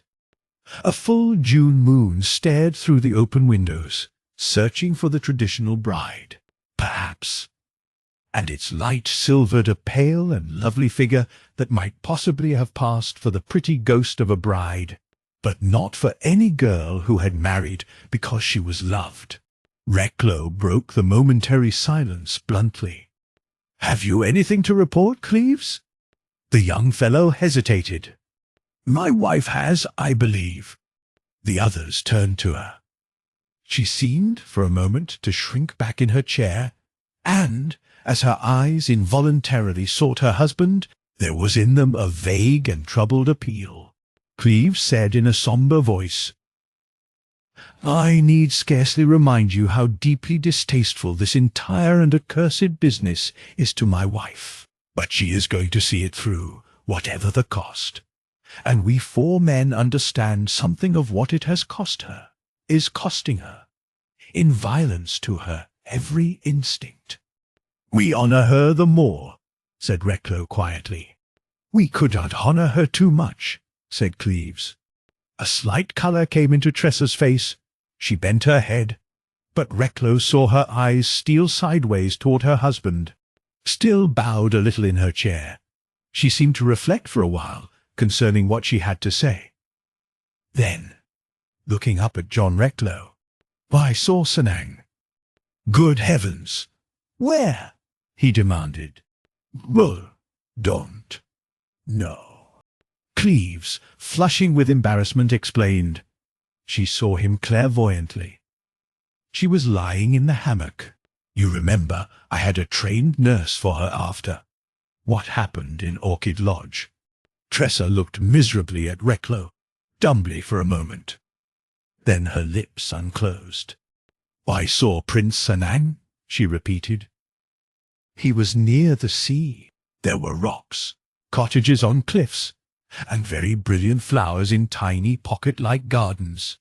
Sanang was walking on the cliffs with another man. There were forests inland." "Do you know who the other man was?" asked Recklow gently. "Yes, he was one of the 8. I recognized him. When I was a girl, he came once to the Temple of Yain, all alone, and spread his shroud on the pink marble steps. And we temple girls mocked him and threw stemless roses on the shroud, telling him they were human heads with which to grease his tug. She became excited and sat up straighter in her chair, and her strange little laughter rippled like a rill among pebbles. I threw a big rose without a stem upon the shroud, she exclaimed. And I cried out, Yaz, which means courage, and I mocked him, saying, Jamuk Kagan, when he was only a Khan. When he was only a Khan, of course. And I laughed and rubbed one finger against the other, crying out, Turgia Glachako, which means, the tug is anointed, and which was very impudent of me, because Jamuk was a Sheikh el-Jebel and Khan of the 5th Tower, and entitled to a tug and to 8 men and a tufji. And it is a grave offence to mock at the anointing of a tug. She paused, breathless, her splendid azure eyes sparkling with the memory of that girlish mischief. Then their brilliancy faded. She bit her lip and stole an uncertain glance at her husband. And after a pause she explained in a very subdued voice that the Yuyagla Mishi, or action of greasing the tug, or standard, was done when a severed human head taken in battle was cast at the foot of the lance shaft stuck upright in the ground. You see, she said sadly, We temple girls, being already damned, cared little what we said, even to such a terrible man as Jamuk Khan, and even had the ghost of old Chinggis Khagan himself come to the temple and looked at us out of his tawny eyes, I think we might have done something saucy." Tressa's pretty face was spiritless now. She leaned back in her armchair, and they heard an unconscious sigh escape her. "Ah, she murmured to herself. "What crazy things we did on the rose marble steps, Yulun and I, so long ago." Cleves got up and went over to stand beside his wife's chair. "What happened is this," he said heavily. "During my wife's convalescence after that Yaguz affair, she found herself, at a certain moment, clairvoyant, and she thought she saw. She did see Sanang, and an Asiatic she recognized as being one of the chiefs of the assassin sect, whose name is Jamuk. But, except that it was somewhere near the sea, some summer colony probably on the Atlantic coast, she does not know where this pair of jailbirds roost. And this is what we have come here to report." Benton, politely appalled, tried not to look incredulous, but it was evident that Selden and Recklow had no doubts. "Of course," said Recklow calmly, "the thing to do is for you and your wife to try to find this place she saw. Make a tour of all such oceanside resorts until Mrs. Cleves recognizes the place she saw," added Selden. And to Recklow he added, "I believe there are several perfectly genuine cases on record where clairvoyants have aided the police." "Several authentic cases," said Recklow quietly. But Benton's face was a study. Tressa looked up at her husband. He dropped his hand reassuringly on her shoulder and nodded with a slight smile. There was something else," she said with considerable hesitation. "Something not quite in line of duty, perhaps. It seems to concern Benton," added Cleves, smiling. "What is it?" inquired Selden, smiling also as Benton's features froze to a mask. "Let me tell you first," interrupted Cleves, "that my wife's psychic ability and skill can make me visualize and actually see scenes and people which, God knows, I never before laid eyes upon, but which she has both seen and known. And one morning, in Florida, I asked her to do something strange, something of that sort to amuse me, and we were sitting on the steps of our cottage, you know, the old clubhouse at Orchid, and the first I knew I saw, in the mist on the St. John's, a Chinese bridge humped up over that very commonplace stream, and thousands of people passing over it, and a city beyond, the town of Yian, Tressa tells me, and I heard the Buddhist bells and the big temple gong, and the noises in streets, and on the water." He was becoming considerably excited at the memory, and his lean face reddened, and he gesticulated as he spoke. "It was astounding, Recklow. There was that bridge, and all those people moving over it, and the city beyond, and the boats and shipping, and the vast murmur of multitudes. And then, there on the bridge, crossing toward Yan, I saw a young girl, who turned and looked back at my wife and laughed. And I told him it was Yulun," said Tressa simply. "A playfellow of my wife's in Yan," explained Cleves. "But if she were really Chinese, she didn't look like what are my own notions of a Chinese girl." "Yulun came from Black China," said Mrs. Cleves. "I taught her English. I loved her dearly. I was her most intimate friend in Yan." There ensued a silence, broken presently by Benton. "And where do I appear in this?" he asked stiffly. Tressa's smile was odd. She looked at Selden and said, "When I was convalescent I was lonely. I made the effort one evening, and I found Yulun.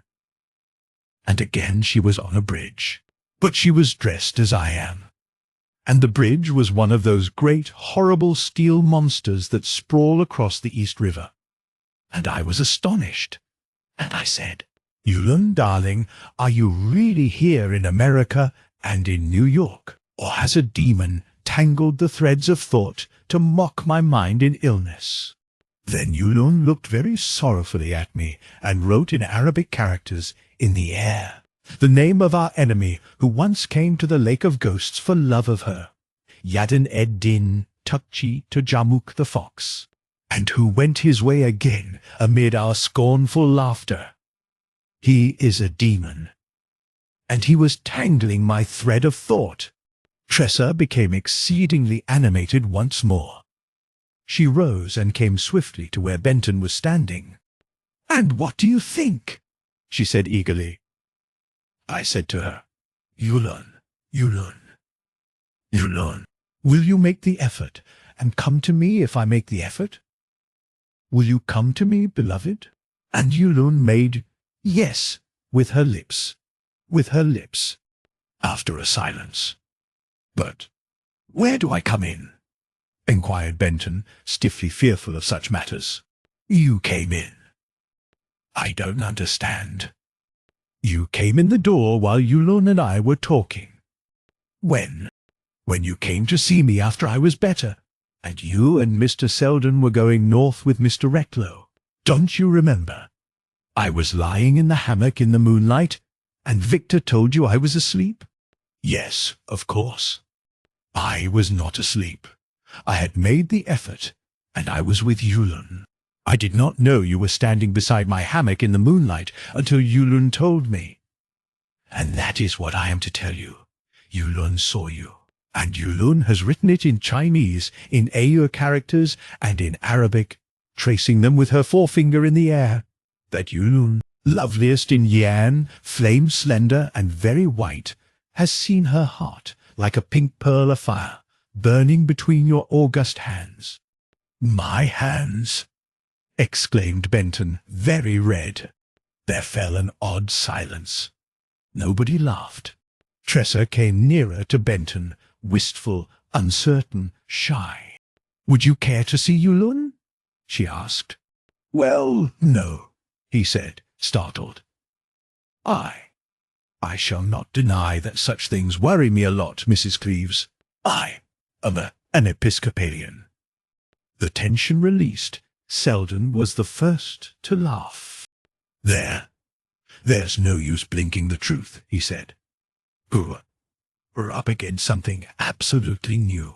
Of course, it is magic.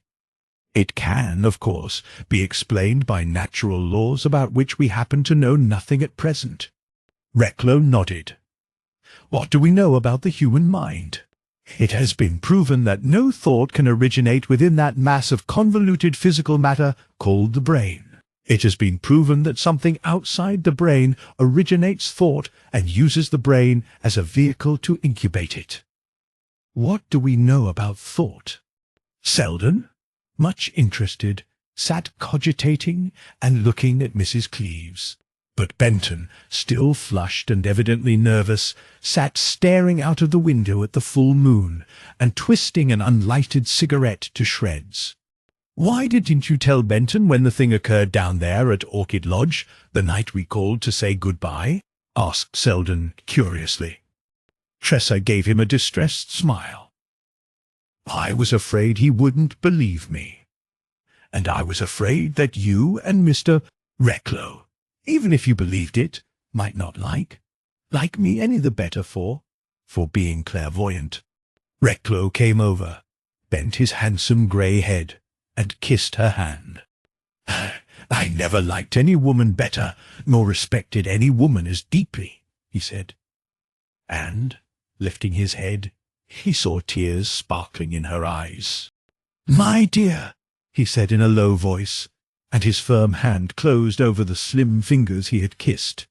Benton got up from his chair, went to the window, turned shortly, and came over to Tressa. "You're braver than I ever could learn to be," he said shortly. "I ask your pardon if I seem skeptical. I'm more worried than incredulous. There's something born in me, part of me, that shrinks from anything that upsets my orthodox belief in the future life. But if you wish me to see this, "This girl, Yulan? It's quite all right," she said softly, and with gentle wonder. "I know of nothing that could upset your belief, Mr. Benton. There is only one God, and if Muhammad be his prophet, or if he be Lord Buddha, or if your Lord Christ be vice-regent to the Most High, I do not know. All I know is that God is God, and that he prevailed over Satan, who was stoned, that in paradise is eternal life, and in hell demons hide where dwells Erlich, Prince of Darkness." Benton, silent and secretly aghast at her theology, said nothing. Recklow pleasantly but seriously denied that Satan and his demons were actual and concrete creatures. Again Cleves' hand fell lightly on his wife's shoulder in a careless gesture of reassurance. And, to Benton, No soul is ever lost," he said calmly. "I don't exactly know how that agrees with your orthodoxy, Benton, but it is surely so." "I don't know myself," said Benton. "I hope it's so." He looked at Tressa a moment, and then blurted out, "Anyway, if ever there was a soul in God's keeping and guarded by his angels, it's your wife's." "That also is true," said Cleves quietly. "By the way," remarked Recklow carelessly, "arrange to have you stop at the Ritz while you're in town, Mrs. Cleves. You and your husband are to occupy the apartment adjoining this. Where is your luggage, Victor?" "In our apartment." "That won't do," said Recklow decisively. "Telephone for it." Cleves went to the telephone, but Recklow took the instrument out of his hand and called the number. The voice of one of his own agents answered. Cleves was standing alone by the open window when Recklow hung up the telephone. Tressa, on the sofa, had been whispering with Benton. Selden, looking over the evening paper by the rose-shaded lamp, glanced up as Recklow went over to Cleves. "Victor," he said, "your man has been murdered. His throat was cut. His head was severed completely. Your luggage has been ransacked, and so has your apartment. 3 of my men are in possession, and the local police seem to comprehend the necessity of keeping the matter out of the newspapers. What was in your baggage?" "Nothing," said Cleves, ghastly pale. "All right. We'll have your effects packed up again and brought over here. Are you going to tell your wife?" Cleves, still deathly pale, cast a swift glance toward her. She sat on the sofa in animated conversation with Benton. She laughed once, and Benton smiled at what she was saying. "Was there any need to tell her, Recklow?" "Not for a while, anyway." "All right. I suppose the Yezidis are responsible for this horrible business?" "Certainly. Your poor servant's head lay at the foot of a curtain pole which had been placed upright between 2 chairs. On the pole were tied 3 tufts of hair from the dead man's head. The pole had been rubbed with blood." "That's Mongol custom," muttered Cleves. "They made a tug and greased it. The murderous devils. They did more. They left at the foot of your bed, and at the foot of your wife's bed, 2 white sheets, and a knife lay in the center of each sheet. That, of course, is the symbol of the sect of assassins." Cleves nodded. His body, as he leaned there on the windowsill in the moonlight, trembled. But his face had grown dark with rage. "If I could only get my hands on one of them," he whispered hoarsely. "Be careful. Don't wear a face like that." "Your wife is looking at us," murmured Recklow. With an effort, Cleves raised his head and smiled across the room at his wife. "Our luggage will be sent over shortly," he said. "If you're tired, we say good night." "Let's just say good night." So she rose, and the 3 men came to make their adieu and pay their compliments and devoirs.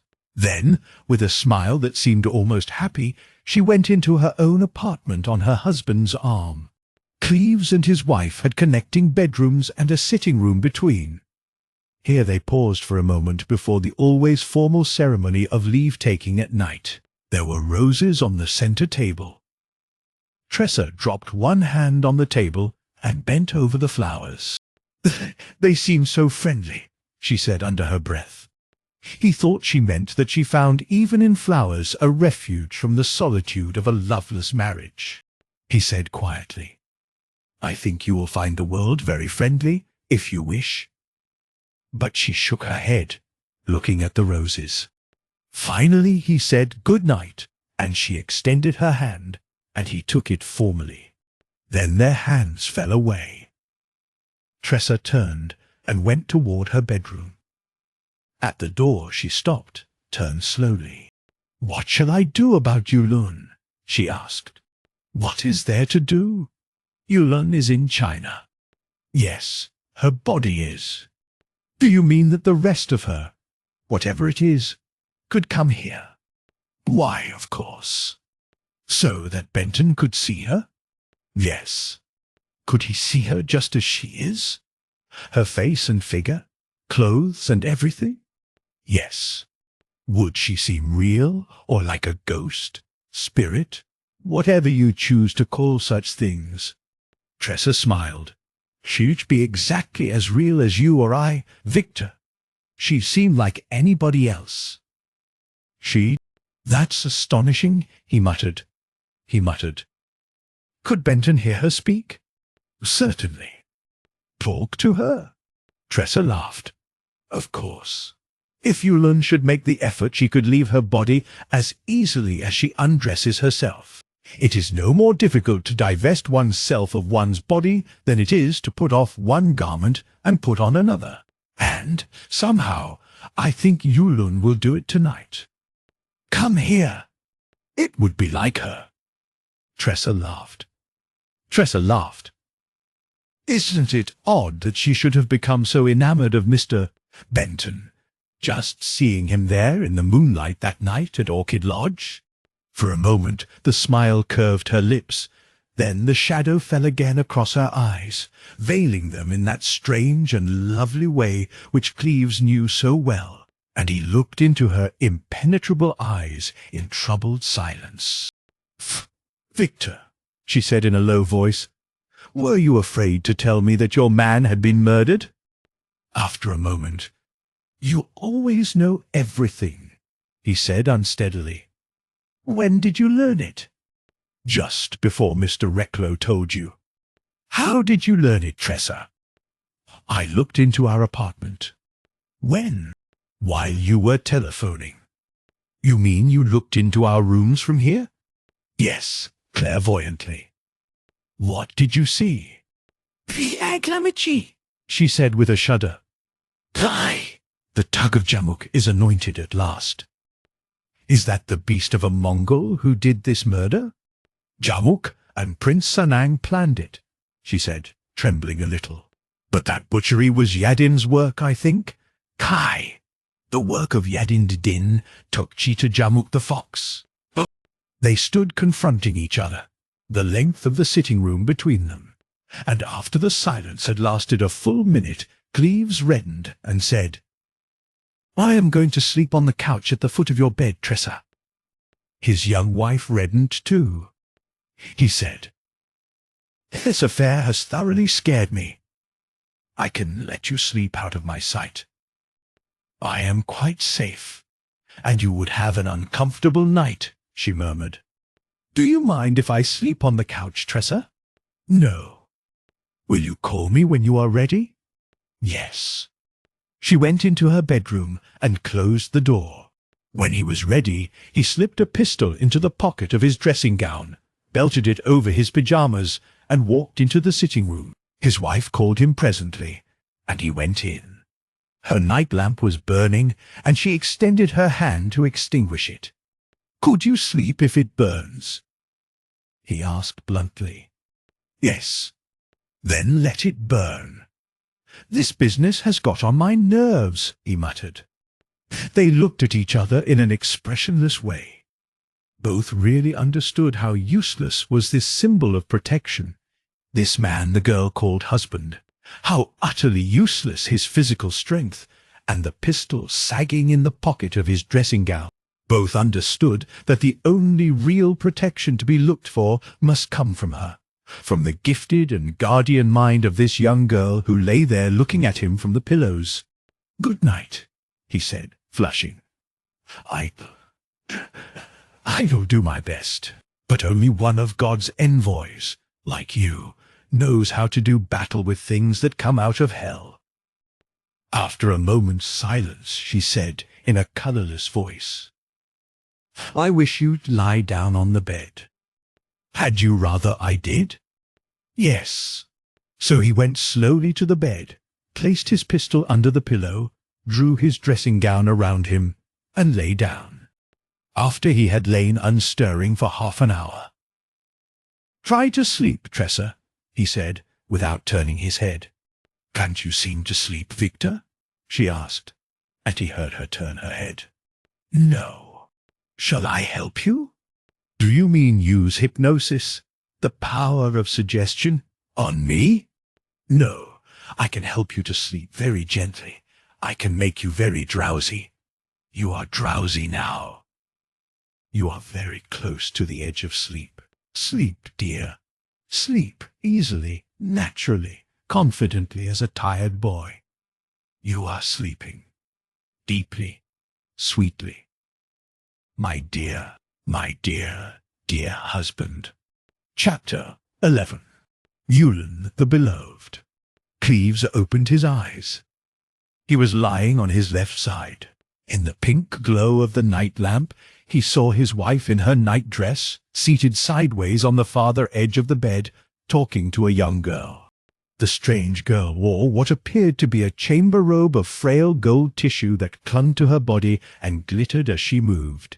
He had never before seen such a dress, but he had seen the girl. He recognized her instantly as the girl he had seen turn to look back at Tressa as she crossed the phantom bridge over that misty Florida river, and Cleves comprehended that he was looking at Yulun. But this charming young thing was no ghost, no astral projection. This girl was warm, living, breathing flesh. The delicate scent of her strange garments and of her hair, her very breath, was in the air of the room. Her half-hushed but laughing voice was deliciously human. Her delicate little hands, caressing Tressa's, were too eagerly real to doubt. Both talked at the same time, their animated voices mingling in the breathless delight of the reunion. Their exclamations, enchanting laughter, bubbling chatter, filled his ears, but not one word of what they were saying to each other could he understand. Suddenly, Tressa looked over her shoulder and met his astonished eyes. "Doctor!" she exclaimed.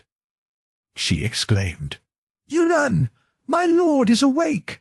Yulun swung around swiftly on the edge of the bed and looked laughingly at Cleves. But when her red lips unclosed, she spoke to Tressa, and, "Oh, darling," she said in English, "I think your dear lord remembers that he saw me on the Bridge of Dreams, and heard the bells of Yan across the mist." Tressa said, laughing at her husband, "This is Yulun, flame-slender, very white, loveliest in Yan." On the rose marble steps of the Yezidi temple, she flung a stemless rose upon Jamuk's shroud, where he had spread it like a patch of snow in the sun. And at the Lake of the Ghosts, where there is freedom to love, for those who desire love, came Yadin, Tugchi to Jamuk the fox, in search of love, and Yulun, flame slim and flower white. "Tell my dear lord, Yulun." Yulun laughed at Cleves out of her dark eyes that slanted charmingly at the corners. "Kai!" she cried softly, clapping her palms. I took his roses and tore them with my hands till their petals rained on him, and their golden hearts were a powdery cloud floating across the water. I said, "Even the damned do not mate with demons, my Tugchi, so go to the devil, my Banneret, and may Erlik seize you." Cleves, his ears ringing with the sweet confusion of their girlish laughter, rose from his pillow supporting himself on one arm. "You are Yulun. You are alive and real." He looked at Tressa. "She is real, isn't she? And to Yulun, where do you come from?" The girl replied seriously. "I come from Yan." She turned to Tressa with a dazzling smile. "Thou knowest, my heart's gold, how it was I came. Tell thy dear lord in thine own way, so that it shall be simple for his understanding. And now, because my visit is ending, I think thy dear lord should sleep. Bid him sleep, my heart's gold." At that calm suggestion, Cleves sat upright on the bed, or attempted to, but sank back gently on his pillow and met there a dark, delicious rush of drowsiness. He made an effort, or tried to. The smooth, sweet tide of sleep swept over him to the eyelids, leaving him still and breathing evenly on his pillow. The two girls leaned over and looked down at him.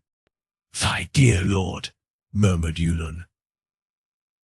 "Does he love thee, rosebud of Yin?" "No," said Tressa under her breath. "Does he know thou art damned, heart of gold?" "He says no soul is ever really harmed," whispered Tressa. "Kai! Has he never heard of the Slayer of Souls?" exclaimed Yulun incredulously. "My lord maintains that neither the assassin of Khorasan nor the Sheikh el-Jebel of the Eight Towers, nor their dark prince Erlik, can have power over God to slay the human soul. Tokta, Rose of Yan, our souls were slain there in the Yezidi temple." Tressa looked down at Cleves. "My dear lord says no," she said under her breath. "And Sanang?" Tressa paled. "His mind and mine did battle. I tore my heart from his grasp. I have laid it, bleeding, at my dear lord's feet. Let God judge between us, Yulun." "There was a day," whispered Yulun, "when Prince Sanang went to the Lake of the Ghosts." Tressa, very pallid, looked down at her sleeping husband. She said, "Prince Sanang came to the Lake of the Ghosts. The snow of the cherry trees covered the young world. The water was clear as sunlight, and the lake was afire with scarlet carp. Yulun, beloved, the nightingale sang all night long, all night long. Then I saw Sanang shining, all gold, in the moonlight. May God remember him in hell. May God remember him. Sanang no Iyan. May he be accursed in the Namazgah. May he be tormented in Jahannam. Sanang, slayer of souls." Tressa leaned forward on the bed, stretched herself out, and laid her face gently across her husband's feet, touching them with her lips. Then she straightened herself and sat up, supported by one hand, and looking silently down at the sleeping man. "No soul shall die," she said. "Yes, is it written?" asked Yulun, surprised. "My lord has said it." "Allahu Akbar," murmured Yulun. "But the Lord is only a man," Tressa said. "Neither the Tekbir, nor the Fatha, nor the warning of Kidda, nor the yakas of the Kagan, nor even the prayers of the 10 Imams are of any value to me unless my dear Lord confirms the truth of them with his own lips." "And Erlik? Is he nothing, then?" "Erlik!" repeated Tressa insolently. "Who is Erlik but the servant of Satan who was stoned?" Her beautiful, angry lips were suddenly distorted. Her blue eyes blazed. Then she spat, her mouth still tremulous with hatred. She said in a voice shaking with rage, "Yulun, beloved, listen attentively. I have slain 2 of the slayers of the 8 towers. With God's help I shall slay them all. All. Jamuk Yadin, Arak Susu. All. Everyone. Tiang Khan, Togrul. All shall I slay, even to the last one among them. Sanang also? I leave him to God. It is a fearful thing to fall into the hands of the living God. Yulun calmly paraphrased the cant phrase of the assassins. For it is written that we belong to God, and we return to him. Heart of gold, I shall execute my duty. Then Yulun slipped from the edge of the bed to the floor, and stood there looking oddly at Tressa. Her eyes rained bright, as though choking back tears or laughter. "A heart of a rose," she said in a suppressed voice. "My time is nearly ended. So I go to the chamber of this strange young man who holds my soul like a pearl of fire between his hands. I think it is written that I shall love him." Tressa rose also, and placed her lips close to Yulun's ear. "His name, beloved, is Benton. His room is on this floor. Shall we make the effort together?" "Yes," said Yulun. "Lay your body down upon the bed beside your lord who sleeps so deeply. And now stretch out, and fold both hands. And now put off thy body like a silken garment. So. And leave it there beside thy lord, asleep." They stood together for a moment, shining like dewy shapes of tall flowers, whispering and laughing together in the soft glow of the night lamp. Cleves slept on, unstirring. There was the white and sleeping figure of his wife lying on the bed beside him. But Tressa and Yulun were already melting away between the wall and the confused rosy radiance of the lamp. Benton, in night attire and chamber robe belted in, fresh from his bath, and still drying his curly hair on a rough towel, wandered back into his bedroom. When his short, bright hair was dry, he lighted a cigarette, took the automatic from his dresser, examined the clip, and shoved it under his pillow. Then he picked up the little leather-bound testament, seated himself, and opened it, and read tranquilly while his cigarette burned. When he was ready, he turned out the ceiling light, leaving only the night lamp lighted. Then he knelt beside his bed, a custom surviving the nursery period, and rested his forehead against his folded hands. Then, as he prayed, something snapped the thread of prayer, as though somebody had spoken aloud in the still room, and, like one who has been suddenly interrupted, he opened his eyes and looked around and upward. The silent shock of her presence passed presently. He got up from his knees, looking at her all the while. "You are Yulun," he said very calmly. The girl flushed brightly and rested one hand on the foot of the bed. "Do you remember in the moonlight where you walked along the hedge of white hibiscus and oleander? That night you said goodbye to Tressa in the south?" "Yes, twice," she said, laughing. "You stopped to peer at the blossoms in the moonlight. I thought I saw a face among them. You were not sure whether it was flowers or a girl's face looking at you from the blossoming hedge of white hibiscus," said Yulun. "I know now," he said in an odd, still voice, unlike his own. "Yes, it was I," she murmured. And of a sudden the girl dropped to her knees without a sound, and laid her head on the velvet carpet at his feet. So swiftly, noiselessly was it done that he had not comprehended, had not moved, when she sat upright, resting on her knees, and grasped the collar of her tunic with both gemmed hands. "Have pity on me, Lord of my lost soul," she cried softly.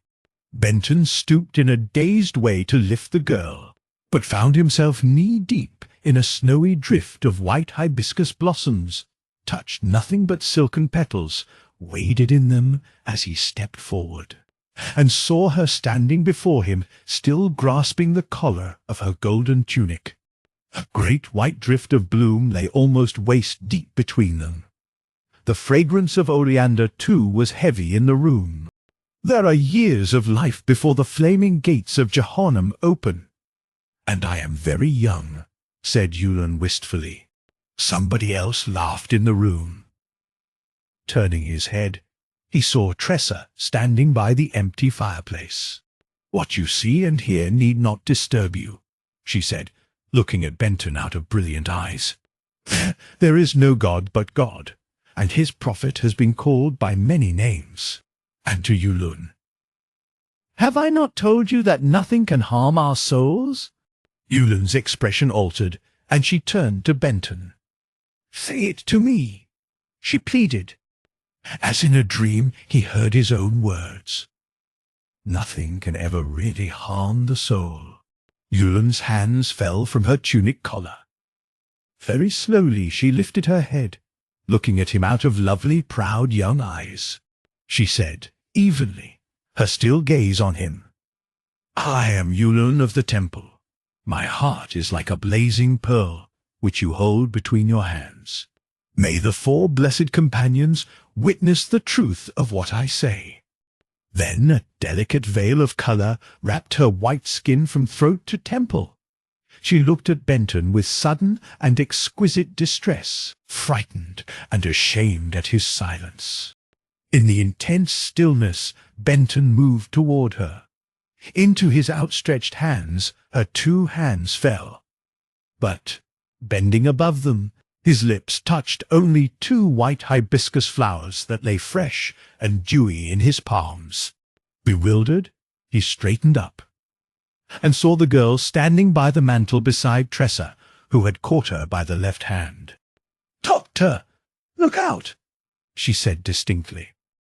Suddenly he saw 2 men in the room close to him. Their broad faces, slanting eyes, and sparse beards thrust almost against his shoulder. "Dravuk! Yadin din!" cried Tressa in a terrible voice. But quick as a flash, Yulun tore a white sheet from the bed, flung it on the floor, and, whipping a tiny jeweled knife from her sleeve, threw it glittering upon the sheet at the feet of the 2 men. "One shroud for 2 souls," she said breathlessly. "Ugh. And a knife like that to sever them from their bodies?" The 2 men sprang backward as the sheet touched their feet, and now they stood there as though confounded. "Jamuk, Khan of the 5th Tower," cried Tressa in a clear voice, "you have put off your body like a threadbare cloak, and your form that stands there is only your mind, and it is only the evil will of Yadin in the shape of his body that confronts us in this room of a man you have doomed." Yulun, intent as a young leopardess on her prey, moved soundlessly toward Yadin. "Tulkchi," she said coldly, "you did murder this day, my banneret, and the tug of Jamuk has been greased. Now look out for yourself." "Don't stir," came Tressa's prawning voice, as Benton snatched his pistol from the pillow. "Don't fire. Those men have no real substance. For God's sake, don't fire. I tell you they have no bodies." Suddenly some force, flung Benton on the bed. The 2 men did not seem to touch him at all, but he lay there struggling, crushed, held by something that was strangling him. Through his swimming eyes he saw Yadin trying to drive a long nail into his skull with a hammer, felt the piercing agony of the first crashing blow, struggled upright, drenched in blood, his ears ringing with the screaming of Yadin. Then, there in the little rococo bedroom of the Ritz-Carlton, began a strange and horrible struggle. The more dreadful, because the struggle was not physical and the combatants never touched each other, scarcely moved at all. Yadin, still screaming, confronted Yulun. The girl's eyes were ablaze, her lips parted with the violence of her breathing, and Yadin writhed and screamed under the terrible concentration of her gaze, his inferior but ferocious mind locked with her mind in deadly battle. The girl said slowly, showing a glimmer of white teeth, "Your will to do evil to my young lord is breaking, Yadin ed-Din. I am breaking it." The nail and hammer were but symbols. It was your brain that brooded murder. That willed he should die as though shattered by lightning when that blood vessel burst in his brain. "Sorceress!" shrieked Yadin. What are you doing to my heart, where my body lies asleep in a berth on the Montreal Express? Your heart is weak, Yadin. Soon the valves shall fail. A Negro porter shall discover you dead in your berth, my banneret. The man's swarthy face became livid with the terrific mental battle. Let me go back to my body, he panted. What are you doing to me that I cannot go back? I will go back. I wish it. Let us go back and rejoin our bodies, cried Jamuk in an agonized voice. There are teeth in my throat, deep in my throat, biting and tearing out the cords. Cancer, said Tressa calmly. Your body shall die of it while your soul stumbles on through darkness. My Tukchi, shouted Jamuk. I hear my soul bidding my body farewell. I must go before my mind expires in the terrible gaze of this young sorceress. He turned, drifted like something misty to the solid wall. My soul be ransom for yours, cried Yulun to Tressa. Bar that man's path to life. Tressa flung out her right hand and, with her forefinger, drew a barrier through space, bar above bar. And Benton, half swooning on his bed, saw a cage of terrible and living light penning in Jamuk, who beat upon the incandescent bars and grasped them and clawed his way about, squealing like a tortured rat in a red-hot cage. Through the deafening tumult, Yulun's voice cut like a sword. Their bodies are dying, heart of a rose. Listen, I hear their souls bidding their minds farewell. And, after a dreadful silence, the train speeding north carries 2 dead men. God is God. Niaz. The bars of living fire faded.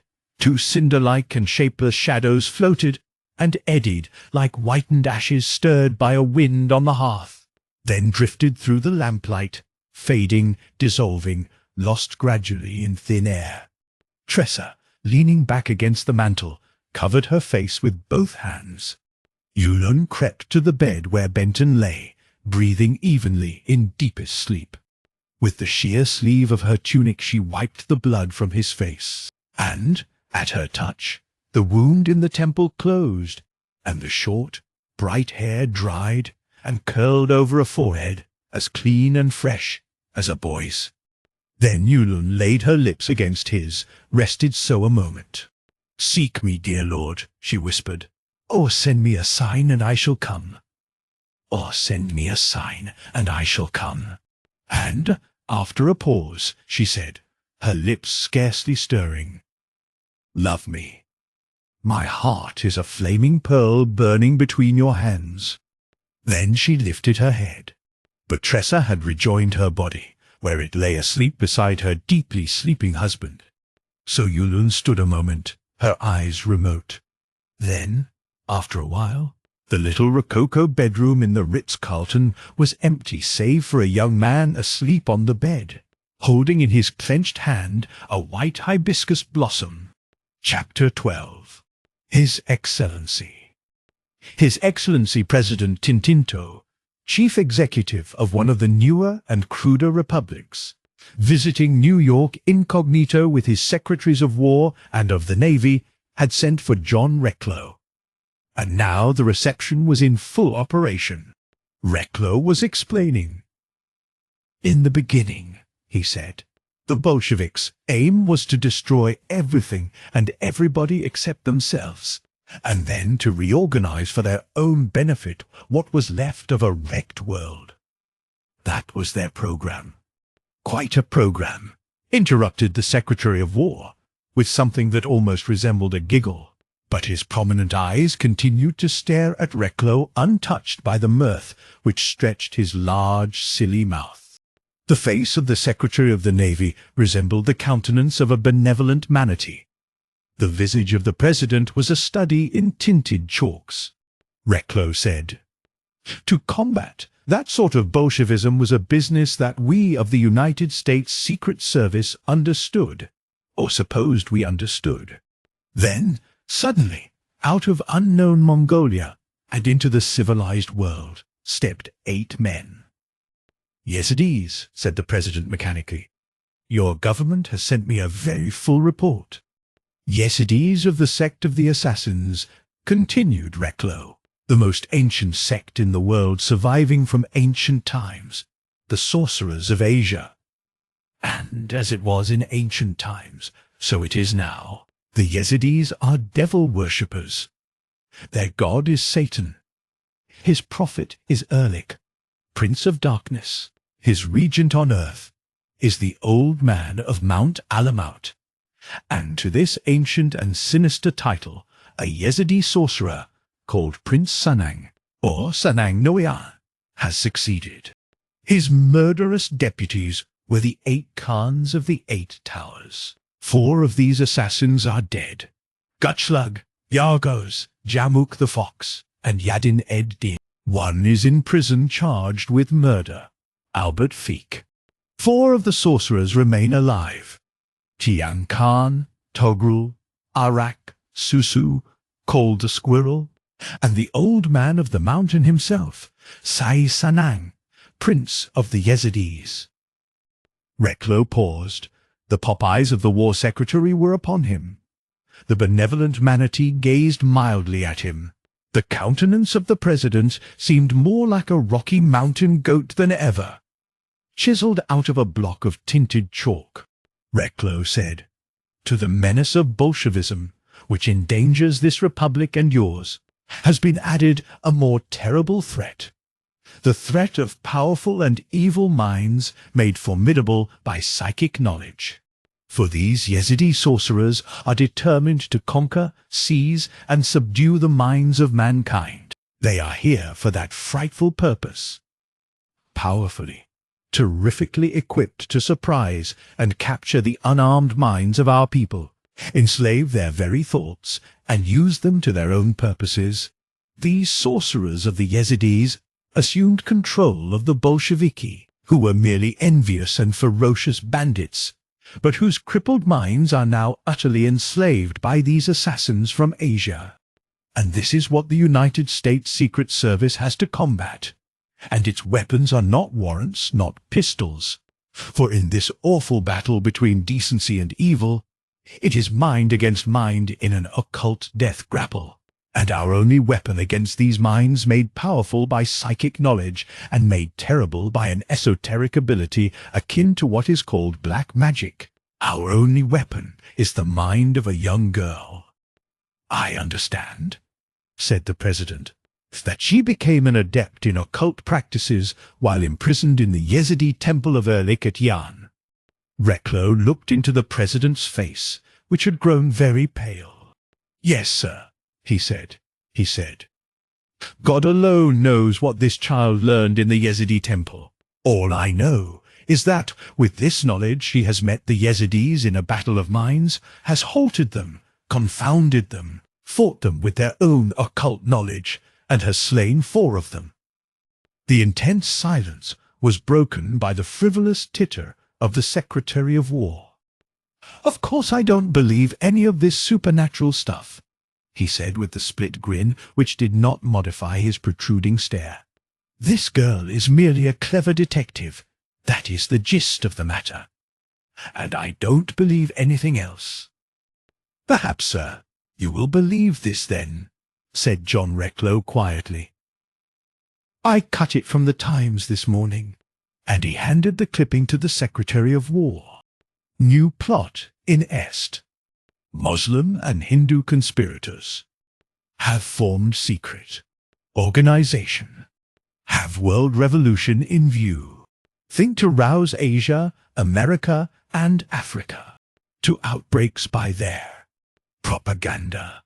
Copyright 1919 by the New York Times Company. Special cable to the New York Times. July 1. A significant event has recently taken place. Under the name of the Oriental League has recently been established a central organization uniting all the various secret societies of Muslim and Hindu nationalists. The aim of the new association is to prepare for joint revolutionary action in Asia, America, and Africa. The effects of this vast conspiracy may already be traced in recent events in Egypt, India, and Afghanistan. For the first time, through the creation of this league, the racial and religious differences which have divided Eastern conspirators have been overcome. The Ottoman League, founded by Mahmud Mukhtar Pasha, Munir Pasha, and Ahmed Rashid Bey, has adhered to the new organization. So have the extreme Egyptian nationalists and the Hindu revolutionary group, Pro-India, emissaries of which were recently sentenced for bringing bombs into Switzerland during the war at the instigation of the German General Staff. At a constituent assembly of the League, which took place in Yan, there were present, besides Young Turks, Egyptians and Hindus, delegates representing Persia, Afghanistan, Algeria, Morocco, and Mongolia. The League is of Mongolian origin. Its leading spirit is a certain Prince Sanang, of whom little is known. Associated with this mischievous and rather mysterious Mongolian personage are three better-known criminals, now fugitives from justice: Talat, Enver, and Jemal. It is to Enver Pasha's talent for intrigue that the union between Muslims and Hindus, the most striking and dangerous feature of the movement, is chiefly due. Considerable funds are at the disposal of the League. These are partly supplied from Germany. Besides enjoying the support of the Germans, the League is also in close touch with Lenin, who very soon after his advent to power organized an Oriental department in Moscow. The alliance between the League and the Russian Bolsheviki was brought about by the notorious German socialist agent, Bavas, who is now in Switzerland. Many weeks ago he conferred with the Soviet rulers in Moscow, whence he went to Afghanistan, hoping to reorganize the new Emir's army and establish lines of communication for propaganda in India. Evidence exists that the recent insurrection in Egypt, the sudden attack of the Afghans, and the rising in India, remarkable for cooperation between Muslims and Hindus, were connected with the activities of the League. The secretary looked up after he finished the reading. "I don't see anything about black magic in this," he remarked flippantly. Reclo's features became very grave.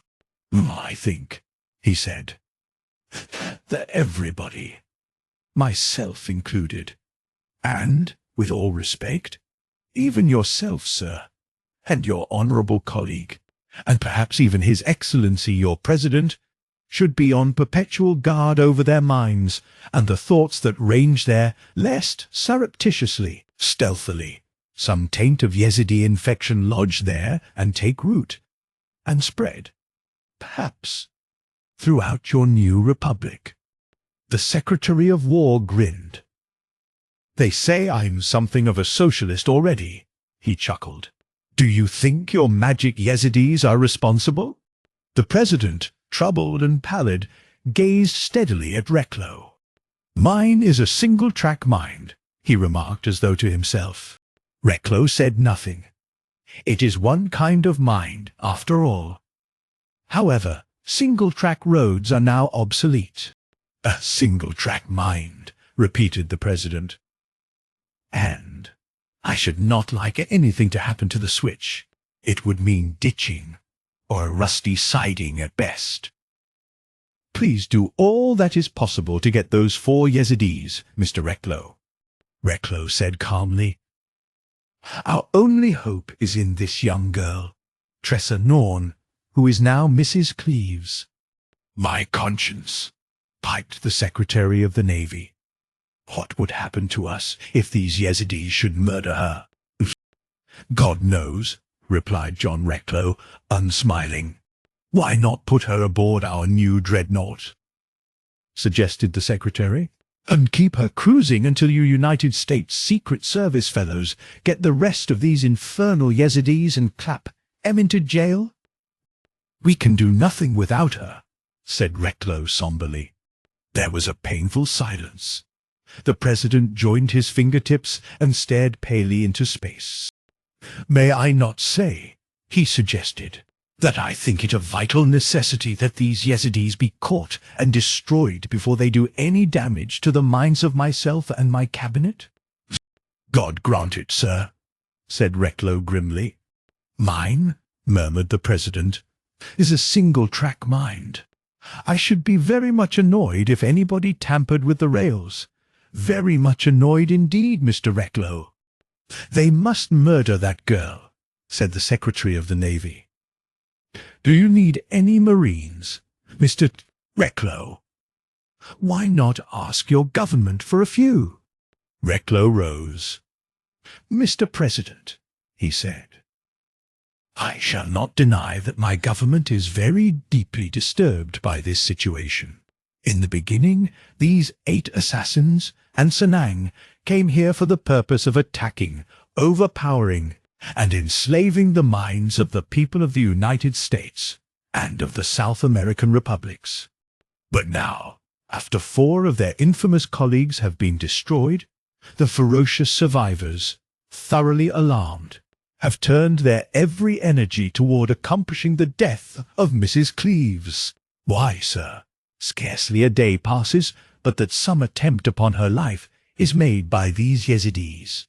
Scarcely a day passes that this young girl is not suddenly summoned to defend her mind as well as her body against the occult attacks of these Mongol sorcerers.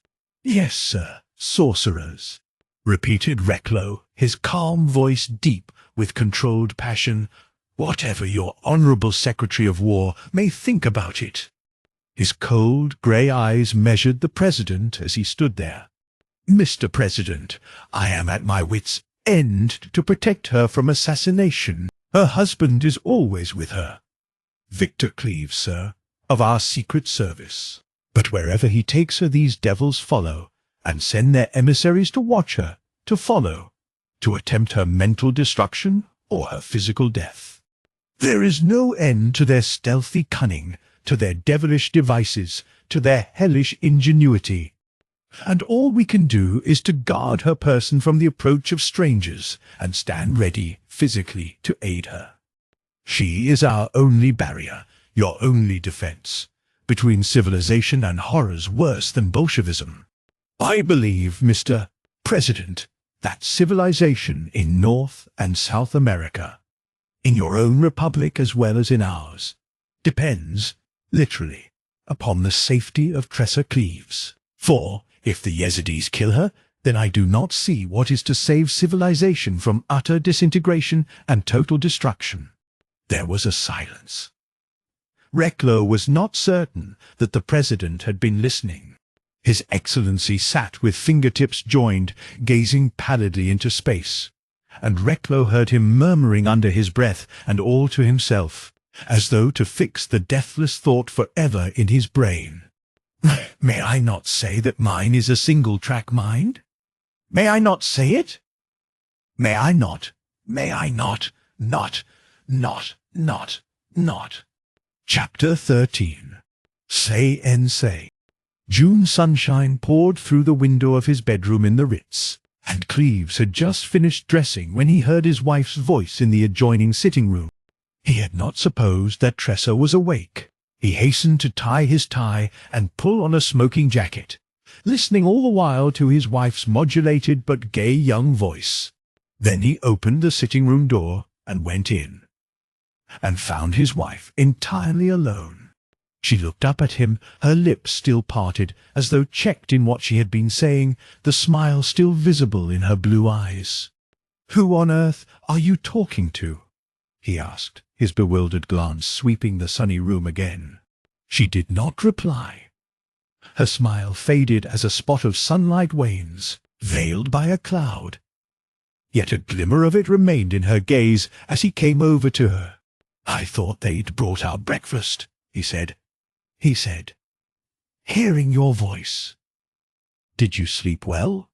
"Yes, Victor." He seated himself, and his perplexed scrutiny included her frail morning robe of China silk, her lovely bare arms, and her splendid hair twisted up and pegged down with a jade dagger. Around her bare throat and shoulders, too, was a magnificent necklace of imperial jade which he had never before seen, and on one slim white finger a superb jade ring. "By Jove!" he said. "You were very exotic this morning, Tressa. I never before saw that negligee effect." The girl laughed, glanced at her ring, lifted a frail silken fold and examined the amazing embroidery. "I wore it at the Lake of the Ghosts," she said. The name of that place always chilled him. He had begun to hate it, perhaps because of all that he did not know about it, about his wife's strange girlhood, about Yan and the Devil's Temple there, and about Sanang. He said coldly but politely that the robe was unusual and the jade very wonderful. The alteration in his voice and expression did not escape her. It meant merely masculine jealousy, but Tressa never dreamed he cared in that way. Breakfast was brought, served, and presently these two young people were busy with their melons, coffee, and toast in the sunny room high above the softened racket of traffic echoing through avenue and street below. "Reclo telephoned me this morning," he remarked. She looked up, her face serious. "Reclo says that Yazidi mischief is taking visible shape. The Socialist Party is going to be split into bits, and a new party, impudently and publicly announcing itself as the Communist Party of America, is being organized. Did you ever hear of anything as shameless, as outrageous, in this republic?" She said very quietly. "Sanang has taken prisoner the minds of these wretched people. He and his remaining Yazidis are giving battle to the unarmed minds of our American people." "Gutschlag is dead," said Cleves, "and Yargos and Jamuk and Yadin. But Tiang Khan is alive, and Toghrul, and that cunning demon Arak Susu, called the Squirrel," she said. She bent her head, considering the jade ring on her finger. "And Prince Sanang," she added in a low voice. "Why didn't you let me shoot him when I had the chance?" said Cleves harshly. So abrupt was his question, so rough his sudden manner, that the girl looked up in dismayed surprise. Then a deep colour stained her face. "Once," she said, "Prince Sanang held my heart prisoner, as Erlich held my soul.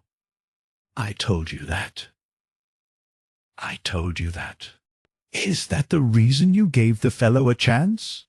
"Yes."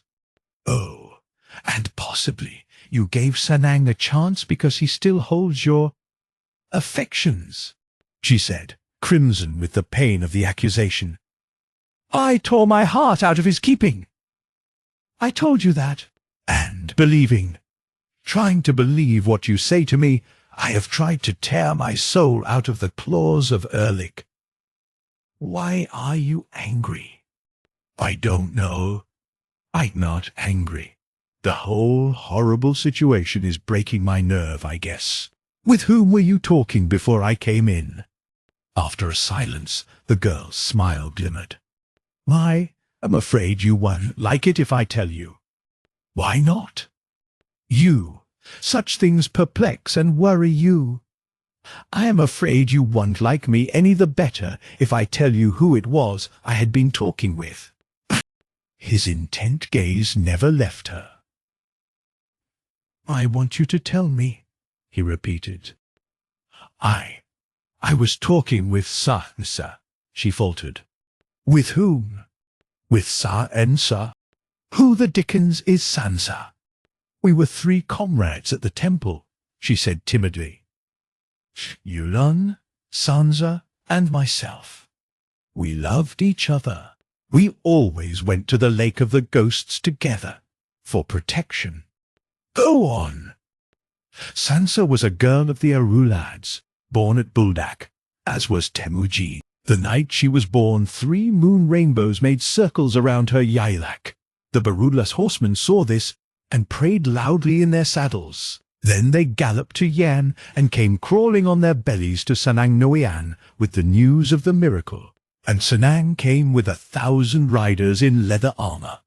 And, "What is this child's name?" he shouted, riding into the Yaylak with his black banners flapping around him like devil's wings. A poor Mangood came out of the tent of skins, carrying the newborn infant, and touched his head to Sanang's stirrup. "This babe is called Chagan," he said, trembling all over. "No," cries Sanang, "she is called Sansa. Give her to me, and may Erlik seize you." And he took the baby on his saddle in front of him and struck his spurs deep. And so came Sansa to Yan under a roaring rustle of black silk banners. It is so written in the Book of Iron. Allahu Ekber. Cleves had leaned his elbow on the table. His forehead rested in his palm.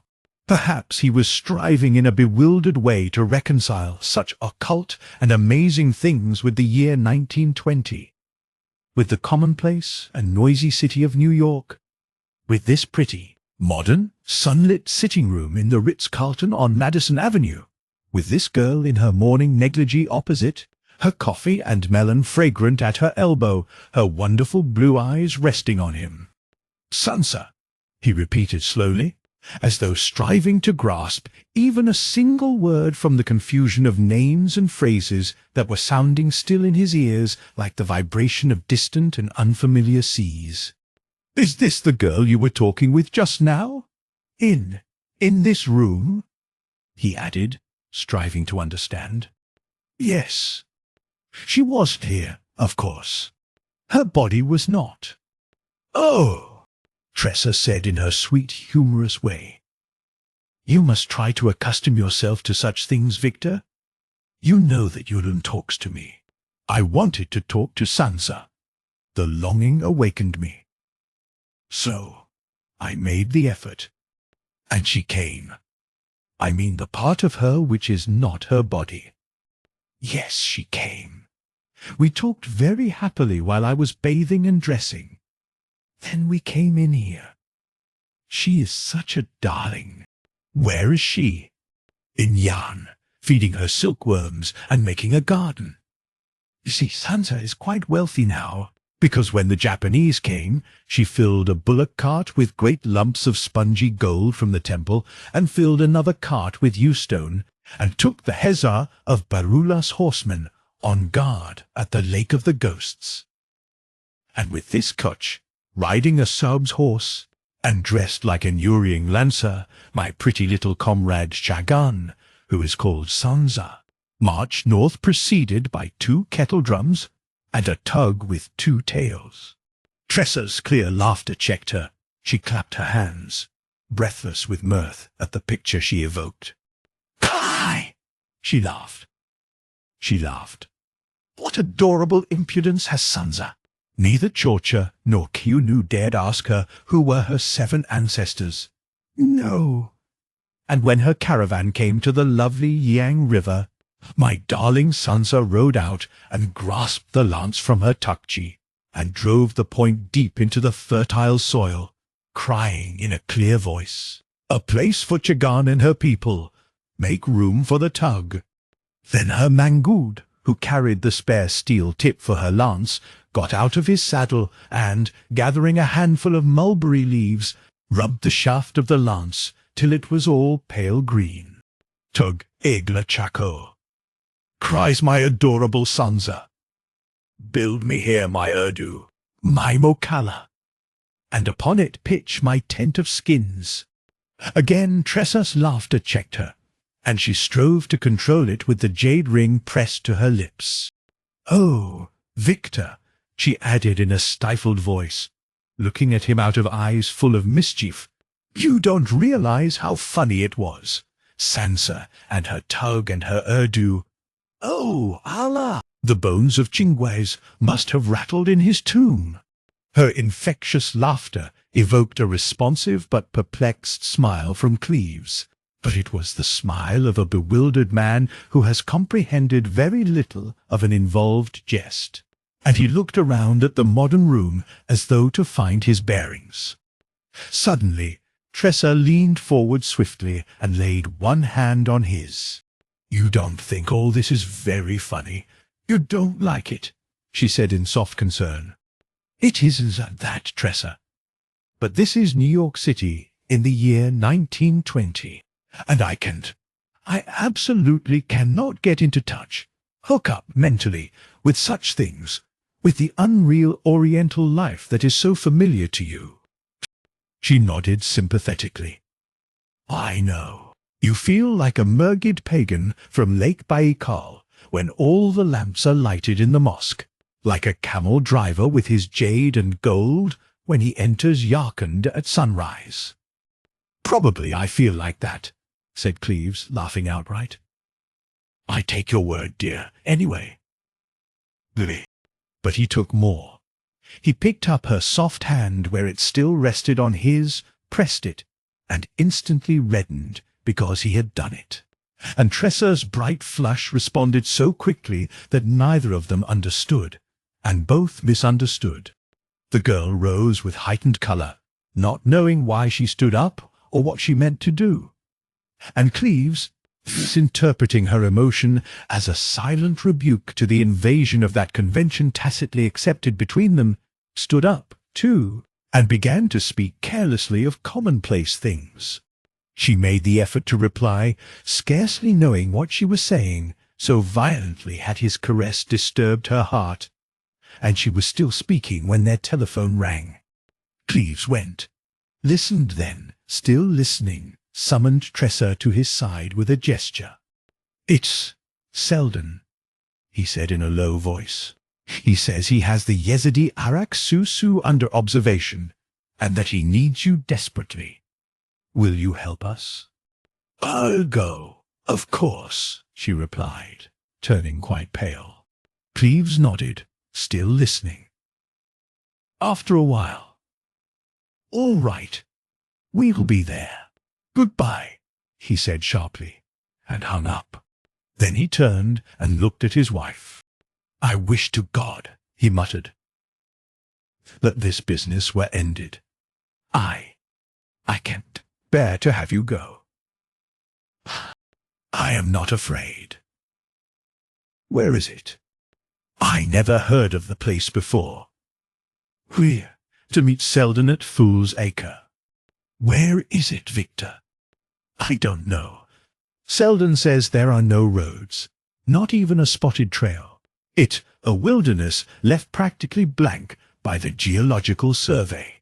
Only the contours are marked, and Selden tells me that the altitudes are erroneous and the unnamed lakes and watercourses are all wrong. He says it is his absolute conviction that the Geological Survey never penetrated this wilderness at all, but merely skirted it and guessed at what lay inside, because the map he has from Washington is utterly misleading, and the entire region is left blank except for a few vague blue lines and spots indicating water, and a few heights marked 1800.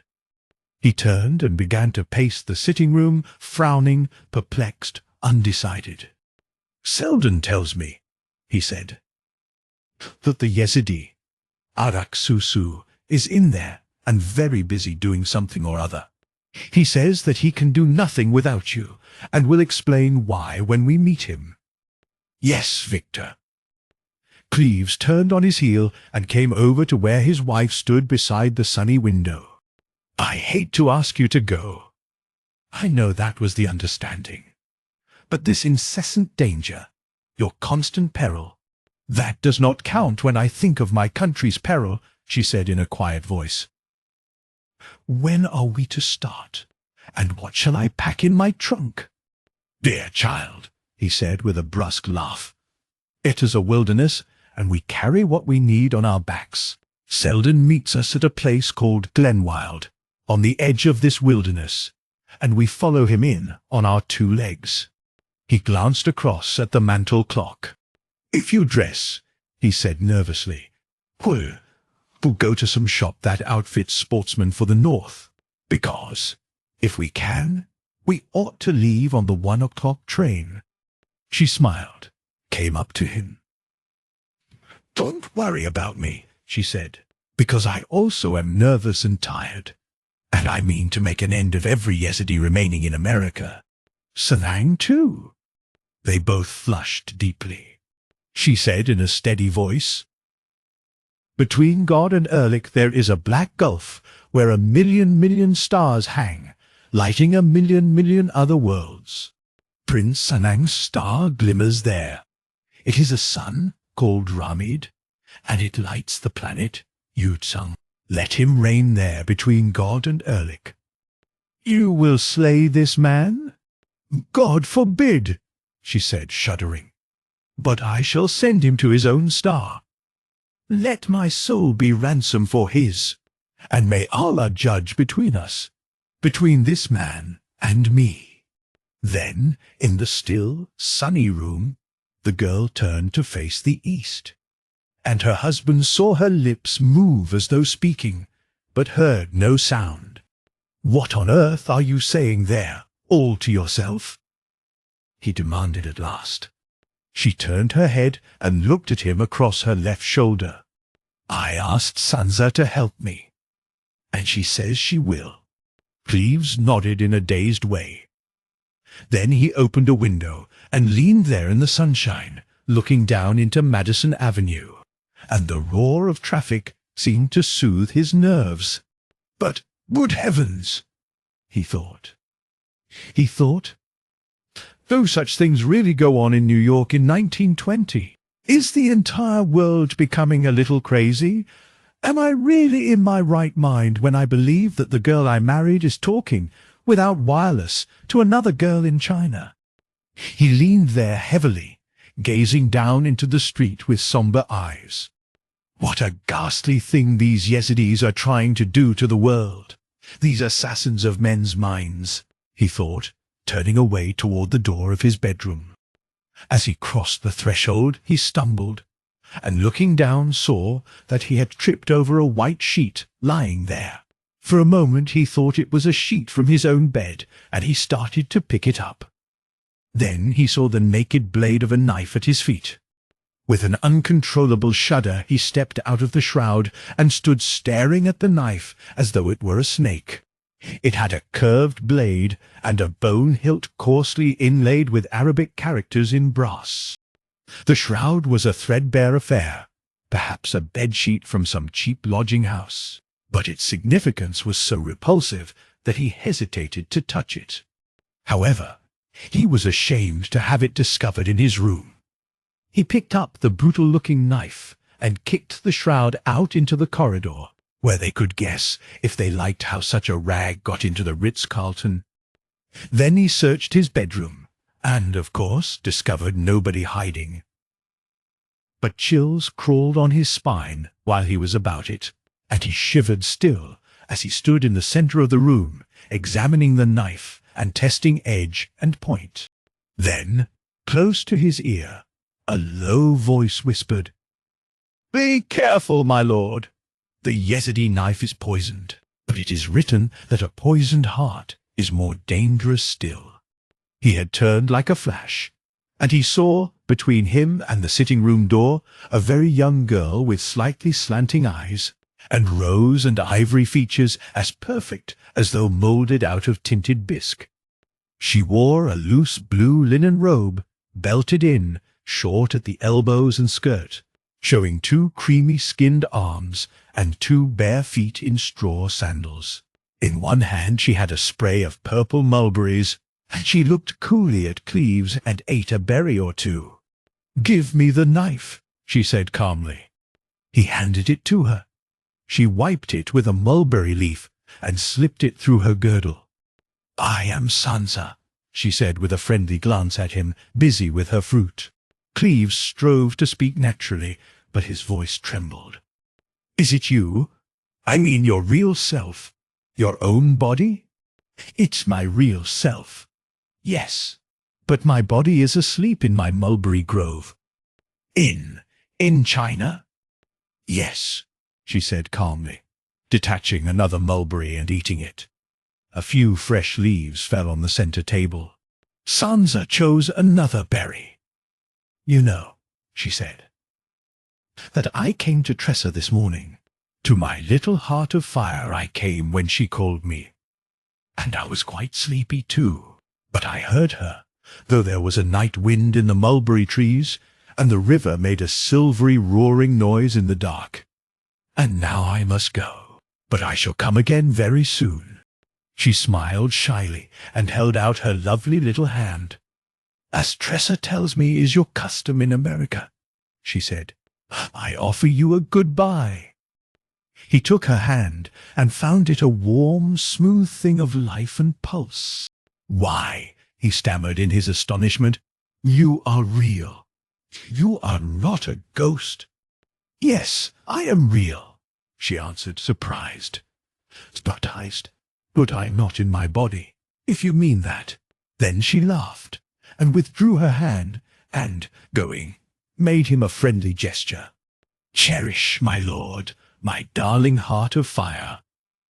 Serpents twist and twine. So do rose vines. May their petals make your path of velvet and sweet-scented.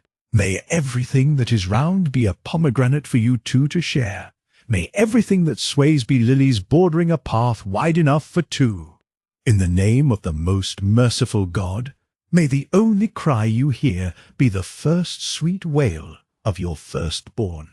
And when the 10th shall be born, may you and heart of fire bewail your fate, because both of you desire more children." She was laughing when she disappeared. Cleves thought she was still there, so radiant the sunshine, so sweet the scent in the room. But the golden shadow by the door was empty of her. If she had slipped through the doorway, he had not noticed her departure. Yet she was no longer there. And, when he understood, he turned back into the empty room, quivering all over. Suddenly a terrible need of Tressa assailed him, an imperative necessity to speak to her. Hear her voice.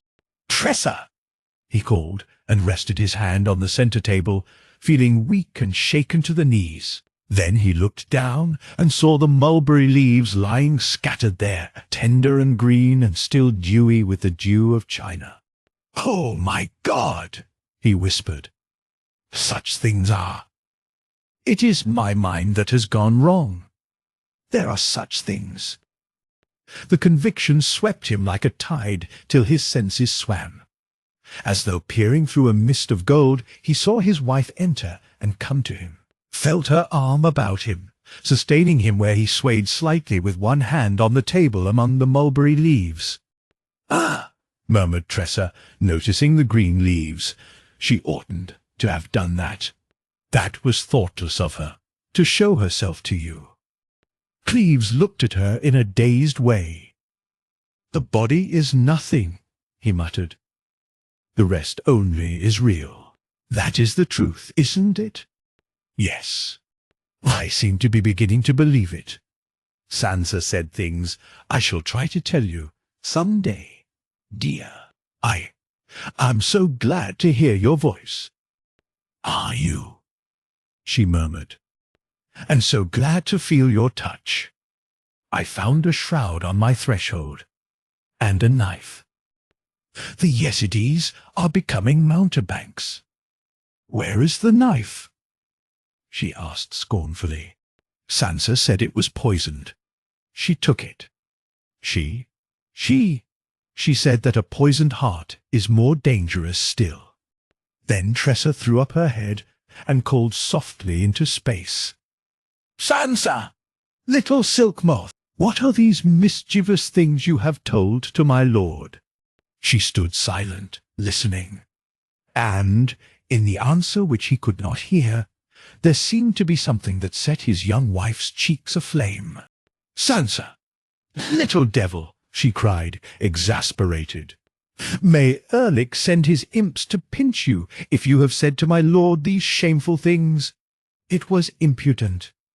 It was impudent. It was mischievous. You cover me with shame and confusion, and I am humbled in the dust of my lord's feet." Cleves looked at her, but she could not sustain his gaze. "Did Sansa say to you what she said to me?" he demanded unsteadily. "Yes. I ask your pardon." And I had already told her you were not in love with me. I ask your pardon. Ask more. Ask your heart whether it would care to hear that I am in love. And with whom? Ask your heart if it could ever care to listen to what my heart could say to it. Why, yes, ask. My heart, she faltered. I think I had better finish dressing. She lifted her eyes, gave him a breathless smile, as he caught her hand and kissed it. It would be very wonderful, she stammered. Oh, if our necessity should become our choice. But that speech seemed to scare her, and she fled, leaving her husband standing tense and upright in the middle of the room.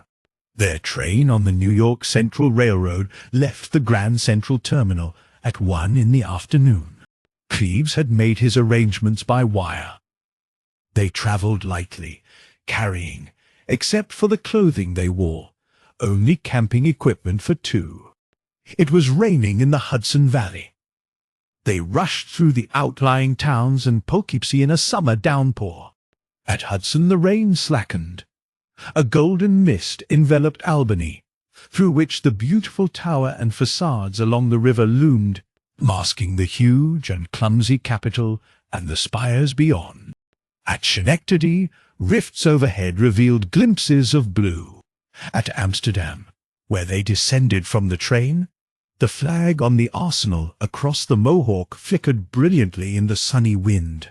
By telegraphic arrangement, behind the station waited a touring car driven by a trooper of state constabulary, who, with his comrade, saluted smartly as Cleves and Tressa came up.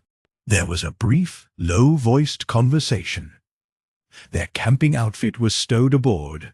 Tressa sprang into the tonneau followed by Cleves, and the car started swiftly up the inclined roadway, turned to the right across the railroad bridge, across the trolley tracks, and straight on up the steep hill paved with blocks of granite.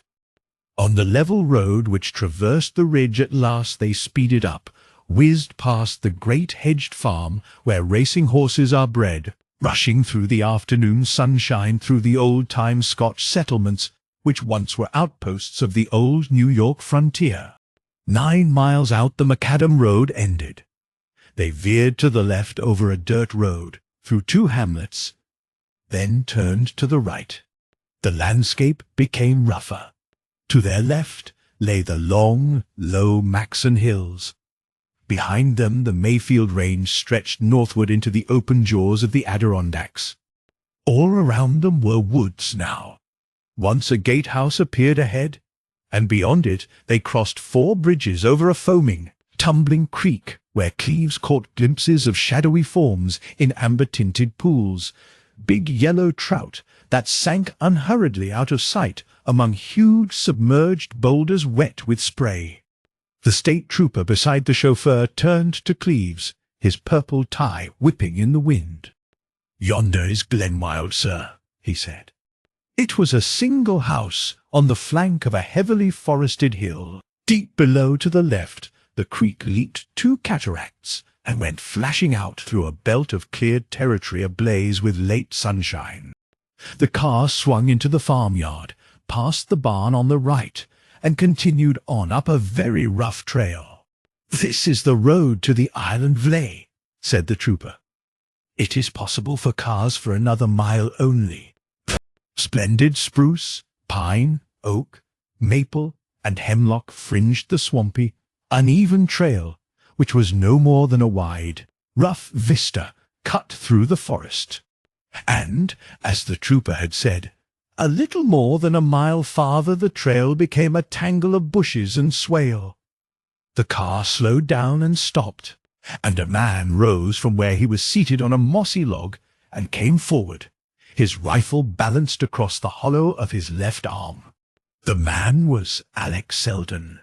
It was long after dark, and they were still travelling through pathless woods by the aid of their electric torches. There was little underbrush. The forest of spruce and hemlock was first growth. Cleves shined the trees, but could discover no blazing, no trodden path. In explanation, Selden said briefly that he had hunted the territory for years. "But I don't begin to know it," he added.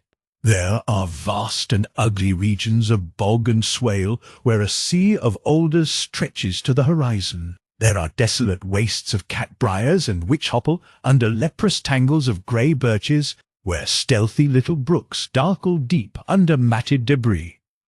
Only wild things can travel such country. Then there are strange, slow-flowing creeks in the perpetual shadows of tamarack woods, where many a man has gone in never to come out." "Why?" asked Tressa. "Under the tender carpet of green cresses a shining black bog set with tussock, and under the bog stretches quicksand and death." "Do you know these places?" asked Cleves. "No." Cleves stepped forward to Tressa's side. "Keep flashing the ground," he said harshly. "I don't want you to step into some hellhole. I'm sorry I brought you anyway." "But I had to come," she said in a low voice. Like the two men, she wore a grey flannel shirt, knickers, and spiral puttees. They, however, carried rifles as well as packs, and the girl's pack was lighter. They had halted by a swift, icy rivulet to eat, without building a fire. After that they crossed the Island Vley and the main creek, where remains of a shanty stood on the bluff above the right bank, the last sign of man. Beyond lay the uncharted land, skimped and shirked entirely in certain regions by map-makers, an unknown wilderness on the edges of which Selden had often camped when deer-shooting. It was along this edge he was leading them now, to a lean-to which he had erected, and from which he had travelled into Glenwild to use the superintendent's telephone to New York. There seemed to be no animal life stirring in this forest. Their torches illuminated no fiery orbs of dazed wild things surprised at gaze in the wilderness. No leaping furry form crossed their flashlights' fan-shaped radiance. There were no nocturnal birds to be seen or heard either. No bittern squawked from hidden sloughs. No herons howled. Not an owl note. Not a whispering cry of a whippoorwill. Not the sudden uncanny twitter of those little birds that become abruptly vocal after dark interrupted the dense stillness of the forest. And it was not until his electric torch glimmered repeatedly upon reaches of dusk-hidden bog that Cleves understood how Selden took his bearings, for the night was thick, and there were no stars. "Yes," said Selden tersely. "Trying to skirt the bog until I shine a peeled stick." An hour later, the peeled alder stem glittered in the beam of the torches. In 10 minutes, something white caught the electric rays.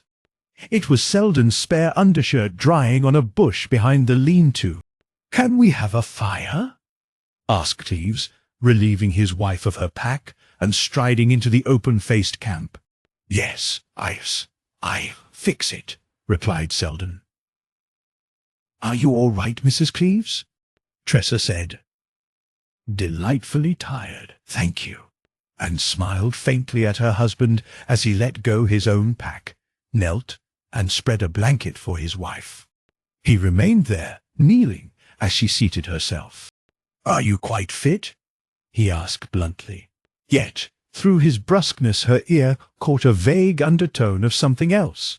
Anxiety, perhaps tenderness, and her heart stirred deliciously in her breast. He inflated a pillow for her. The firelight glimmered, brightened, spread glowing across her feet. She lay back with a slight sigh, relaxed. Then, suddenly, the thrill of her husband's touch flooded her face with colour, but she lay motionless, one arm flung across her eyes, while he unrolled her puttees and unlaced her muddy shoes. A heavenly warmth from the fire dried her stockinged feet. Later, on the edge of sleep, she opened her eyes and found herself propped upright on her husband's shoulder. Drowsily, obediently she swallowed spoonfuls of the hot broth which he administered. "Are you really quite comfortable, dear?" he whispered. wonderfully, and so very happy. Thank you, dear. Thank you, dear. She lay back, suffering him to bathe her face and hands with warm water. When the fire was only a heap of dying coals, she turned over on her right side and extended her hand a little way into the darkness. Searching, half asleep, she touched her husband, and her hand relaxed in his nervous clasp, and she fell into the most perfect sleep which she had known in years. She dreamed that somebody whispered to her, "Darling, darling, wake up. It is morning, beloved. It is morning, beloved." Suddenly she opened her eyes and saw her husband set a tray, freshly plated out of Indian willow, beside her blanket. Here's your breakfast, pretty lady," he said, smilingly. "And over there is an exceedingly frigid pool of water. You are to have the camp to yourself for the next hour or two." "You dear fellow," she murmured, still confused by sleep, and reached out to touch his hand. He caught hers and kissed it, back and palm, and got up hastily as though scared. "Selden and I will stand sentry," he muttered. "There is no hurry, you know." She heard him and his comrade walking away over dried leaves. Their steps receded. A dry stick cracked distantly. Then silence stealthily invaded the place like a cautious living thing, creeping unseen through the golden twilight of the woods. Seated in her blanket, she drank the coffee, ate a little, then lay down again in the early sun, feeling the warmth of the heap of whitening coals at her feet also. For an hour she dozed awake, drowsily opening her eyes now and then to look across the glade at the pool over which a single dragonfly glittered on guard. Finally she rose resolutely, grasped a bit of soap, and went down to the edge of the pool. Tressa was in flannel shirt and knickers when her husband and Selden hailed the camp and presently appeared walking slowly toward the dead fire. Their grave faces checked her smile of greeting. Her husband came up and laid one hand on her arm, looking at her out of thoughtful, preoccupied eyes. "What is the torda?" he said in a low voice. The girl's quiet face went white. The corda," she stammered. "Yes, dear. What is it? What is it?" "But don't know where you heard that term," she whispered. "The torda is the power of Erlich. It is a term.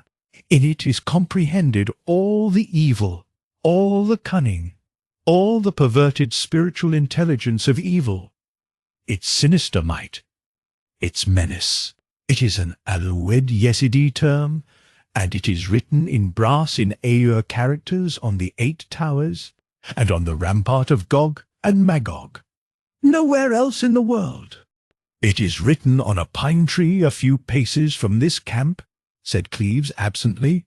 Selden said, "It has not been there more than an hour or two, Mrs. Cleves." A square of bark was cut out, and on the white surface of the wood this word is written in English. "Can you tell us what it signifies?" asked Cleves quietly. Tressa's studied effort at self-control was apparent to both men. She said, "When that word is written, then it is a death struggle between all the powers of darkness and those who have read the written letters of that word. For it is written in the Iron Book that no one but the assassin of Khorasan, excepting the 8 sheiks, shall read that written word and live to boast of having read it." "Let us sit here and talk it over," said Selden soberly. And when Tressa was seated on a fallen log, and Cleves settled down cross-legged at her feet, Selden spoke again, very soberly. "On the edges of these woods, to the northwest, lies a sea of briars, close-growing, interwoven and matted, strong and murderous as barbed wire. Miles out in this almost impenetrable region lies a patch of trees called Fool's Acre. At Wells I heard that the only man who had ever managed to reach Fool's Acre was a trapper, and that he was still living. I found him at Rainbow Lake, a very old man who had a fairly clear recollection of Fool's Acre and his exhausting journey there. And he told me that man had been there before he had. For there was a roofless stone house there, and the remains of a walled garden, and a skull deep in the wild grasses. Selden paused and looked down at the recently healed scars on his wrists and hands. "It was a rotten trip," he said bluntly. "It took me 3 days to cut a tunnel through that accursed tangle of matted briar and grey birch. Fool's Acre is a grove of giant trees, first-growth pine, oak, and maple. Great outcrops of limestone ledges bound it on the east. A brook runs through the woods. There is a house there, no longer roofless, and built of slabs of fossil-pitted limestone. The glass in the windows is so old that it is iridescent. A 7-foot wall encloses the house, built also of slabs blasted out of the rock outcrop, and all pitted with fossil shells. Inside is a garden, not the remains of one, a beautiful garden, full of unfamiliar flowers. And in this garden I saw the Yezidi on his knees making living things out of lumps of dead earth." "The Kordak," whispered the girl. "What was the Yezidi doing?" demanded Cleves nervously. Involuntarily, all three drew nearer each other there in the sunshine. "It was difficult for me to see," said Selden in his quiet, serious voice. "It was nearly twilight. I lay flat on top of the wall under the curving branches of a huge syringa bush in full bloom. The Yezidis." "Were there two?" exclaimed Cleves. "Two. They were squatting on the old stone path bordering one of the flower beds." He turned to Tressa. "They both wore white cloths twisted around their heads and long soft garments of white. Under these their bare brown legs showed, but they wore things on their naked feet which were shaped like what we call Turkish slippers, only different." "Black and green?" nodded Tressa with the vague horror growing in her face. "Yes. The soles of their shoes were bright green." "Green is the colour sacred to Islam," said Tressa. "The priests of Satan defile it by staining with green the soles of their footwear." After an interval, "Go on," said Cleves nervously. Selden drew closer, and they bent their heads to listen. "I don't, even now, know what the Yezidis were actually doing.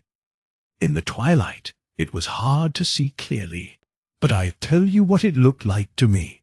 One of these squatting creatures would scoop out a handful of soil from the flower bed and mold it for a few moments between his lean, sinewy fingers, and then he'd open his hands and something alive, something small like a rat or a toad, or God knows what, would escape from between his palms and run out into the grass." Selden's voice failed, and he looked at Cleves with sickened eyes.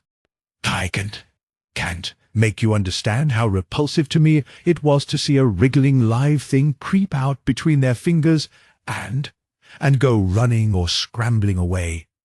Little loathsome things with humpy backs that hopped or scurried through the grass." "What on earth were these Yezidis doing, Tressa?" asked Cleves almost roughly.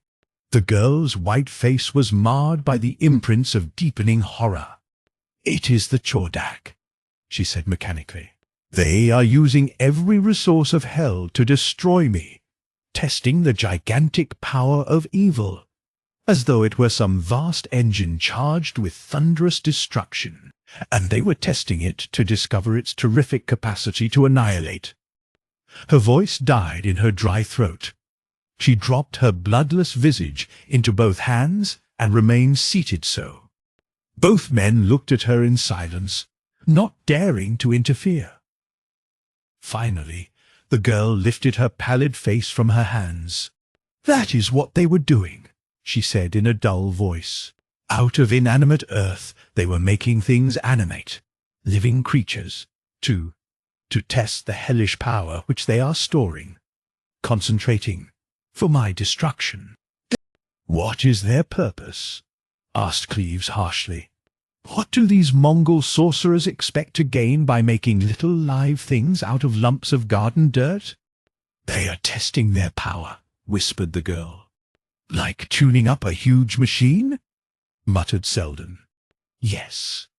"For what purpose?" "To make larger living creatures out of clay. They can create," exclaimed Cleves. "I don't know how, by what filthy tricks they make rats out of dirt, but they can make anything like a man." Tressa's body trembled slightly. "Once," she said, "in the temple, Prince Sanang took dust, which was brought in sacks of goatskin, and fashioned the heap of dirt with his hands, so that it resembled the body of a man, lying there on the marble floor under the shrine of Erlik. And then, there in the shadows where only the dark star burned, that black lamp, which is called the Dark Star, the long heap of dust lying there on the marble pavement began to breathe."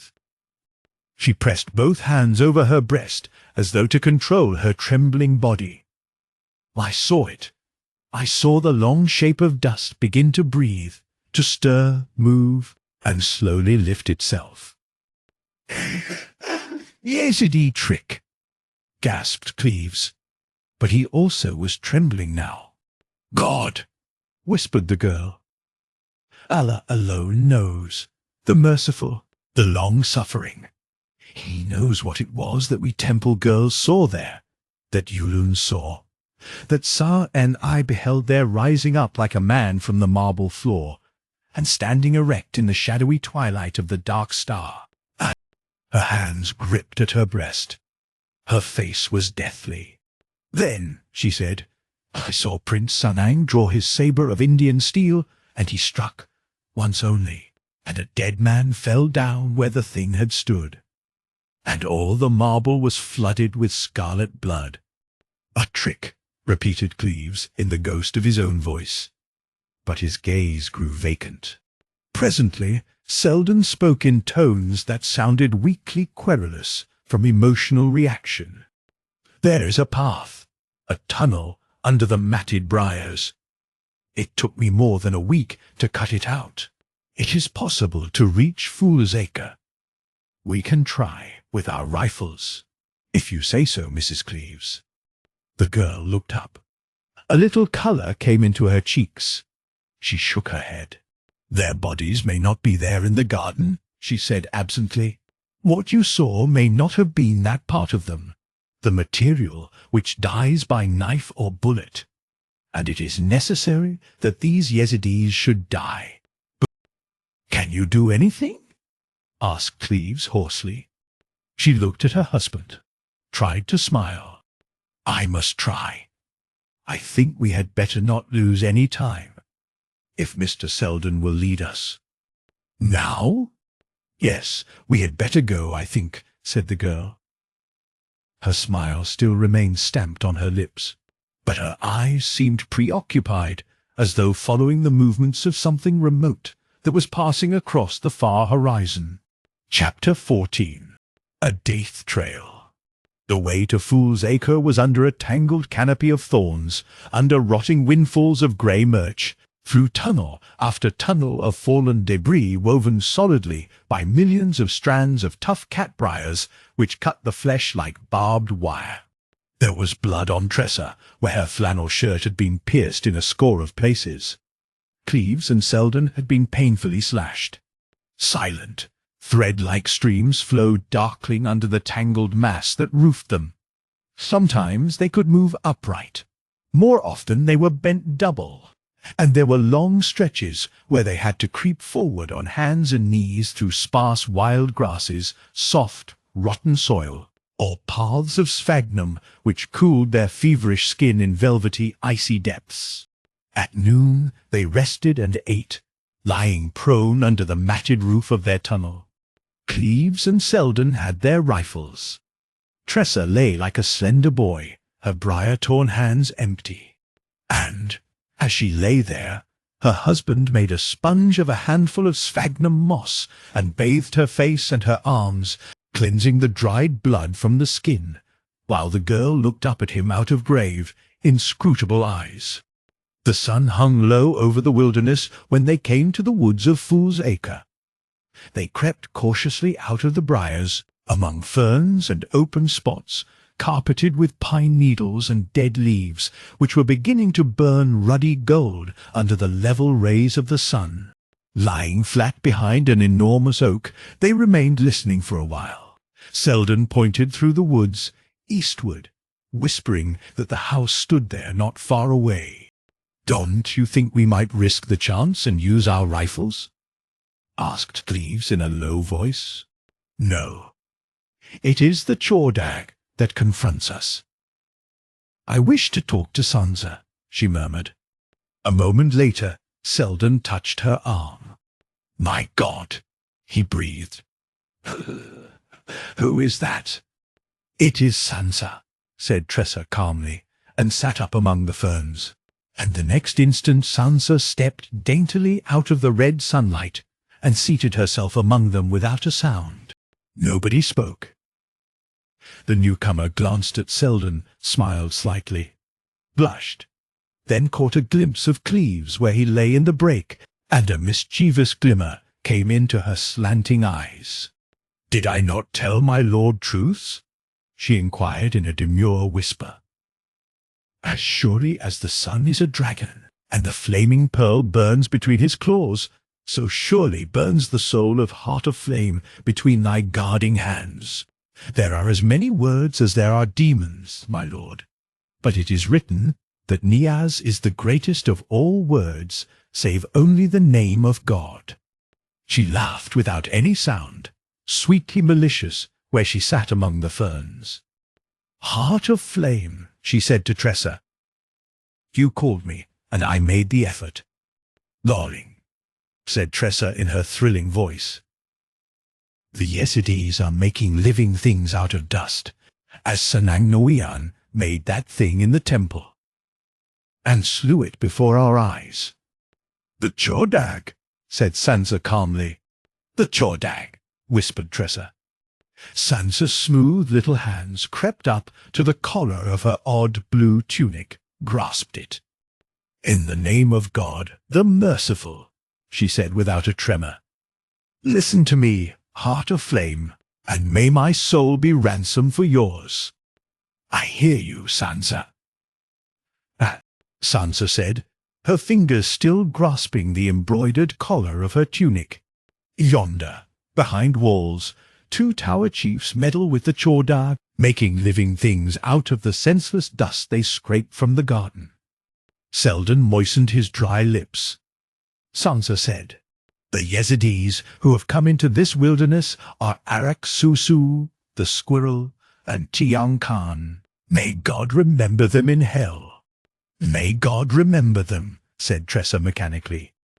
"And these 2 Yezidi sorcerers," continued Sansa coolly, "have advanced thus far in the Chordag, for they now roam these woods, digging like demons for the roots of ginseng. And thou knowest, O Heart of Flame, what that indicates." "Does ginseng grow in these woods?" exclaimed Tressa with a new terror in her widening eyes. "Ginseng grows here, little Rose Heart, and the roots are as perfect as human bodies. And Tiang Khan squats in the walled garden, moulding the ginseng roots in his unclean hands, while Susu the squirrel scratches among the dead leaves of the woods for roots as perfect as a naked human body. All day long the Susu rummages among the trees. All day long Tiang pats and rubs and moulds the ginseng roots in his skinny fingers. It is the Chordag, Heart of Flame, and these sorcerers must be destroyed. Are their bodies here? Arak is in the body, and thus it shall be accomplished. Listen attentively, Rose Heart Afire. I shall remain here with—" She looked at Selden and flushed a trifle. "With you, my lord. And when the squirrel comes a-digging, so shall my lord slay him with a bullet. And when I hear his soul bidding his body farewell, then I shall make prisoner his soul, and send it to the dark star, and the rest shall be in the hands of Allah." She turned to Tressa and caught her hands in both of her own. "It is written on the iron pages," she whispered, "that we belong to Erlich and we return to him. But in the Book of Gold it is written otherwise. God preserve us from Satan, who was stoned. Therefore, in the name of Allah. Now then, heart of flame, do your duty." A burning flush leaped over Tressa's features. "Is my soul then my own?" "It belongs to God," said Sansa gravely. "And Sanang? God is greatest. But was God there, at the Lake of the Ghosts?" "God is everywhere. It is so written in the Book of Gold," replied Sansa, pressing her hands tenderly. "Recite the Fatha, heart of flame. Thy lips shall not stiffen. God listens." Tressa rose in the sunset glory and stood as though dazed, and all crimsoned in the last fiery bars of the declining sun. Cleves also rose. Sansa laughed noiselessly. "My lord would go whither thou goest, heart of fire," she whispered, "and thy ways shall be his ways." Tressa's cheeks flamed, and she turned and looked at Cleves. Then Sansa rose and laid a hand on Tressa's arm and on her husband's. "Listen attentively. Tian Khan must be destroyed. The signal sounds when my lord's rifle shot makes a loud noise here among these trees." "Can I prevail against the Chordag?" asked Tressa steadily. "Is not that event already in God's hands, darling?" said Sansa softly. She smiled and resumed her seat beside Selden, amid the drooping fern fronds. "Bid thy dear lord leave his rifle here," she added quietly. Cleves laid down his weapon. Selden pointed eastward in silence. So they went together into the darkening woods. In the dusk of heavy foliage overhanging the garden, Tressa lay flat as a lizard on the top of the wall. Beside her lay her husband. In the garden below them flowers bloomed in scented thickets, bordered by walks of flat stone slabs split from boulders. A little lawn, very green, centered the garden. And on this lawn, in the clear twilight, still tinged with the somber fires of sundown, squatted a man dressed in a loose white garment. Save for a twisted breadth of white cloth, his shaven head was bare. His sinewy feet were naked, too, the lean, brown toes buried in the grass. Tressa's lips touched her husband's ear. "Tian Khan," she breathed. "Watch what he does." Shoulder to shoulder they lay there, scarcely daring to breathe. Their eyes were fastened on the Mongol sorcerer, who, squatted below on his haunches, grave and deliberate as a great grey ape, continued busy with the obscure business which so intently preoccupied him. In a short semicircle on the grass in front of him he had placed a dozen wild ginseng roots. The roots were enormous, astoundingly shaped like the human body, almost repulsive in their weird symmetry. The Yezidi had taken one of these roots into his hands. Squatting there in the semi-dusk, he began to massage it between his long, muscular fingers, rubbing, moulding, pressing the root with caressing deliberation. His unhurried manipulation for a few moments seemed to produce no result. But presently the ginseng root became lighter in color and more supple, yielding to his fingers, growing ivory pale, sinuously limber in a newer and more delicate symmetry. "Look!" gasped Cleves, grasping his wife's arm. "What is that man doing?" "The Chordah!" The ginseng root had become the tiny naked body of a woman, a little ivory-white creature, struggling to escape between the hands that had created it. Dark, powerful, masterly hands, opening leisurely now, and releasing the living being they had fashioned. The thing scrambled between the fingers of the sorcerer, leaped into the grass, ran a little way and hid, crouched down, panting, almost hidden by the long grass. The shocked watchers on the wall could still see the creature. Tressa felt Cleve's body trembling beside her. She rested a cool, steady hand on his. "It is the Chordag," she breathed close to his face. "The Mongol sorcerer is becoming formidable." "Oh, God!" murmured Cleves. "The thing he made is alive. I saw it. I can see it hiding there in the grass.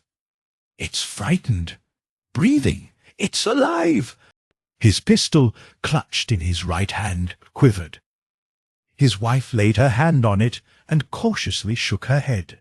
"No," she said, "that is of no use. But what that Yezidi is doing is blasphemous. Watch him." His mind is stealthily feeling its way among the laws and secrets of the Chordag. He has found a thread.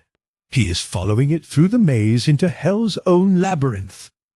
He has created a tiny thing in the image of the Creator. He will try to create a larger being now. Watch him with his ginseng roots.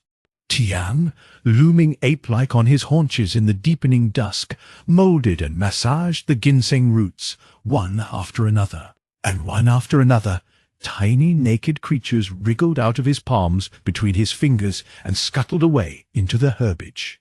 Already the dim lawn was alive with them, crawling, scurrying through the grass, creeping in among the flower beds, little, ghostly white things that glimmered from shade into shadow like moonbeams.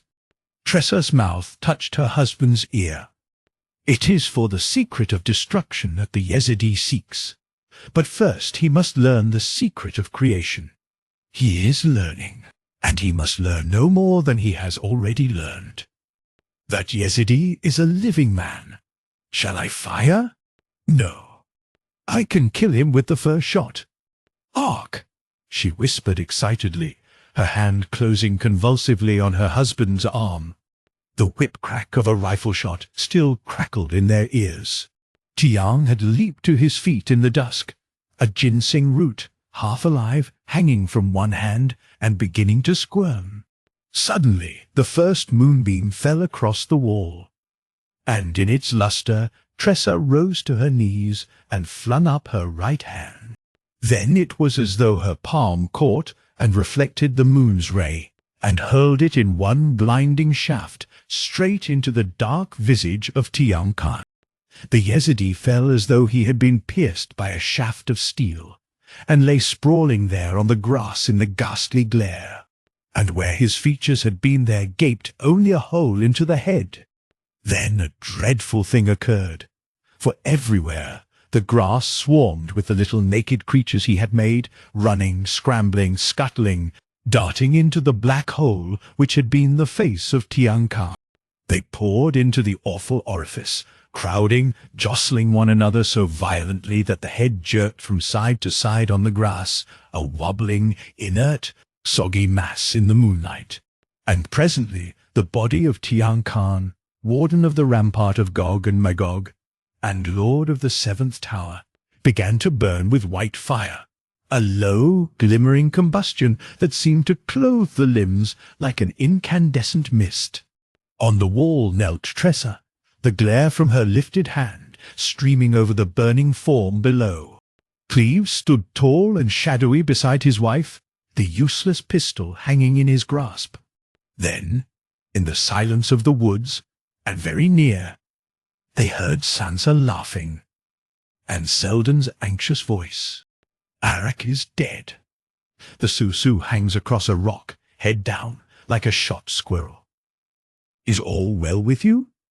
"Tian is on his way to his star," said Tressa calmly.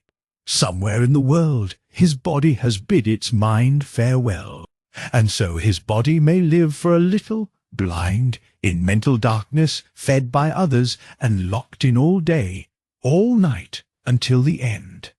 Sansa, at the base of the wall, turned to Selden. "Shall I bring my body with me one day, my lord?" she asked demurely.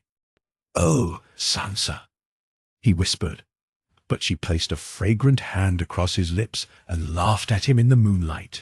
Chapter 15. In the Firelight.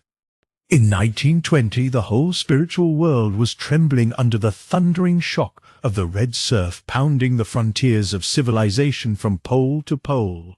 Up out of the hell pit of Asia had boiled the molten flood, submerging Russia, dashing in giant waves over Germany and Austria, drenching Italy, France, England with its bloody spindrift.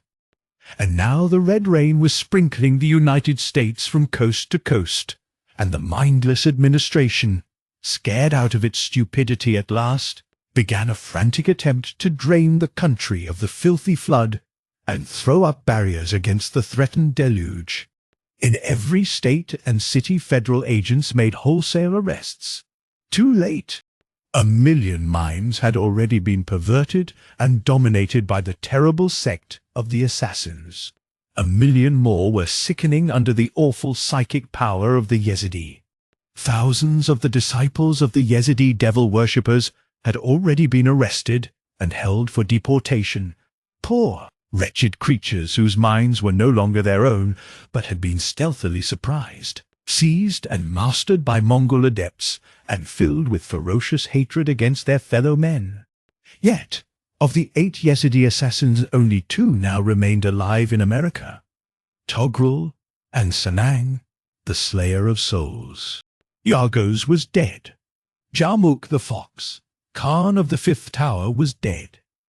Yadin-ed-Din, Arak the Susu, Gutchlug, Tiang Khan, all were dead.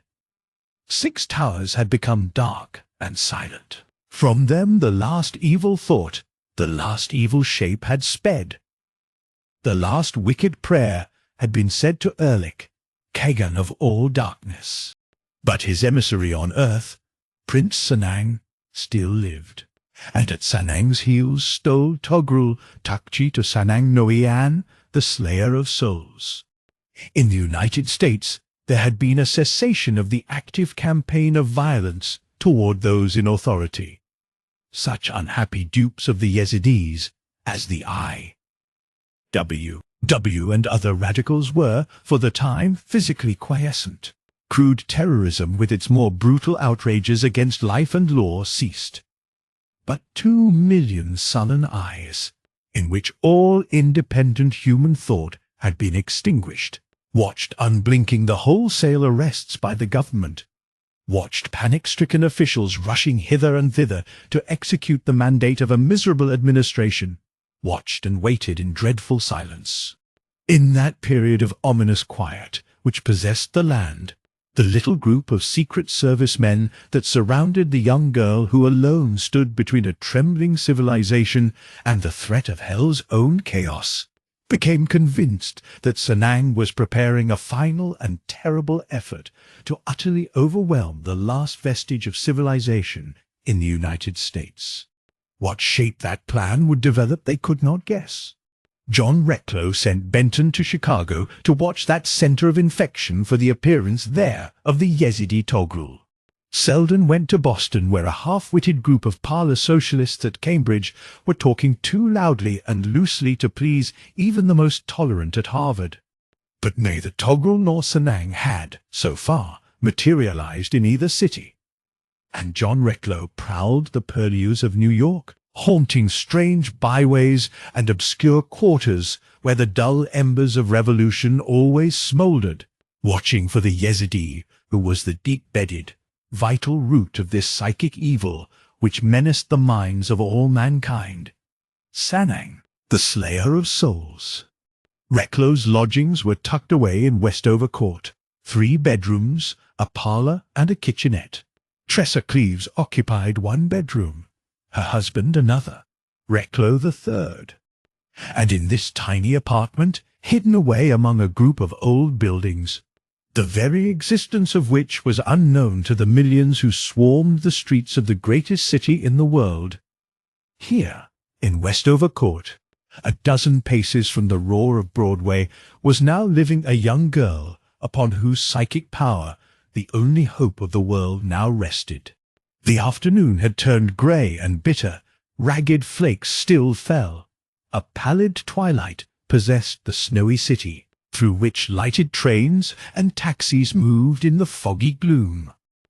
By 3 o'clock in the afternoon all shops were illuminated. The south windows of the Hotel Astor across the street spread a sickly light over the old buildings of Westover Court as John Recklow entered the tiled hallway, took the stairs to the left, and went directly to his apartment. He unlocked the door and let himself in, and stood a moment in the entry shaking the snow from his hat and overcoat. The sitting-room lamp was unlighted, but he could see a fire in the grate, and Tressa Cleves seated near, her eyes fixed on the glowing coals. He bade her good evening in a low voice. She turned her charming head and nodded, and he drew a chair to the fender and stretched out his wet shoes to the warmth. "Is Victor still out?" he inquired. She said that her husband had not yet returned. Her eyes were on the fire. Recklow's rested on her shadowy face. "Benton got his man in Chicago," he said. "It was not Togrul Khan." "Who was it?" "Only a Swami fakir who'd been preaching sedition to a little group of greasy Bengalese from Seattle. I've heard from Selden, too." She nodded listlessly and lifted her eyes. "Neither Sanang nor Togrul have appeared in Boston," he said. "I think they were here in New York." The girl said nothing. After a silence, "Are you worried about your husband?" he asked abruptly. "I am always uneasy when he is absent," she said quietly. "Of course, but I don't suppose he knows that." "I suppose not." Recklow leaned over, took a coal in the tongs and lighted a cigar. Leaning back in his armchair, he said in a musing voice, "No, I suppose your husband does not realize that you are so deeply concerned over his welfare." The girl remained silent. "I suppose," said Recklow softly, "he doesn't dream you are in love with him." Tressa Cleves did not stir a muscle. After a long silence, she said in her even voice, "Do you think I am in love with my husband, Mr. Recklow? I think you fell in love with him the first evening you met him." "I did." Neither of them spoke again for some minutes. Recklow's cigar went wrong.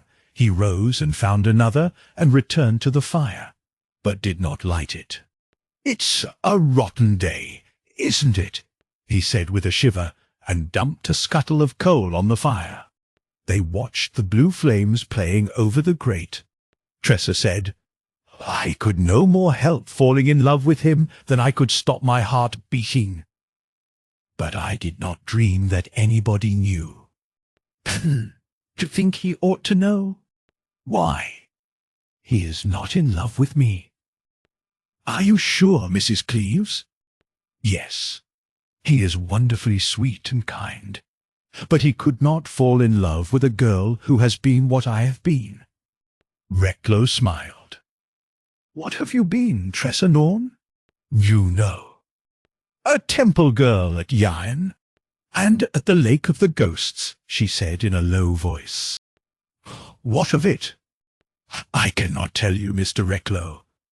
Only that I lost my soul in the Yezidi temple. That is untrue." "I wish it were untrue. My husband tells me that nothing can really harm the soul. I try to believe him. But Erlich lives, and when my soul at last shall escape my body, it shall not escape the Slayer of Souls. That is monstrously untrue. No, I tell you that Prince Sanang slew my soul, and my soul's ghost belongs to Erlich. How can any man fall in love with such a girl?" "Why do you say that Sanang slew your soul?" asked Recklow, peering at her averted face through the reddening firelight. She lay still in her chair for a moment, then turned suddenly on him. "He did slay it. He came to the Lake of the Ghosts as my lover. He meant to have done it there. But I would not have him, would not listen nor suffer his touch. I mocked at him and his passion. I laughed at his tortures. They were afraid of me. She half rose from her chair, grasped the arms, then seated herself again, her eyes ablaze with the memory of wrongs.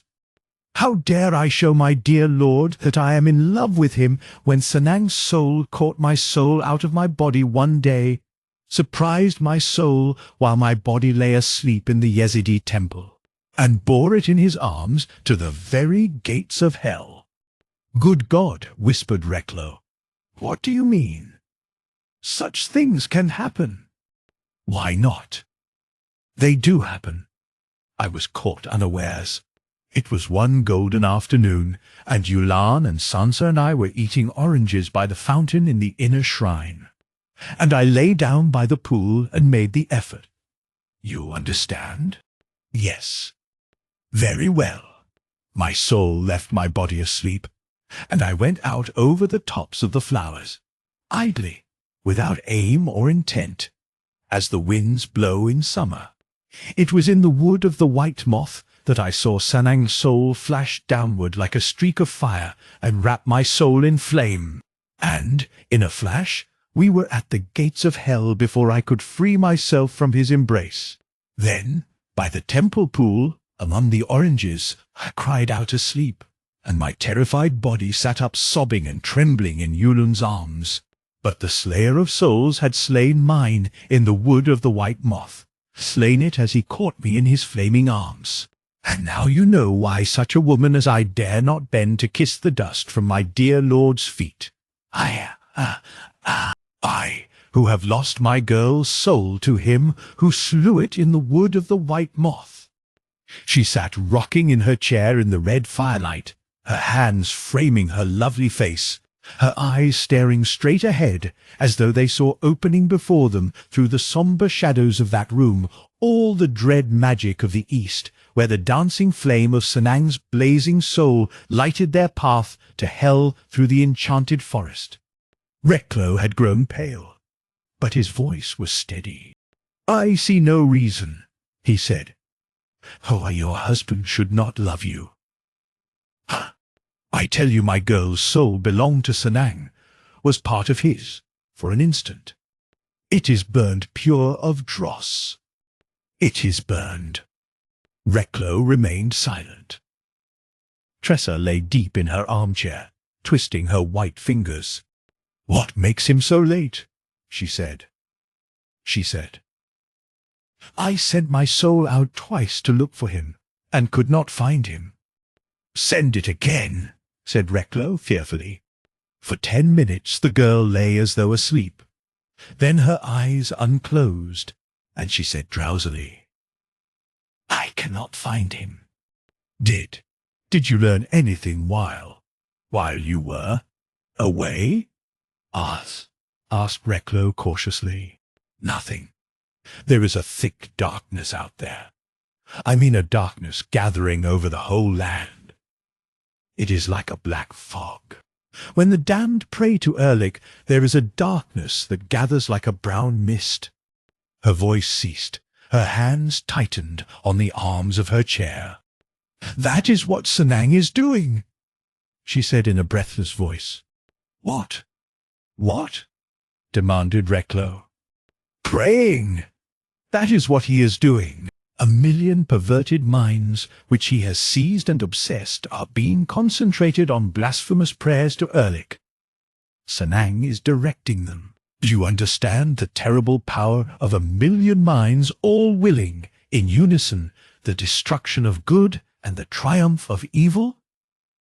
1,000,000 human minds. More, for that is what he is doing. That is the thick darkness that is gathering over the entire Western world. It is the terrific materialization of evil power from evil minds, all focused upon the single thought that evil must triumph and good die. She sat, gripping the arms of her chair, pale, rigid, terribly alert, dreadfully enlightened, now, concerning the awful and new menace threatening the sanity of mankind. She said in her steady, emotionless voice, when the Yezidi sorcerers desire to overwhelm a nomad people, some yacht perhaps, that has resisted the sheiks of the 8 towers. Then the Slayer of Souls rides with his black banners to the Namazgah, or place of prayer. 2 marble bridges lead to it. There are 1,400 mosques there. Then come the 8, each with his shroud, chanting the prayers for those dead in hell. And there the Yazidis pray blasphemously, all their minds in ferocious unison. And I have seen a little yacht full of broad faces with their slanting eyes and sparse beards sicken and die, and turn black in the sun, as though the plague had breathed on them. And I have seen the long noses and bushy beards of walled towns wither and perish in the blast and blight from the Namazgah, where the Slayer of Souls sat his saddle and prayed to Erlik, and 500,000 Yazidis prayed in blasphemous unison. Reklow's head rested on his left hand. The other, unconsciously, had crept toward his pistol, the weapon which had become so useless in this awful struggle between this girl and the loosened forces of hell. "Is that what you think Sanang is about?" he asked heavily. "Yes, I know it. He has seized the minds of 1,000,000 men in America. Every anarchist is today concentrating in one evil and supreme mental effort, under Sanang's direction, to will the triumph of evil and the doom of civilization. I wish my husband would come home." "Tressa?" She turned her pallid face in the firelight. "If Sanang has appointed a place of prayer," she said, "he himself will pray on that spot. That will be the Namazgah for the last 2 Yazidi sorcerers still alive in the Western world." "That's what I wish to ask you," said Reklow softly. "Will you try once more, Tressa?" "Yes, I will send out my soul again to look for the Namazgah." She lay back in her armchair and closed her eyes. "Only," she added, as though to herself, "I wish my dear Lord were safe. In this room, beside me. May God's warriors be his escort. And surely they are well armed and can prevail over demons. I wish my Lord would come home out of the darkness." "Mr. Reklow?" "Yes, Tressa. I thought I heard him on the stairs." "Not yet." She sighed. She sighed and closed her eyes again. She lay like one dead. There was no sound in the room save the soft purr of the fire. Suddenly from the sleeping girl a frightened voice burst. "Yulon! Yulon! Where is that yellow maid of the Barulas? What is she doing? That sleek young thing belongs to Togrul Khan. Yulon, I am afraid of her. Tell Sansa to watch that she does not stir from the Lake of the Ghosts. Warn that young Barula sorceress that if she stirs, I slay her. And know how to do it, in spite of Sanang and all the prayers from the Namazgah. Yulon, Sansa, watch her, follow her, hearts of flame. My soul be ransom for yours. Doctor." The girl's eyes unclosed. Presently she stirred slightly, passed one hand across her forehead, turned her head toward Reklow. "I could not discover the Namazgah," she said wearily. "I wish my husband would return." Chapter 16. The Place of Prayer. Her husband called her on the telephone a few minutes later. 53, 6, 26 speaking. "Who is this?" 69, replied his young wife happily. "Are you all right?" "Yes." "Is MH2479 there?" "He is here." "Very well." "An hour ago I saw Togrul Khan in a limousine and chased him in a taxi. His car got away in the fog, but it was possible to make out the number. An empty Cadillac limousine bearing that number is now waiting outside the 44th Street entrance to the Hotel Astor. The doorman will hold it until I finish telephoning. Tell MH2479 to send men to cover this matter." "Victor, be careful." "Yes, what is it?" "I beg you not to stir in this affair until I can join you." "Hurry then. It's just across the street from Westover Court." His voice ceased. she heard another voice, faintly, and an exclamation from her husband. Then his hurried voice over the wire. The doorman just sent word to hurry. The car number is N 0115 F0379. I've got to run. Good beat. He left the booth at the end of Peacock Alley, ran down the marble steps to the left and out to the snowy sidewalk, passing on his way a young girl swathed to the eyes in chinchilla who was hurrying into the hotel. As he came to where the limousine was standing, he saw that it was still empty, although the door stood open and the engine was running. Around the chauffeur stood the gold-laced doorman, the gorgeously uniformed carriage porter, and a mounted policeman. "Hey," said the latter when he saw Cleves. "What's the matter here?" "What is the matter here? What are you holding up this car for?" Cleves beckoned him, whispered, then turned to the doorman. "Why did you send for me? Was the chauffeur trying to pull out?" "Yes, sir. A lady come hurrying out and she jumps in, and the chauffeur he starts her humming." "A lady?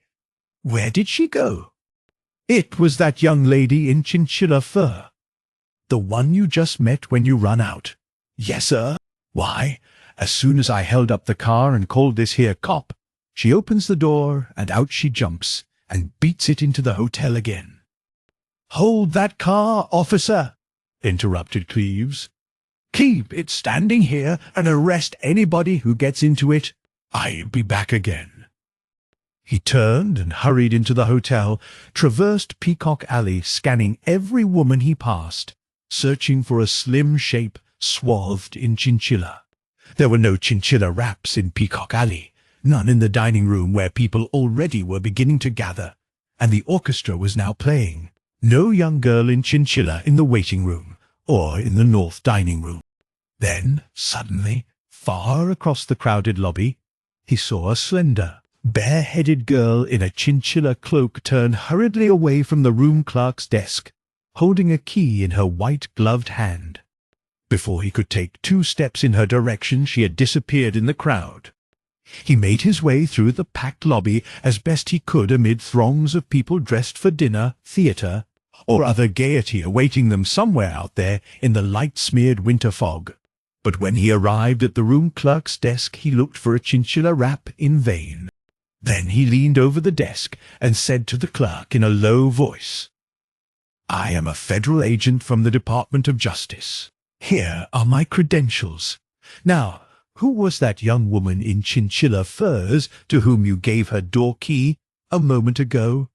The clerk leaned over his counter and, dropping his voice, answered that the lady in question had arrived only that morning from San Francisco, had registered as Madame Ola Barulas, and had been given a suite on the 4th floor, numbered from 408 to 414. "Do you mean to arrest her?" added the clerk in a weird whisper. "I don't know. Possibly." "Have you the master key?" The clerk handed it to him without a word, and Cleves hurried to the elevator. On the 4th floor, the matron on duty halted him, but when he murmured an explanation, she nodded and laid a finger on her lips. "Madame has gone to her apartment," she whispered. "Has she a servant, or friends with her?" "No, sir. I did see her speak to 2 foreign-looking gentlemen in the elevator when she arrived this morning."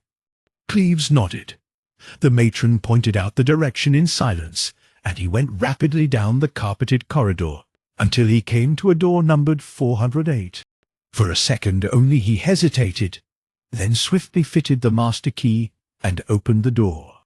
The room, a bedroom, was brightly lighted, but there was nobody there. The other rooms, dressing closet, bathroom and parlor, all were brilliantly lighted by ceiling fixtures and wall brackets, but there was not a person to be seen in any of the rooms, nor, save for the illumination, was there any visible sign that anybody inhabited the apartment. Swiftly, he searched the apartment from end to end. There was no baggage to be seen, no garments, No toilet articles, no flowers in the vases, no magazines or books, not one article of feminine apparel or of personal bric-a-brac visible in the entire place. Nor had the bed even been turned down, nor any preparation for the night's comfort been attempted. And, except for the blazing lights, it was as though the apartment had not been entered by anybody for a month.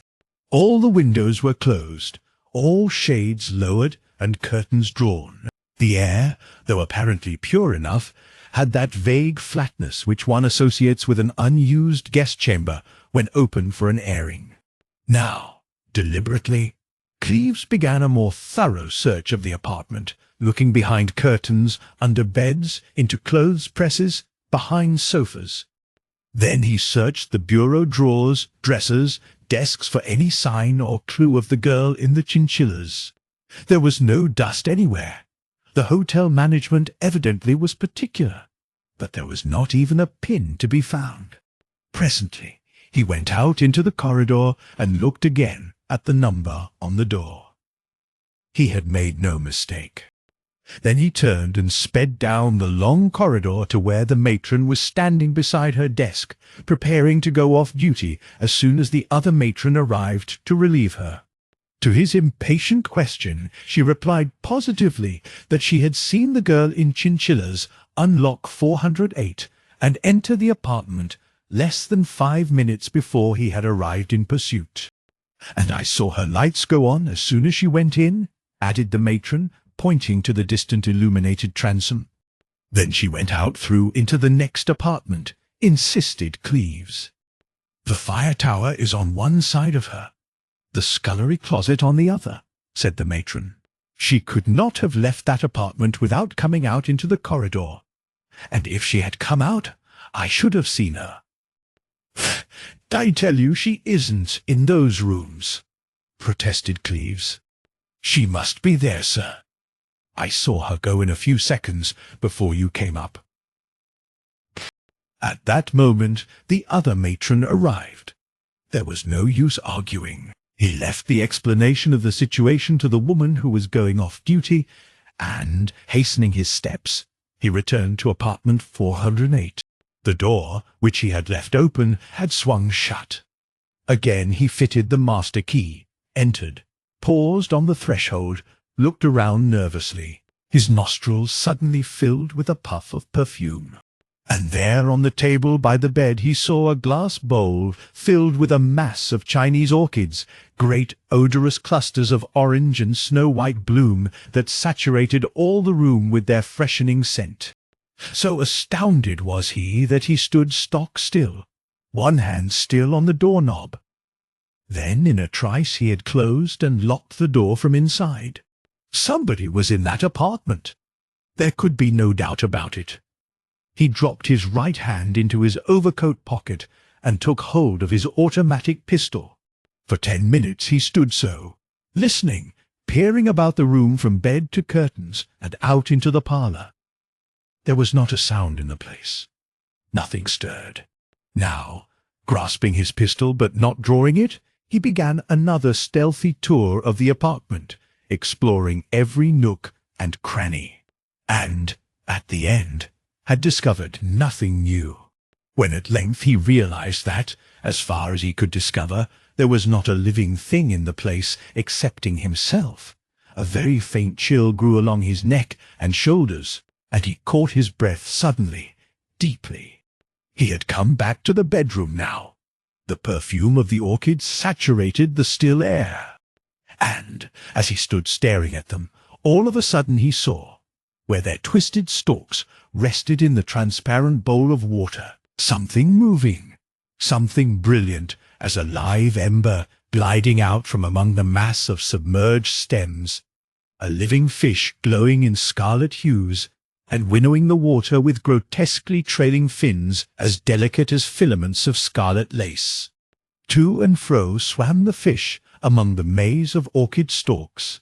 Even its eyes were hot and red as molten rubies, and as its crimson gills swelled and relaxed and swelled, tints of cherry fire waxed and waned over its fat and glowing body. And vaguely now, In the perfume-saturated air, Cleves seemed to sense a subtle taint of evil, something sinister in the intense stillness of the place, in the jeweled fish gliding so silently in and out among the pallid convolutions of the drowned stems. As he stood staring at the fish, the drugged odor of the orchids heavy in his throat and lungs, something stirred very lightly in the room. Chills crawling over every limb, he looked around across his shoulder.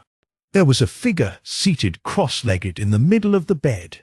Then, in the perfumed silence, the girl laughed. For a full minute neither of them moved. No sound had echoed her low laughter save the deadened pulsations of his own heart. But now there grew a faint ripple of water in the bowl where the scarlet fish, suddenly restless, was swimming hither and thither as though pursued by an invisible hand. With the slight noise of splashing water in his ears, Cleves stood staring at the figure on the bed. Under her chinchilla, the girl seemed to be all a pale golden tint, hair, skin, eyes. The scant shred of an evening gown she wore, the jewels at her throat and breast, all were yellow and amber and saffron gold. And now, looking him in the eyes, she leisurely disengaged the robe of silver fur from her naked shoulders and let it fall around her on the bed. For a second the lithe, willowy golden thing gathered there as gracefully as a coiled snake filled him with swift loathing. Then, almost instantly, the beauty of the lissome creature fascinated him. She leaned forward and set her elbows on her 2 knees and rested her face between her hands, like a gold rosebud between 2 ivory petals, he thought. Dismayed by this young thing's beauty, shaken by the dull confusion of his own heart battering his breast like the blows of a rising tide. "What do you wish?" she inquired in her soft young voice. "Why have you come secretly into my rooms to search, and clasping in your hand a loaded pistol deep within your pocket? Why have you hidden yourself until now?" he retorted in a dull and labored voice. "I have been here." "Where?" "Here, looking at you, and watching my scarlet fish. His name is Dilim. He is nearly 1,000 years old, and as wise as a magician. Look upon him, my lord. See how rapidly he darts around his tiny crystal world, like a comet through outer stardust, running the eternal race with time. And yonder is a chair. Will my lord be seated at his new servant's feet?" A strange, physical weariness seemed to weight his limbs and shoulders. He seated himself near the bed, never taking his heavy gaze from the smiling golden thing which squatted there watching him so intently. "Whose limousine was that which you entered, and then left so abruptly?" he asked. "My own." "What was the Yezidi Togrul Khan doing in it?" "Did you see anybody in my car?" she asked, veiling her eyes a little with their tawny lashes. "I saw a man with a thick beard dyed red with henna, and the bony face and slant eyes of Togrul the Yezidi." "May my soul be ransom for yours, my lord, but you lie," she said softly. Her lips parted in a smile, but her half-veiled eyes were brilliant as 2 topazes. "Is that your answer?" She lifted one hand and with her forefinger made signs from right to left and then downward as though writing in Turkish and in Chinese characters. "It is written," she said in a low voice, "that we belong to God and we return to him. Look out what you are about, my lord." He drew his pistol from his overcoat and, holding it, rested his hand on his knee. "Now," he said hoarsely, "while we await the coming of Togrul Khan, you shall remain exactly where you are, and you shall tell me exactly who you are, in order that I may decide whether to arrest you as an alien enemy inciting my countrymen to murder, or to let you go as a foreigner who is able to prove her honesty and innocence." The girl laughed. "Be careful," she said. "My danger lies in your youth and mine. Somewhere between your lips and mine lies my only danger from you, my lord." A dull flush mounted to his temples and burned there. "I am the golden comrade to heavenly azure," she said, still smiling. "I am the third imam in the necklace Kuki, wears where Yulun hangs as a rose pearl, and Sansa as a pearl on fire. Look upon me, my lord." There was a golden light in his eyes which seemed to stiffen the muscles and confuse his vision. He heard her voice again, as though very far away. "It is written that we shall love, my lord, thou and I, this night. This night. This night. Listen attentively. I am thy slave. My lips shall touch thy feet. Look upon me, my lord." There was a dazzling blindness in his eyes and in his brain. He swayed a little, still striving to fix her with his failing gaze. His pistol hand slipped sideways from his knee, fell limply, and the weapon dropped to the thick carpet. He could still see the glimmering golden shape of her, still hear her distant voice. "It is written that we belong to God. Takta." Over his knees was settling a snow-white sheet. On it, in his lap, lay a naked knife. There was not a sound in the room save the rushing and splashing of the scarlet fish in its crystal bowl. Bending nearer, the girl fixed her yellow eyes on the man who looked back at her with dying gaze, sitting upright and knee-deep in his shroud. Then, noiselessly she uncoiled her supple golden body, extending her right arm toward the knife. "Throw back thy head, my lord, and stretch thy throat to the knife's sweet edge," she whispered caressingly. "No, do not close your eyes. Look upon me. Look into my eyes. I am Aula, temple girl of the Barulas. I am mistress to the slayer of souls.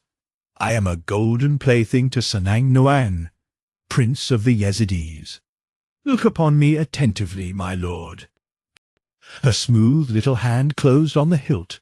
The scarlet fish splashed furiously in the bowl, dislodging a blossom or two, which fell to the carpet and slowly faded into mist. Now she grasped the knife, and she slipped from the bed to the floor and stood before the dazed man. "This is the Namazgah," she said in her silky voice. "Behold, this is the appointed place of prayer. Gaze around you, my lord. These are the shadows of mighty men who come here to see you die in the place of prayer." Cleve's head had fallen back, but his eyes were open. The Barulas girl took his head in both hands and turned it hither and thither, and his glazing eyes seemed to sweep a throng of shadowy white-robed men crowding the room, and he saw the bloodless, symmetrical visage of Sanang among them, and the great red beard of Togrul, and his stiffening lips parted in an uttered cry, and sagged open, flaccid and soundless. The Barulas sorceress lifted the shroud from his knees and spread it on the carpet, moving with leisurely grace about her business and softly intoning the prayers for the dead. Then, having made her arrangements, she took her knife into her right hand again and came back to the half-conscious man and stood close in front of him, bending near and looking curiously into his dimmed eyes. "Aya," she said smilingly. "This is the place of prayer, and you shall add your prayer to ours before I use my knife. So, I give you back your power of speech. Pronounce the name of Erlich." Very slowly his dry lips moved, and his dry tongue trembled. The word they formed was Pressa. Instantly the girl's yellow eyes grew incandescent, and her lovely mouth became distorted. With her left hand she caught his chin, forced his head back, exposing his throat, and using all her strength drew the knife's edge across it. But it was only her clenched fingers that swept the taut throat, clenched and empty fingers in which the knife had vanished. And when the Barulas girl saw that her clenched hand was empty, felt her own pointed nails cutting into the tender flesh of her own palm, she stared at her blood-stained fingers in sudden terror, stared, spread them, shrieked where she stood, and writhed there trembling and screaming as though gripped in an invisible trap. But she fell silent when the door of the room opened noiselessly behind her, and it was as though she dared not turn her head to face the end of all things which had entered the room and was drawing nearer in utter silence. Suddenly she saw its shadow on the wall, and her voice burst from her lips in a last shuddering scream. Then the end came slowly, without a sound, and she sank at the knees, gently, to a kneeling posture, then backward, extending her supple golden shape across the shroud, and lay there limp as a dead snake. Tressa went to the bowl of water and drew from it every blossom. The scarlet fish was now thrashing the water to an iridescent spume, and Tressa plunged in her hands and seized it and flung it out, squirming and wheezing crimson foam, on the shroud beside the golden girl of the Barulas. Then, very slowly, she drew the shroud over the dying things, stepped back to the chair where her husband lay unconscious, knelt down beside him and took his head on her shoulder, gazing, all the while, at the outline of the dead girl under the snowy shroud. After a long while, Cleves stirred and opened his eyes. Presently he turned his head sideways on her shoulder. "Tressa," he whispered. "Hush," she whispered. "All is well now." But she did not move her eyes from the shroud, which now outlined the still shapes of two human figures. "Who's John Recklow?" she called in a low voice. Recklow entered noiselessly with drawn pistol. She motioned to him. He bent and lifted the edge of the shroud, cautiously. A bushy red beard protruded. "Togrul!" he exclaimed. But who is this young creature lying dead beside him? Then Tressa caught the collar of her tunic in her left hand and flung back her lovely face, looking upward out of eyes like sapphires wet with rain. "In the name of the one and only God," she sobbed, "if there be no resurrection for dead souls, then I have slain this night in vain. For what does it profit a girl if her soul be lost to a lover and her body be saved for her husband?" She rose from her knees, the tears still falling, and went and looked down at the outlined shapes beneath the shroud. Recklow had gone to the telephone to summon his own men and an ambulance. Now, turning toward Tressa from his chair, "God knows what we'd do without you, Mrs. Cleves. I believe this accounts for all the Yezidis except Sanang." "Excepting Prince Sanang," she said drearily. Then she went slowly to where her husband lay in his armchair and sank down on the floor and laid her cheek across his feet. Chapter 17. The Slayer of Souls. In that great blizzard which, on the 4th of February, struck the eastern coast of the United States from Georgia to Maine, John Recklow and his men hunted Sanang, the last of the Yezidis. And Sanang clung like a demon to the country which he had doomed to destruction, embedding each claw again as it was torn loose, battling for the supremacy of evil with all his dreadful psychic power, striving still to seize, cripple, and slay the bodies and souls of 100 million Americans. Again he scattered the uncounted myriads of germs of the Black Plague, which he and his Yezidis had brought out of Mongolia a year before, and once more the plague swept over the country, and thousands on thousands died. But now the national, state and city governments were fighting, with physicians, nurses and police, this gruesome epidemic which had come into the world from they knew not where. And national, state and city governments, aroused at last, were fighting the more terrible plague of anarchy. Nationwide raids were made from the Atlantic to the Pacific, and from the Gulf to the lakes. Thousands of terrorists of all shades and stripes, whose minds had been seized and poisoned by the Yezidis, were being arrested. Deportations had begun. Government agents were everywhere swarming to clean out the foulness that had struck deeper into the body of the Republic than anyone had supposed. And it seemed at last as though the Red Plague, too, was about to be stamped out along with the Black Death called influenza. But only a small group of Secret Service men knew that a resurgence of these horrors was inevitable unless Sanang, the Slayer of Souls, was destroyed. And they knew, too, that only one person in America could hope to destroy Sanang, the last of the Yazidis, and that was Tressa Cleves. Only by the sudden onset of the plague in various cities of the land had Recklow any clue concerning the whereabouts of Sanang. In Boston, then Washington, then Kansas City, and then New York, the epidemic suddenly blazed up. And in these places of death, the Secret Service men always found a clue. And there they hunted Sanang, the Yazidi, to kill him without mercy where they might find him. But they never found Sanang Noyan, only the ghastly marks of his poisoned claws on the body of the sickened nation. Only minds diseased by the Red Plague and bodies dying of the Black Death. Civil and social centers disorganized, disrupted, depraved, dying.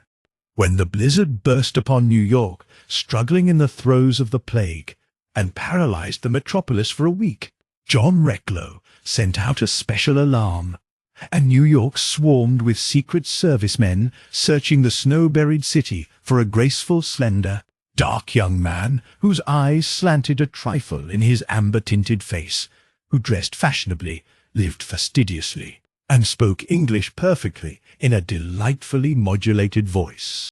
And to New York, thrice stricken by anarchy, by plague, and now by God, hurried, from all parts of the nation, thousands of secret agents who had been hunting Sanang in distant cities, or who had been raiding the traitorous and secret gatherings of his mental dupes.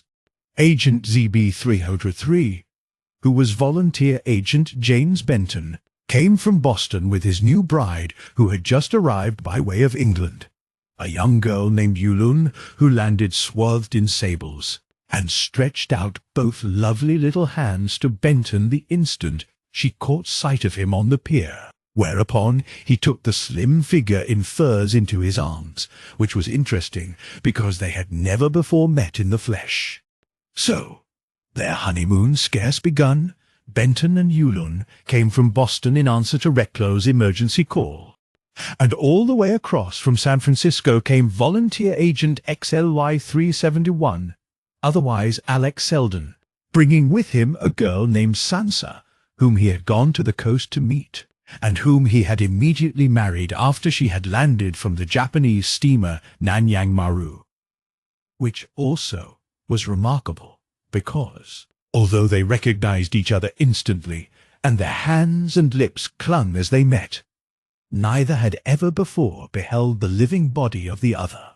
The third man who came to New York at Recklow's summons was volunteer agent 53-626, otherwise Victor Cleves.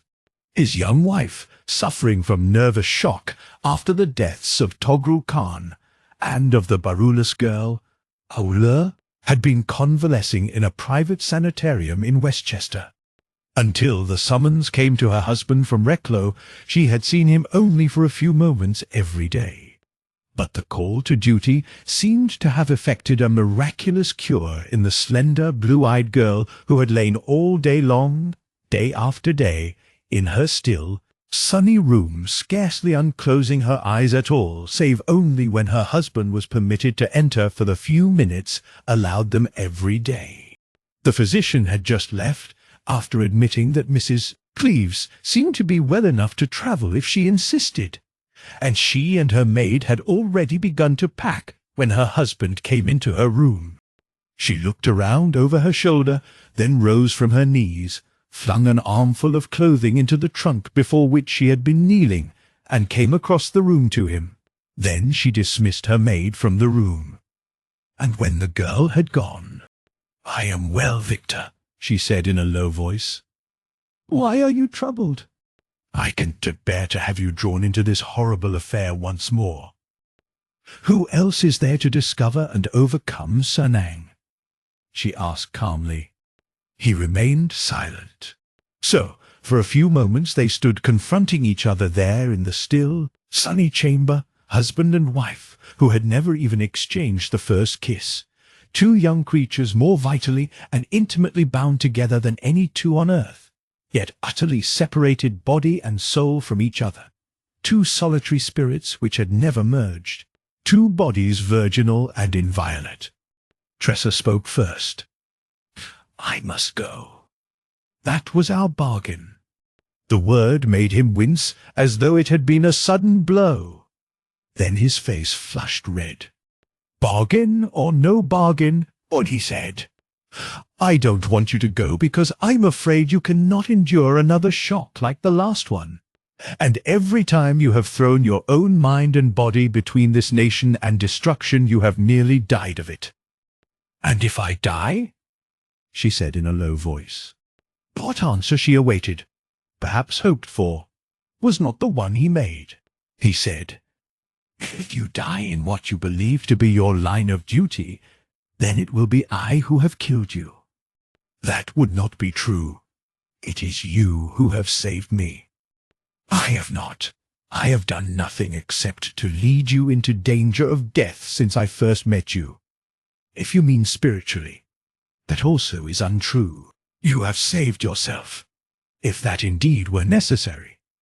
You have redeemed yourself. If it is true you needed redemption, which I never believed." "Oh," she sighed swiftly.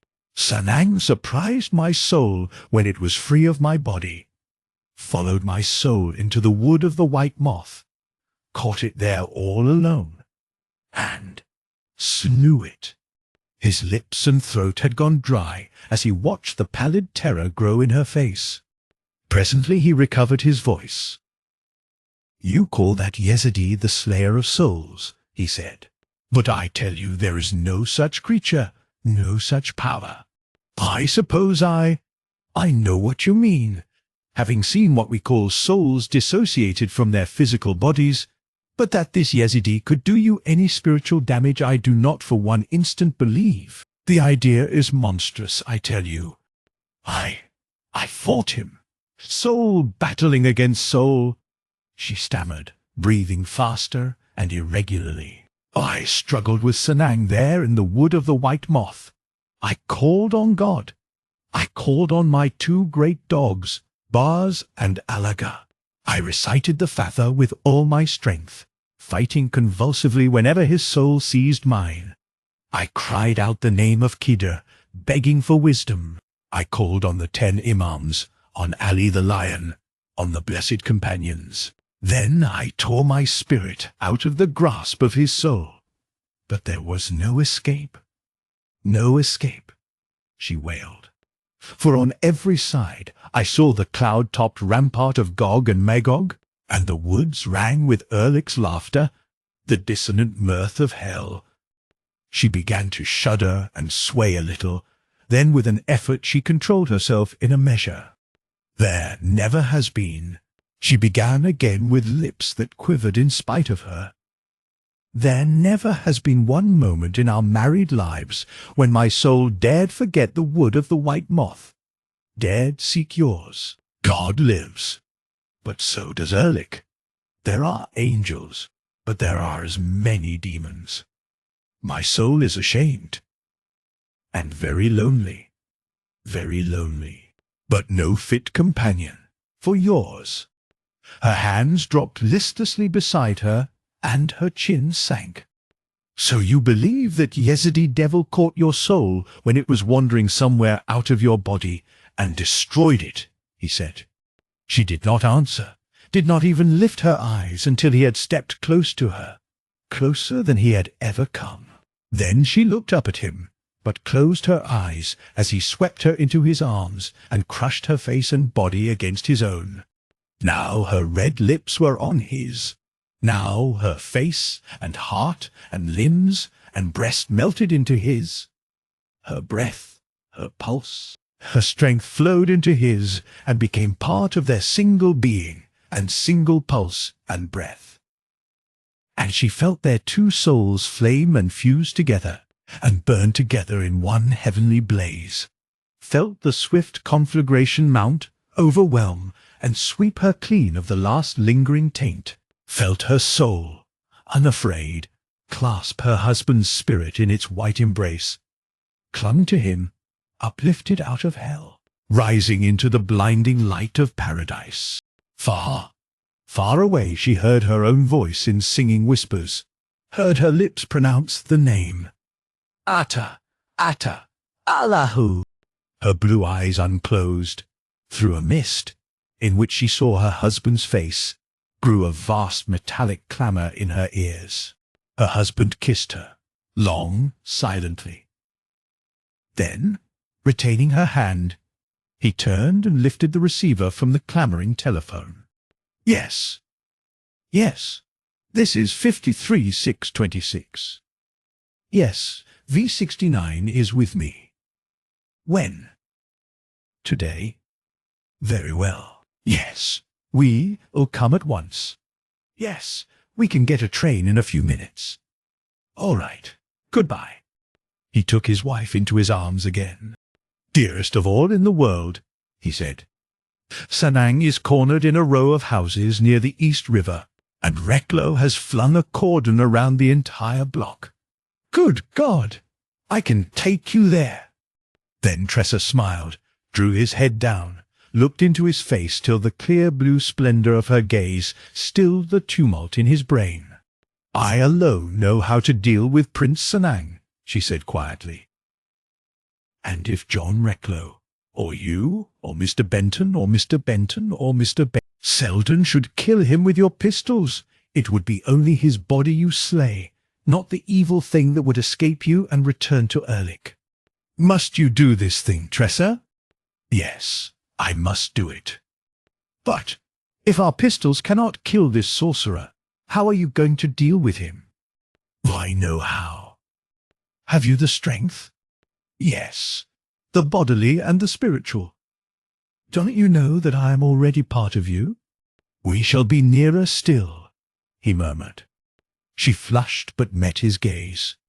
Yes, we shall be but one being, utterly.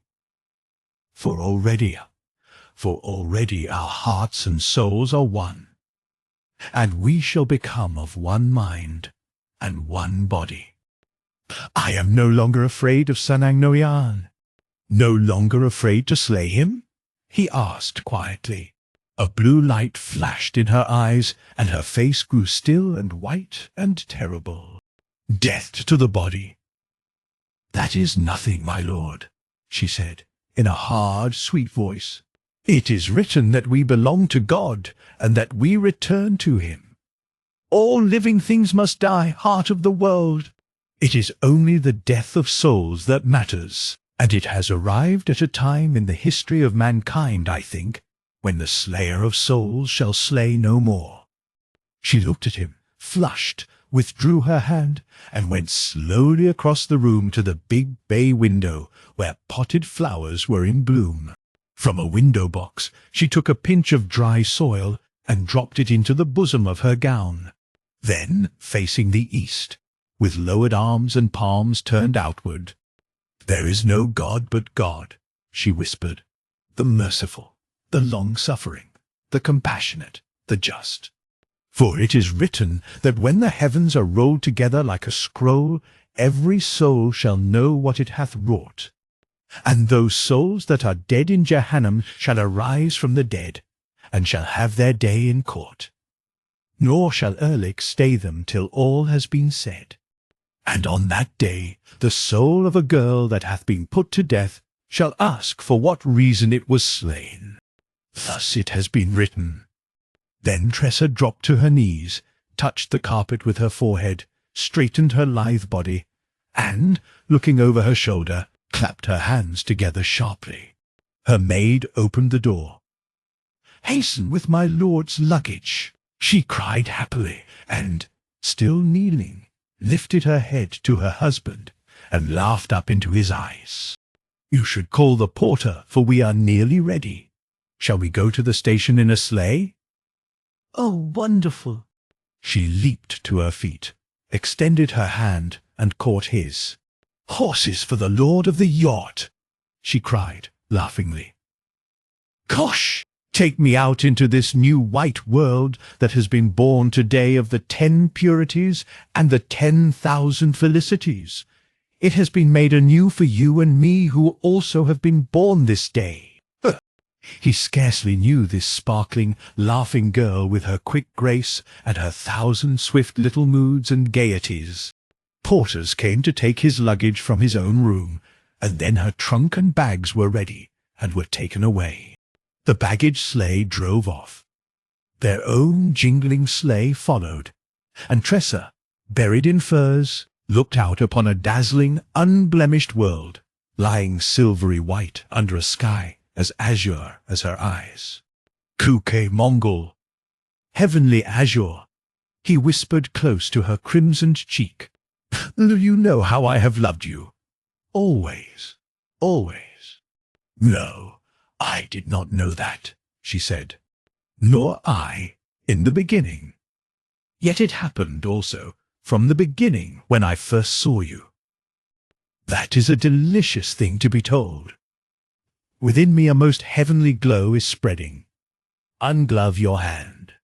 She slipped the glove from her own white fingers and felt for his under the furs. Ah, she sighed. She sighed.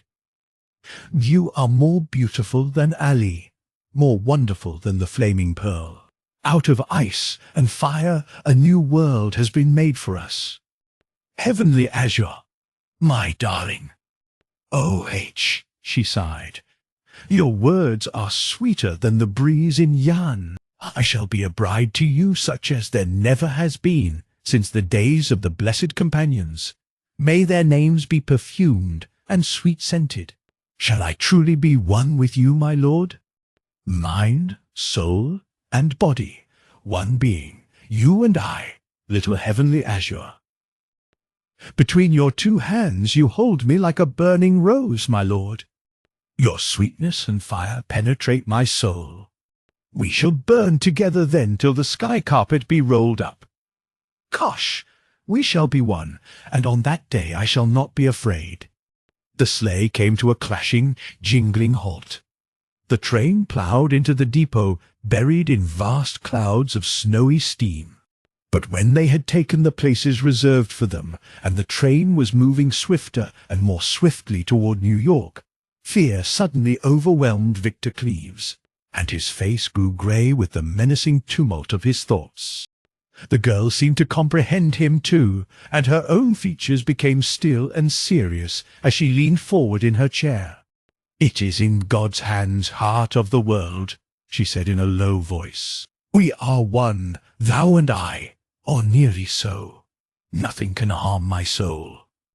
No, but the danger to your life. I fear no Yezidi. The beast will surely try to kill you. And what can I do? You say my pistol is useless. Yes, but I want you near me.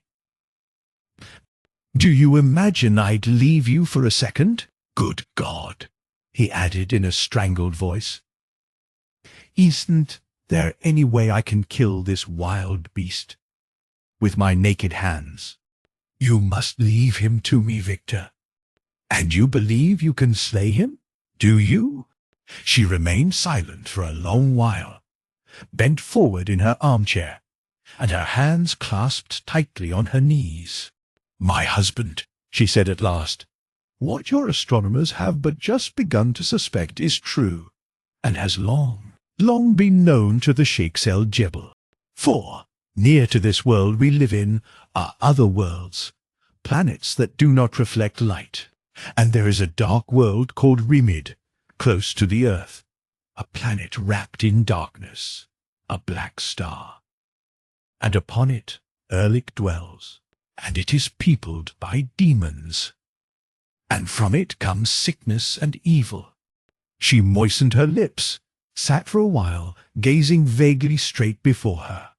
"From this black planet comes all evil upon earth," she resumed in a hushed voice, "for it is very near to the earth. It is not 100 miles away. All strange phenomena, for which our scientists cannot account, are due to this invisible planet, all new and sudden pestilences, all convulsions of nature, the newly noticed radio disturbances, the new so-called interplanetary signals, all have their hidden causes within that black and demon-haunted planet long known to the Yezidis, and by them called Remid, or Erlik's world. And it is to this black planet that I shall send Sanang, Slayer of Souls. I shall tear him from this earth, though he cling to it with every claw, and I shall fling his soul into darkness, out across the gulf, drive his soul forth, hurl it toward Erlik like a swift rocket charred and falling from the sky into endless night. So shall I strive to deal with Prince Sanang, sorcerer of Mount Alamout, the last of the assassins, Shekel-Debel, and Slayer of Souls. May God remember him in hell. Already their train was rolling into the great terminal. Reklo was awaiting them. He took Tressa's hands in his and gazed earnestly into her face. "Have you come to show us how to conclude this murderous business?" he asked grimly. "I shall try," she said calmly. "Where have you cornered Sanang? Could you and Victor come at once?" "Yes." She turned and looked at her husband, who had become quite pale. Reklo saw the look they exchanged. There could be no misunderstanding what had happened to these two. Their tragedy had ended. They were united at last. He understood it instantly, realized how terrible was this new and tragic situation for them both. Yet he knew also that the salvation of civilization itself now depended upon this girl. She must face Sanang. There was nothing else possible. "The streets are choked with snow," he said. "But I have a coupe and 2 strong horses waiting." He nodded to one of his men standing near. Cleves gave him the hand luggage and checks. "All right," he said in a low voice to Reklo, and passed one arm through Tressa's. The coupe was waiting on 42nd Street, guarded by a policeman. When they had entered and were seated, 2 mounted policemen rode ahead of the lurching vehicle, picking away amid the monstrous snowdrifts, and headed for the East River. "We've got him somewhere in a wretched row of empty houses not far from East River Park. I'm taking you there. I've drawn a cordon of my men around the entire block. He can get away. But I dared take no chances with this Yezidi sorcerer, dared not let one of my men go in to look for him, go anywhere near him, until I could lay the situation before you, Mrs. Cleves." "Yes," she said calmly. "It was the only way, Mr. Reklo. There would have been no use shooting him, no use taking him prisoner. A prisoner, he remains as deadly as ever. Dead, his mind still lives and breeds evil. You are quite right. It is for me to deal with Sanang." Reklo shuddered in spite of himself. "Can you tear his claws from the vitals of the world and free the sick brains of 1,000,000 people from the slavery of this monster's mind?" The girl said seriously, "Even Satan was stoned, it is so written, and was cast out, and dwells for ever and ever in Abaddon. No star lights that pit. None lights the black planet, Remid. It is where evil dwells, and there Sanang Noayan belongs." And now, beyond the dirty edges of the snow-smothered city, under an icy mist, they caught sight of the river, where ships lay blockaded by frozen floes. Gulls circled over it. Ghostly factory chimneys on the further shore loomed up gigantic, ranged like minarets. The coupe, jolting along behind the mounted policeman, struggled up toward the sidewalk and stopped. The 2 horses stood steaming, knee-deep in snow. Reklo sprang out.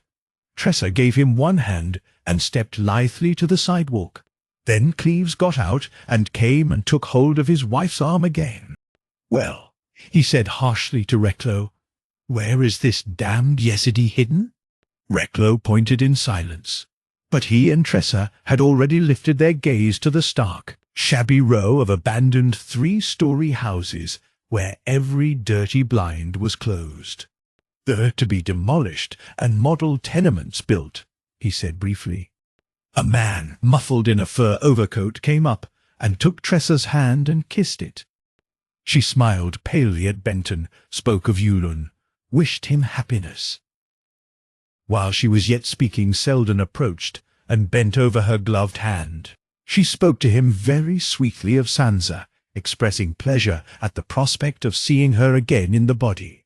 "The Seldens and ourselves have adjoining apartments at the Ritz," said Benton. "We have reserved a third suite for you and Victor." She inclined her lovely head gravely, then turned to Recklow, saying that she was ready. "It makes no difference which front door I unlock," he said.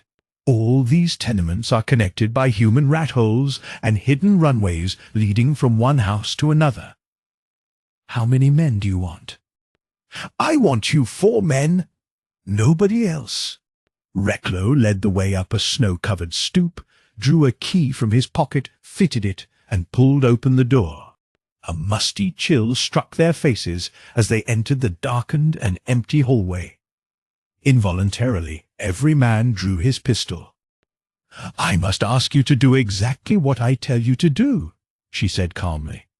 "Certainly," said Recklow, caressing his white moustache and striving to pierce the gloom with his keen eyes. Then Tressa took her husband's hand. "Come," she said. They mounted the stairway together, and the 3 others followed with pistols lifted. There was a vague grey light on the second floor. The broken rear shutters let it in. As though she seemed to know her way, the girl led them forward, opened a door in the wall, and disclosed a bare, dusty room in the next house. Through this she stepped. The others crept after her with weapons ready. She opened a second door, turned to the 4 men. "Wait here for me. Come only when I call," she whispered. "For God's sake, take me with you," burst out Cleves. "In God's name, stay where you are till you hear me call your name," she said almost breathlessly. Then, suddenly, she turned, swiftly retracing her steps, and they saw her pass through the first door and disappear into the first house they had entered. A terrible silence fell among them. The sound of her steps on the bare boards had died away. There was not a sound in the chilly dusk. Minute after minute dragged by. One by one the men peered fearfully at Cleves. His visage was ghastly, and they could see his pistol hand trembling. Twice Recklow looked at his wristwatch. The third time he said, unsteadily, "She has been gone 3/4 of an hour." Then, far away, they heard a heavy tread on the stairs. Nearer and nearer came the footsteps. Every pistol was levelled at the first door as a man's bulky form darkened it. "It's one of my men," said Recklow in a voice like a low groan. "Where on earth is Mrs. Cleves?" "Well, I came to tell you," said the agent. "Mrs. Cleves came out of the first house nearly an hour ago. She got into the coupe and told the driver to go to the Ritz." "What?" "She's gone to the Ritz," repeated the agent. "No one else has come out, and I began to worry, hearing nothing of you, Mr. Recklow. So I stepped in to see. You say that Mrs. Cleves went out of the house we entered, got into the coupe, and told the driver to go to the Ritz?" demanded Cleves, astounded. "Yes, sir." "Where is that coupe?" "Did it return?" "It had not returned when I came in here." "Go back and look for it." "Look in the other street," said Recklow sharply. The agent hurried away over the creaking boards.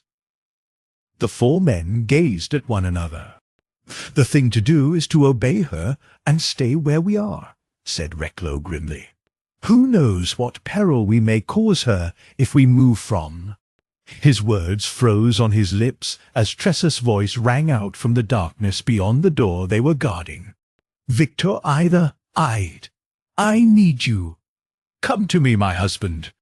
As Cleves sprang through the door into the darkness beyond, Benton smashed a window sash with all the force of his shoulder and, reaching out through the shattered glass, tore the rotting blinds from their hinges, letting in a flood of sickly light. Against the bare wall stood Tressa, both arms extended, her hands flat against the plaster, and each hand transfixed and pinned to the wall by a knife. A white sheet lay at her feet. On it rested a third knife, and, bending on one knee to pick it up, they caught a glimpse of a slender young man in fashionable afternoon attire, who, as they entered with the crash of the shattered window in their ears, sprang to his nimble feet and stood confronting them, knife in hand. Instantly every man fired at him, and the bullets whipped the plaster to a smoke behind him. But the slender, dark-skinned young man stood motionless, looking at them out of brilliant eyes that slanted a trifle. Again the racket of the fusillade swept him and filled the room with plaster dust. Cleves, frantic with horror, laid hold of the knives that pinned his wife's hands to the wall and dragged them out. But there was no blood, no wound to be seen on her soft palms. She took the murderous-looking blades from him, threw one terrible look at Sanang, kicked the shroud across the floor toward him, and flung both knives upon it. The place was still dim with plaster dust and pistol fumes as she stepped forward through the acrid mist, motioning the four men aside. "Sanang!" she cried in a clear voice. "May God remember you in hell, for my feet have spurned your shroud, and your knives, which could not scar my palms, shall never pierce my heart. Look out for yourself, Prince Sanang." "Tukta," he said calmly. "My soul be ransom for yours." "That is a lie. My soul is already ransomed. My mind is the more powerful. It has already halted yours. It is conquering yours. It is seizing your mind and enslaving it. It is mastering your will, Sanang. Your mind bends before mine. You know it is bending. You feel it is breaking down." Sanang's eyes began to glitter, but his pale brown face had grown almost white. "I slew you once, in the wood of the white moth," he said huskily. "There is no resurrection from such a death, little heavenly azure. Look upon me. My soul and yours are one." "You are looking upon my soul," she said. "A lie. You are in your body." The girl laughed. "My body lies asleep in the Ritz upon my husband's bed," she said. "My body is his. My mind belongs to him. My soul is already one with his. Do you not know it, dog of a Yezidi? Look upon me, Sanang Noyan. Look upon my unwounded hands. My shroud lies at your feet, and there lie the knives that could not pierce my heart. I am thrice clean. Listen to my words, Sanang. There is no other god but God." The young man's visage grew pasty and loose and horrible. His lips became flaccid like dewlaps. But out of these sagging folds of livid skin his voice burst whistling, screaming, as though wrenched from his very belly. "May Erlik strangle you. May you rot where you stand. May your face become a writhing mass of maggots, and your body a corruption of living worms. For what you are doing to me this day, may every demon in hell torment you. Have a care what you are about," he screeched. "You are slaying my mind, you sorceress. You have seized my mind and are crushing it. You are putting out its light, you Yezidi witch. You are quenching the last spark of reason in me. Sanang." His knife fell clattering to the floor, but he stood stock still, his hands clutching his head, stood motionless, while scream on scream tore through the loose and gaping lips, blowing them into ghastly, distorted folds. "Sanang Noyan," she cried in her clear voice. "The 8 towers are darkened. The rampart of Gog and Magog is fallen. On Mount Alamout nothing is living. The minds of mankind are free again. She stepped forward, slowly, and stood near him, chanting in a low voice the prayers for the dead. She bent down and unrolled the shroud, laid it on his shoulders, and drew it up and across his face, covering his dying eyes, and swathed him so, slowly, from head to foot. Then she gathered up the 3 knives, cast them upward into the air. They did not fall again. They disappeared. And all the while, under her breath, the girl was chanting the prayers for the dead as she moved silently about her business. Shrouded to the forehead in its white cerements, the muffled figure of Sanang stood upright, motionless as a swathed and frozen corpse. Outside, the daylight had become grayer. It had begun to snow again, and a few flakes blew in through the shattered windows and clung to the winding sheet of Sanang. And now Tressa drew close to the shrouded shape and stood before it, gazing intently upon the outlined features of the last of the Yezidis. "Sanang," she said very softly, "I hear your soul bidding your body farewell." Doctor. Then, under the strained gaze of the 4 men gathered there, the shroud fell to the floor in a loose heap of white folds. There was nobody under it, no trace of Sanang. The human shape of the Yezidi had disappeared, but a greyish mist had filled the room, wavering up like smoke from the shroud, and, like smoke, blowing in a long streamer toward the window where the draught drew it out through the falling snow and scattered the last shred of it against the greying sky. In the room the mist thinned swiftly. The 4 men could now see one another. But Tressa was no longer in the room, and in place of the white shroud a piece of filthy tattered carpet lay on the floor, and a dead rat, flattened out, dry and dusty, lay upon it. "For God's sake," whispered Recklow hoarsely, "let us get out of this. Let us get out of this." Cleves, his pistol clutched convulsively, stared at him in terror. But Recklow took him by the arm and drew him away, muttering that Tressa was waiting for him, and might be ill, and that there was nothing further to expect in this ghastly spot. They went with Cleves to the Ritz. At the desk, the clerk said that Mrs. Cleves had the keys and was in her apartment. The 3 men entered the corridor with him, watched him try the door, saw him open it, lingered a moment after it had closed, heard the key turn. At the sound of the door closing, the maid came. "Madame is asleep in her room," she whispered. "When did she come in?" "More than 2 hours ago, sir. I have drawn her bath, but when I opened the door a few moments ago, Madame was still asleep." He nodded. He was trembling when he put off his overcoat and dropped hat and gloves on the carpet. From the little rose and ivory reception room he could see the closed door of his wife's chamber, and for a while he stood staring at it.